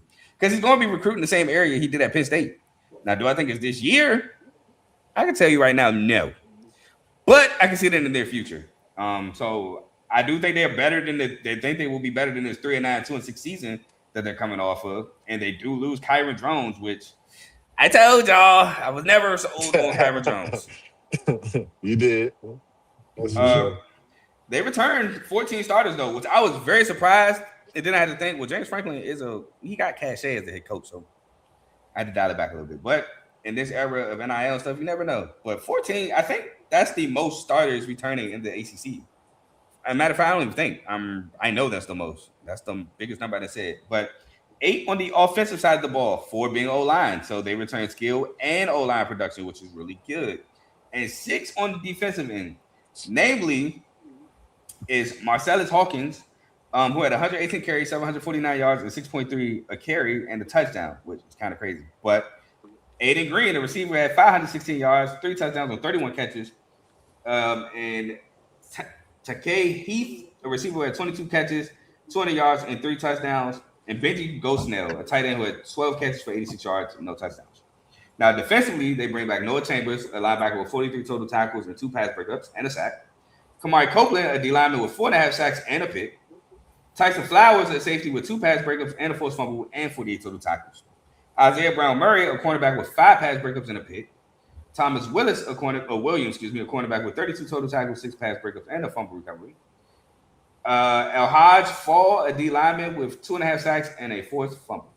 Again, they lose Kyron Jones, who had 17 touchdowns to 9 picks, a 56.5 completion percentage, but he brought 644 yards and 9 rushing touchdowns with them. He is currently on the Packers. Donovan Green, a receiver with 274 yards and 2 touchdowns on 16 catches. Caleb Woodson, a linebacker who transferred to Alabama, who had 57 total tackles. Jaden Keller, a linebacker with 50 total tackles, a pass breakup and a forced fumble on the Jets. Isaiah Cash, a safety with 41 total tackles and a pick. And Ben Bell, an edge with 2.5 sacks. Anything else? I know, Dave, I'm going to give you the floor. Talk to me about Virginia Tech. Man, look, I know y'all been waiting for this segment. when it comes to Virginia Tech. But I'm high on Virginia Tech because of what James Franklin has done at what he did at Penn State. I think for some reason, I think this is going somewhat under the radar, but he brought in a lot of guys from Penn State that were pretty good, and he has a lot of other good transfers that came in as well. And I think a lot of that's going to have to do with how well they play this year. Now I know it's his first season in the ACC, but the ACC is not. I mean, it's not the Big Ten. The Big Ten is a tougher conference than the ACC is. That's just be honest about it. That doesn't count MSU. Sorry, but Hey, hold on, bro. That was unnecessary. It's very tough. Very hold, Ace. Very unnecessary, bro. Like we had to do it. Yes, I know we've been trashed the last 3 years. but Go not back 4 years. Go back 4 years. Honestly, the Big Ten is one of the. I mean, they've won the last few national championships. They won the last 3. Last 3. Yeah, last So, 3. Won the last Indiana, 3. Now Ohio they just State. went to. Yeah, Indiana, Ohio State, and Michigan. Before Michigan was Georgia, I believe. 1, 2 straight. Might have been, but they won the last 3 in national championships. I mean, so they're up there, and Penn State was in that conference, and they could. Penn State has shown they can beat almost anybody outside of the Big Ten. It couldn't be Ohio State for real. They couldn't really beat Michigan. So those are the teams that they struggled against. They were in games with them. Yeah, they're in games with them, but they just couldn't get over the hump. And I don't think he's going to have that big of an issue outside of SMU and Miami in the first season. So I think James Franklin is some really good attitude and a really good football team over Virginia Tech. I think Virginia Tech is going to be really good this year. Clemson, too. I think you forgot about Clemson. But I say this, too, to your point. They did just make the Big Ten championship in 2024. They lost to Oregon. And it was because of Drew Allar. Yeah. And they made matter of fact, screw all that. They made the national championship semifinal, the college football player semifinals. They lost to Notre Dame in the semis. Mm-hmm. So I feel you. I do. I respect how you feel about James Franklin. Now, James Franklin's issue is winning the big one. That has always followed him. Yep. Winning against high-ranked teams, big games, things of that nature. But I think that Virginia Tech, I've said this before, I'll say it again. I think Virginia Tech will just take being in those big games. Then once you get them consistently being in the big games, you got to start winning them. But at first, they just want to be in those big games again. Yep. All right. With that being said, Ace, you got anything to say about Virginia Tech? I know we was all interested about how Dave felt. Well, yeah, I think Dave brings up a great point there. They are bringing in an influx of a lot of talent and better talent that has been there, especially when you look at last year. And I do think it's something to be said about the competition that they're going to be going against. That yes, it's not going to be. They're not going to be playing the Oregons, the Ohio States, the Michigans, and teams of that ilk. However, ACC, ACC ball sneak up on you, man. Like it be a ton of games where you think you're gonna win, and then it just don't be your day. And I think more so to that point, I think that the continuity may be a thing as far as Virginia Tech, and I do think that the players coming in from Happy Valley will help speed that along. But I do think there is going to be a bit of a transition period. And granted, I don't think that they're going to be a bad team necessarily. I think they're going to be more organized, possibly more physical. I am a believer of what James Franklin can bring to a program when I look at what he did at Vandy and when I look at what he did at Penn State. But I do think that it may take another year or two in order to have it take its full shape. But I do think they'll have some good moments in this year for sure. I was going to say, you got the track record for sure. For sure got the track record with his past few teams. So that's what I'm saying. I'm not completely high on Virginia Tech this year per se, but down the line, I can see it for sure. But Speaking of what he's done, got some transfers to go over. He was 26th overall recruiting class, which by itself is already high for Virginia Tech. And then 27th in transfers with 27 transfers, funny enough. Main one being Ethan Grockmeyer, quarterback. He brings over from Penn State. He brings over a lot of talent from Penn State. I didn't write a lot of it down. I'm pretty sure y'all will help me out with that.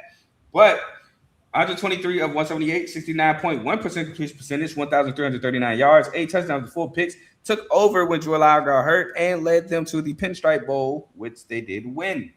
Mm-hmm. Keyshawn Brown, receiver from Duke, 64 catches, 846 yards, and 5 touchdowns. Bill Davis, a running back, 158 carries, 767 yards, 4.9 a carry, and 6 touchdowns. From University of Louisiana Lafayette, Jaquez White, a quarterback from Troy, but 67 total tackles, was really freaking high for a cornerback.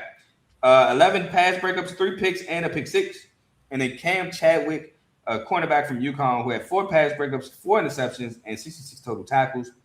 My fault. And Keon Wiley, a linebacker from Penn State, who had a sack and 28 total tackles. Anybody want to talk about some transfers that I didn't talk about? I'm surprised you didn't mention Luke Reynolds. He was the number 2 portal tight end. I think he's going to be huge for Virginia Tech coming over here. Of course, he got continuity with Ethan, so that's going to help him out a lot. And then Eric Mensah, the defensive tackle from Ohio State. He actually was a commit to Virginia Tech out of high school, and now he's coming back, but he still has 3 years eligibility left. So I think those are going to be 2 key players for this team this year. Ace? Yeah, I think they have a ton of pretty good transfers coming in. Like he said, you got Luke Reynolds, Ethan Grockmeyer coming over. You have Kenny Wolesley, and just a great amount of talent coming in. It's definitely Justin Terry from Ohio State, Quashawn Brown, like we brought up earlier, Michael Troutman III from Penn State as well. I think that there are a bunch of players in a bunch of different position groups that will elevate the play of this team. Mm-hmm. Yes, sir. Yes, sir. So some numbers from last year.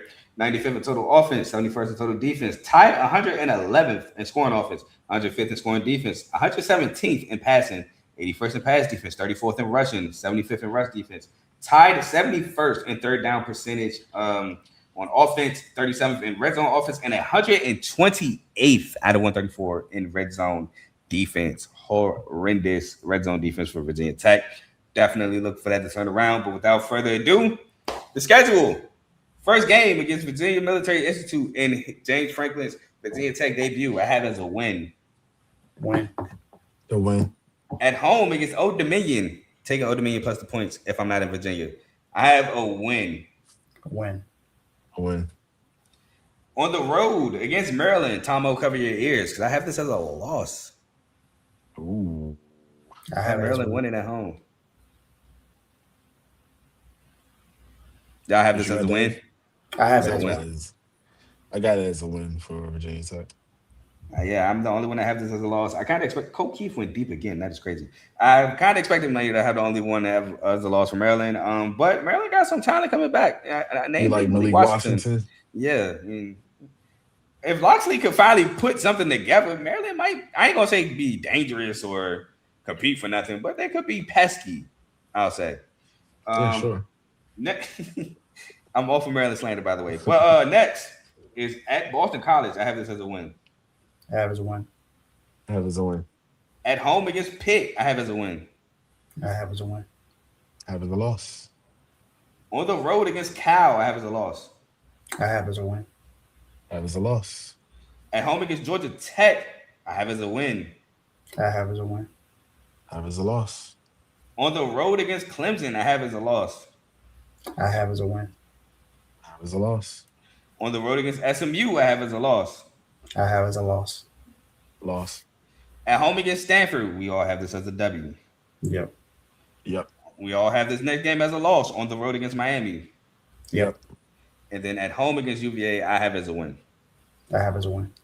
So I have Virginia Tech going 7-5, 5-4, taking the over 6.5 by the hook win total. I have them going 10-2, 7-2 ACC play.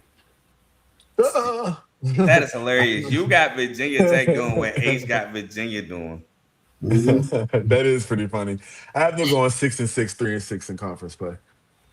Yeah, I believe James Franklin starting off with a bang. I believe in Virginia Tech a lot more than that. Yeah. You got him going crazy. 10-2 off the first season, transfers and all. Ooh, I don't want to see it. Hey, look, I almost said that What they'll was give him what the was their statue. conference? What was their conference record? He had him going Dave? 7-2.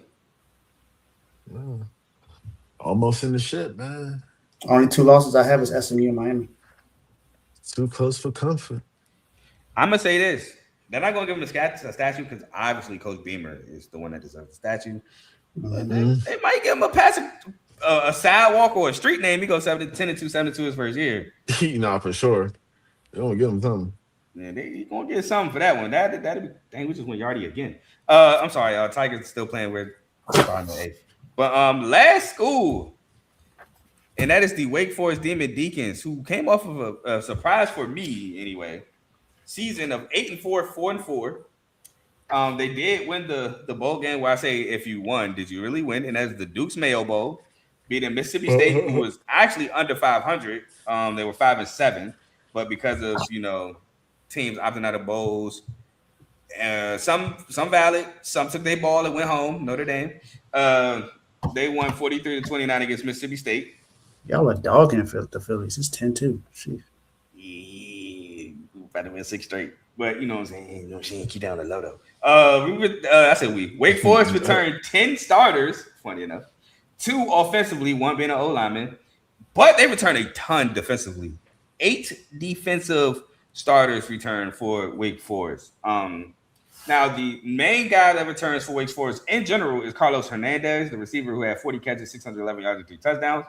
But the 8 guys that return on defense are Devon Patterson, a DB with 80 total tackles and 9 pass breakups. Aiden Hall, a linebacker with 73 total tackles and 3 pass breakups. Langston Hardy, a D lineman with 65 total tackles, 7 sacks. Braylon Johnson, a defensive back with 38 total tackles and half a sack and 4 pass breakups. Travon West, a DB with 31 total tackles and 2 pass breakups. Gabe Kershke, a D lineman with 37 total tackles, 5 sacks, and 2 forced fumbles. Dallas Afalaba, a D lineman with 33 total tackles and 3 sacks, an interception, and a forced fumble. And Zach Levitikin, D lineman with 25 total tackles, 2 pass breakups, and a forced fumble. Now, they did lose, arguably to me, their best offensive weapon in Damon Claiborne to the draft. He went to the Vikings, a running back who had 179 carries, 907 yards, 5.1 a carry, and 10 touchdowns. Robbie Ashford, a quarterback who is now done. I think his collegiate football career is probably over. No offense to the guy, but 191, 322, 59.3% completion percentage, 2,472 yards, 12 touchdowns, and 8 interceptions. Adding 554 yards and 9 touchdowns on the ground. Chris Barnes, a receiver that transferred to Oklahoma State, 39 catches, 547 yards, and 3 touchdowns. Sterling Holter, a receiver that transferred to Texas, 30 catches, 416 yards, and 2 touchdowns. Nick Anderson, a safety that's currently on the Rams, 107 total tackles, which led the team, and 7 pass breakups. Noor Gatkuth, edge who had 6 sacks and 39 total tackles and a pick and a forced fumble. And Dylan Hazen, a linebacker who had 73 total tackles, 3 pass breakups, 2 forced fumbles, and 2 fumble recoveries. Anybody want to talk about Wake Forest? Nah, not really. Yeah, I think the only one was Harry Lodge, but he went in the transfer portal and got back out. So okay, I will say this though. I'm gonna say this: Jake Dickert. Oh Lord, we lost Ace again. But Jake Dickert, man, he's been having success wherever he landed. You guys? Yeah, we're straight. Well, actually, he went to UCLA. So Harry Lodge went to UCLA. Oh, there we go. But yeah, Jake Dicker's been having success. Again, did not see an 8-4 season, 4-4 season, but very much successful. Actually, almost if they beat Duke, then you win your bowl game. That's a 10-win season at Wake Forest. That might get you a statue. But nonetheless, a 9-win season at Wake Forest, very successful under Jake Dicker his first year, and he's looking to add to that. Ace, did you want to talk about Wake Forest? Yeah, I do like what they did. We haven't got to the transfer portal, obviously, I think. But... Not yet. We're right there. If you want to kick it off, you can, since you want to talk. Sure. Well, I will say, like, losing Damon Claiborne is definitely like the hugest thing to this team. Replacing not only his production but his reliability is going to be, a very tough thing for them. Also, this is a team who was heavily penalized last year. And this is not something that can be repeated if they want to have any kind of success, let alone a bowl game. Um, but I'm not too sure if that is going to happen this year. That's one of the things I think might be in the DNA at the moment.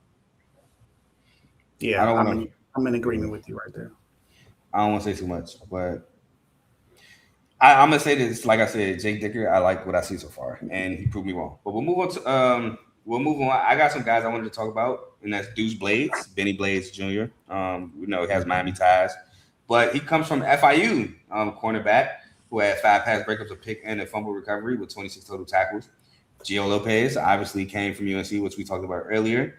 The lefty, Wandam Davis Jr., a UTEP receiver who had 610 yards and 6 touchdowns on 26 catches. That's kind of insane.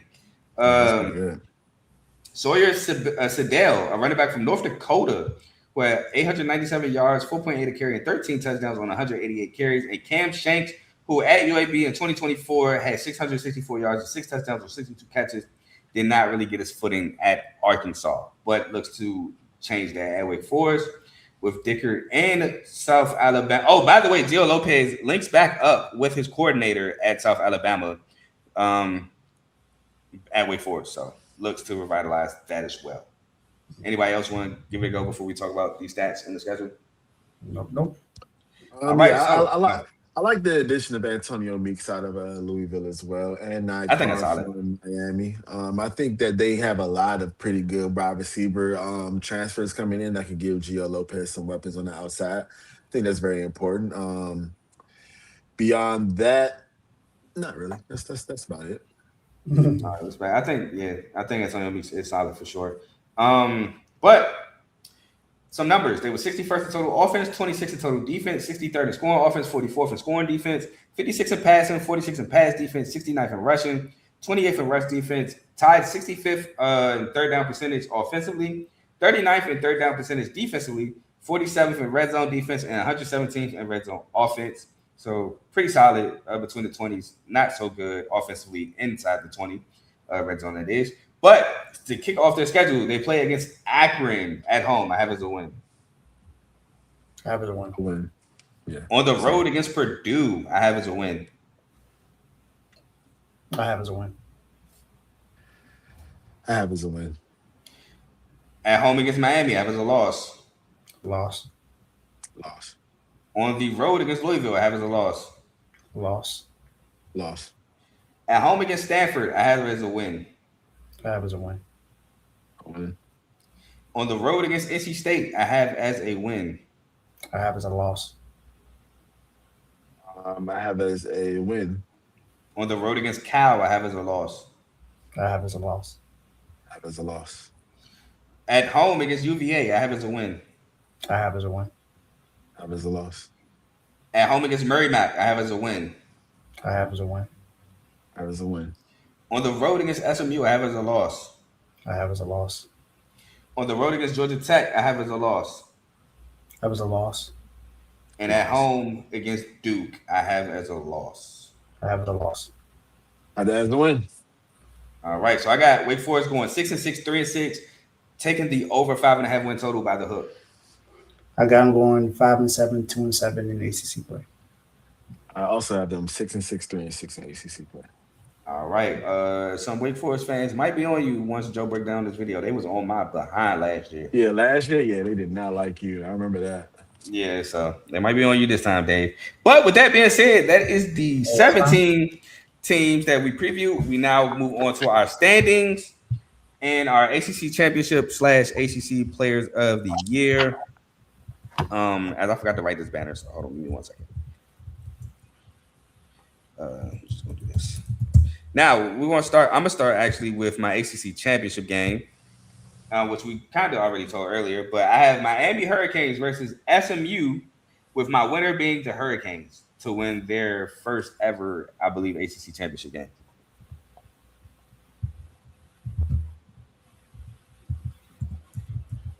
I love that. In next day. Yeah, I have Miami and SMU in the ACC championship game with Miami winning it. Yeah, I have Miami and Louisville in the championship game, and I have Miami dog walking. All right, and my ACC Player of the Year offensively is Darian Mensah, quarterback from Miami, and my Defensive Player of the Year, which I kind of said it earlier, but I wanted to make it seem like it wasn't, Sammy Brown, linebacker out of Clemson. So my ACC Offensive Player of the Year, I have Malachi Tony, That was my close second. and my ACC Defensive Player of the Year is, hold on, I have it written in my phone. I don't have it on my paper.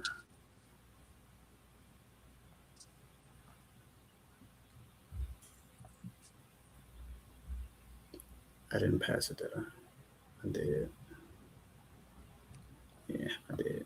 I don't know how I got to that.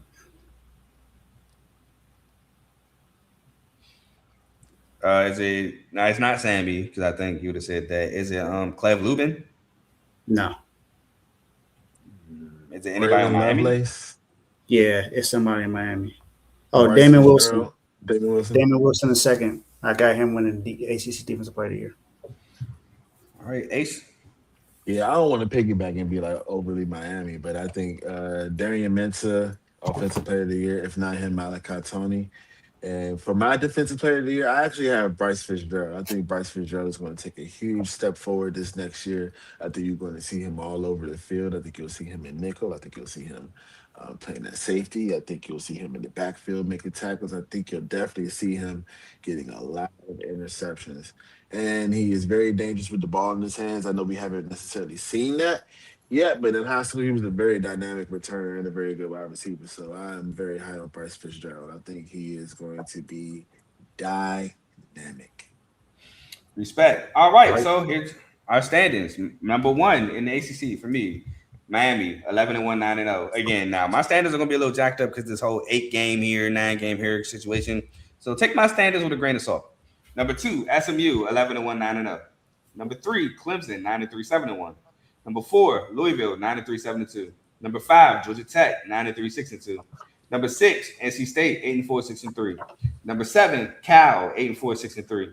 Number eight, Virginia Tech, 7-5, 5-4. Number nine, Florida State, 6-6, 4-4.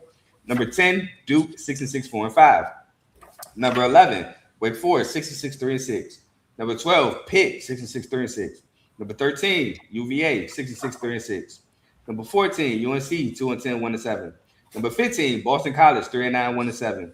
Number 16, Stanford, 1-11, 0-9, and Syracuse, 17, 1-11, 0-9. Y'all have standings? I don't have like all the records and stuff, but I do have standings. That's fine. You don't have to say the record if you don't want to. I have Miami, SMU. Then I have Virginia Tech, Louisville, NC State.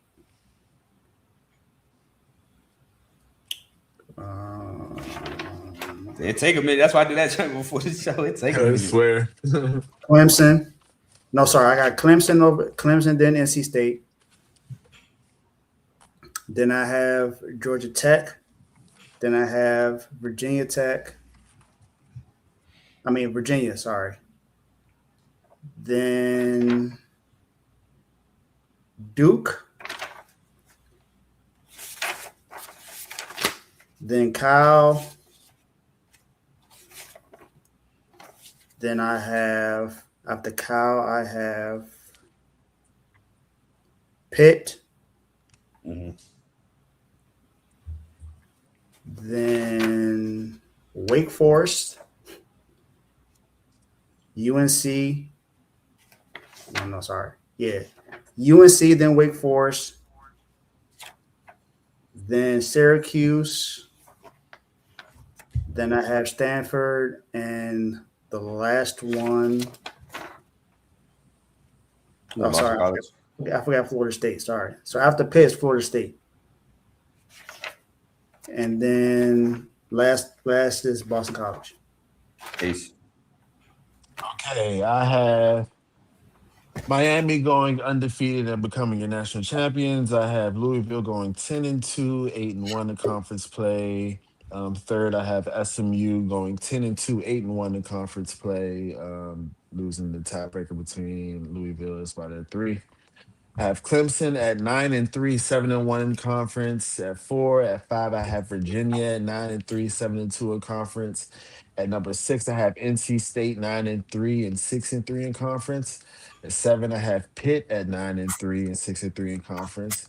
At 8, I have Cal at 8-4 and 5-4 in conference. 9, Georgia Tech, who is 7-5 and 5-3 in conference. At 10, I have Virginia Tech 6-6 and 3-6 in conference. At 11, I have Wake Forest at 5-7 and 3-6 in conference.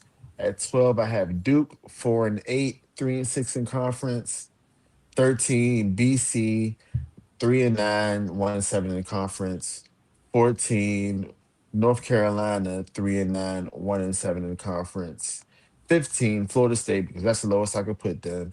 3-9, 1-7 in conference. Stanford 3-9, 1-8 in conference. And Syracuse, the big stinker, 17, 3-9, 1-8 in conference. All right, and that is our ACC preview, man. If you rocked out with us for this 4 hour and 20-minute episode, a little bit longer, I appreciate you. Make sure you please like, comment, share, and subscribe. I want to thank my guests, Dave and Ace, for both pulling up to the show. Any last word, fellas, before y'all leave? Dave, we'll start with you. Hey, shout out to us. 4 hours that we did the show. Shout out to the U. We definitely gonna win a championship this year. So I'm with Ace winning the ACC championship and the national championship this year. And I know we're not talking about the Heisman, but Heisman, I got Darian Minson winning the Heisman this year. Don't forget to shout out the show. And shout out to TTC, and I'm actually a host of your show. I know. I'm getting to that. Right. I am the host of Dave's Doghouse. I just had an episode just a couple of days ago. So make sure you subscribe to Dave's Doghouse on YouTube. I'm actually on Instagram as well. Dave's Doghouse _. That's Dave, DAWG house _. That's on Instagram. And just follow me on there. And I also do all the sports updates on R2L. So if you see anything from Refuse Sports or R2L Sports on Twitter, that's me. I need to see Troy Melton as a dog. We'll talk about it. Ace. Yeah, man, it's always great to be on here. 4 or 5 hours, 6 hours, whatever. As long as we're talking ACC football and we're talking Miami, I will be here. I appreciate you having me on, brother. It's always fun. Shout out R2L, shout out C2C, shout out Dave's Doghouse. I don't got nothing. This is the only place I be. All I do is play with my cat and read books. That sounded crazy, pause. And it's great to be a Miami Hurricane. It's great to be a Miami Hurricane. Yeah, man, we going all the way this year. I don't want to hear nothing. I don't want to hear nothing other that differs from that. I said what I said, and I meant it. All right, H, so you're a wild man. That's all I can say. You're a wild man. Yeah, nobody would have thought that if he wouldn't have said that sound crazy. Pause. We saw the cat multiple times on the episode. We knew what he meant. Hey man, just got to be clear. But I mean, I'm gonna say this. I appreciate y'all as always for coming on. This is what our 3rd year in a row we did this together. I know we did it together last year. I think me and you like 4. Yeah, this is me and Ace's 4th year in a row. But I'm saying with Dave, I think Dave jumped on year 2 and been on every year since. I think it's been 3, yeah. Yeah, so for sure, thank y'all for coming on the ACC. Now, I got to say this before I start out the shows. Tigers, man, y'all like one of the hottest teams in baseball right now. I can't believe this. I'm so shocked. I'm happy, but I'm shocked. Right in the All-Star break, if we finish this game, we are 6 games under 500 going into tomorrow. If we don't blow an 8-run lead in half an inning. So please, Bo Brisky, don't do that. Don't do it. Summer League last night, AJ versus Darren Peterson was lit. That was a good game. That was a really posterizing fellas, huh? Yeah, that was a really good game. Day in DC, man. Yeah, I was really happy watching that game. I'm excited to watch some more Summer League after I get off this episode. But gotta do some cleanup, man. So if you don't know, me and Tomo are now the new hosts of the R2L main show. You can catch us Monday and Thursday 7 to about 8:30ish. We are doing our NFL preview. So just like you caught me doing my college football previews, we're previewing the NFL. We have previewed 8 teams already. So make sure you check those out. We have FCC football with Coach Coombs, excuse me. He rebranded his show so he can talk football year long. We have BWT, Baseball with Teddy, who's entering the All-Star break after this week. Home Run Derby should be lit, but make sure you check out Teddy. I'm pretty sure he's going to have an episode predicting the Home Run Derby and talking about possibly talking about the All-Star game. The All-Star game kind of be whack, I ain't going to lie, but the Home Run Derby should be lit. Next, we have Dave Starhouse. Again, highlights and lowlights of sport. Make sure you check him out if you want your favorite player to be a dog, or maybe you need to throw somebody in the doghouse. Hit up Dave. Let me know. Do that for you. We got RBO, Real Ballers Only. Definitely interested to see what he has to say about the Summer League. That is our NBA show featuring Vaughn on the channel, so make sure you give that a tune. We have In the Red Corner featuring Tyreek and Tomo. They will be live Sunday to go over the boxing events that happened, I believe, last week. They didn't go live this past Sunday because 4th of July was Saturday, so holidays, things like that. So they'll be recapping some boxing. But for all your boxing needs, make sure you check out In the Red Corner. We have Zero Sports Talk with Griffey, who's been giving you content about the World Cup. Belgium took that L. They gave us that belt, but they lost to Spain 2-1. So thank you, Spain, for having our backs. Because boy, did we Appreciate you. And France. Honorary Americans. France ended up winning yesterday, so they move on to the semifinals. I'm excited for a Norway game and Argentina game. I don't think they play each other, but I'm excited to see those two teams play.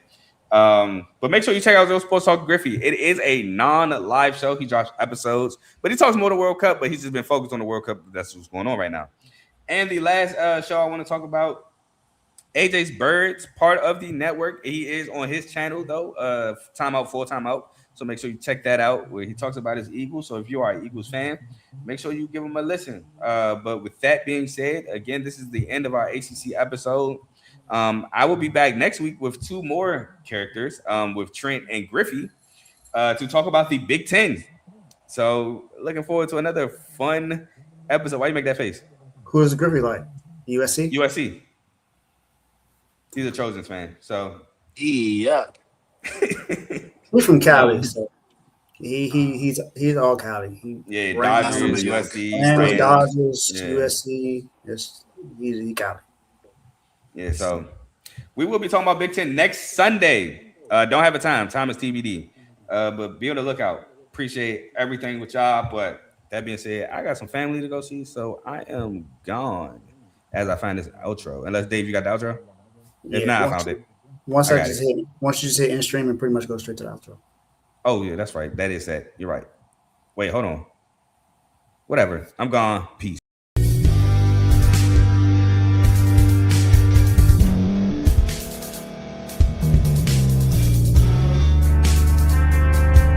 Thank you for staying to the end. If you're watching this on YouTube, please like this video, subscribe, and also hit that notification button so you can be notified next time we put out a video. If you're listening on any podcast platform, subscribe and hit that notification button, y'all, so you can be notified we put out another podcast audio.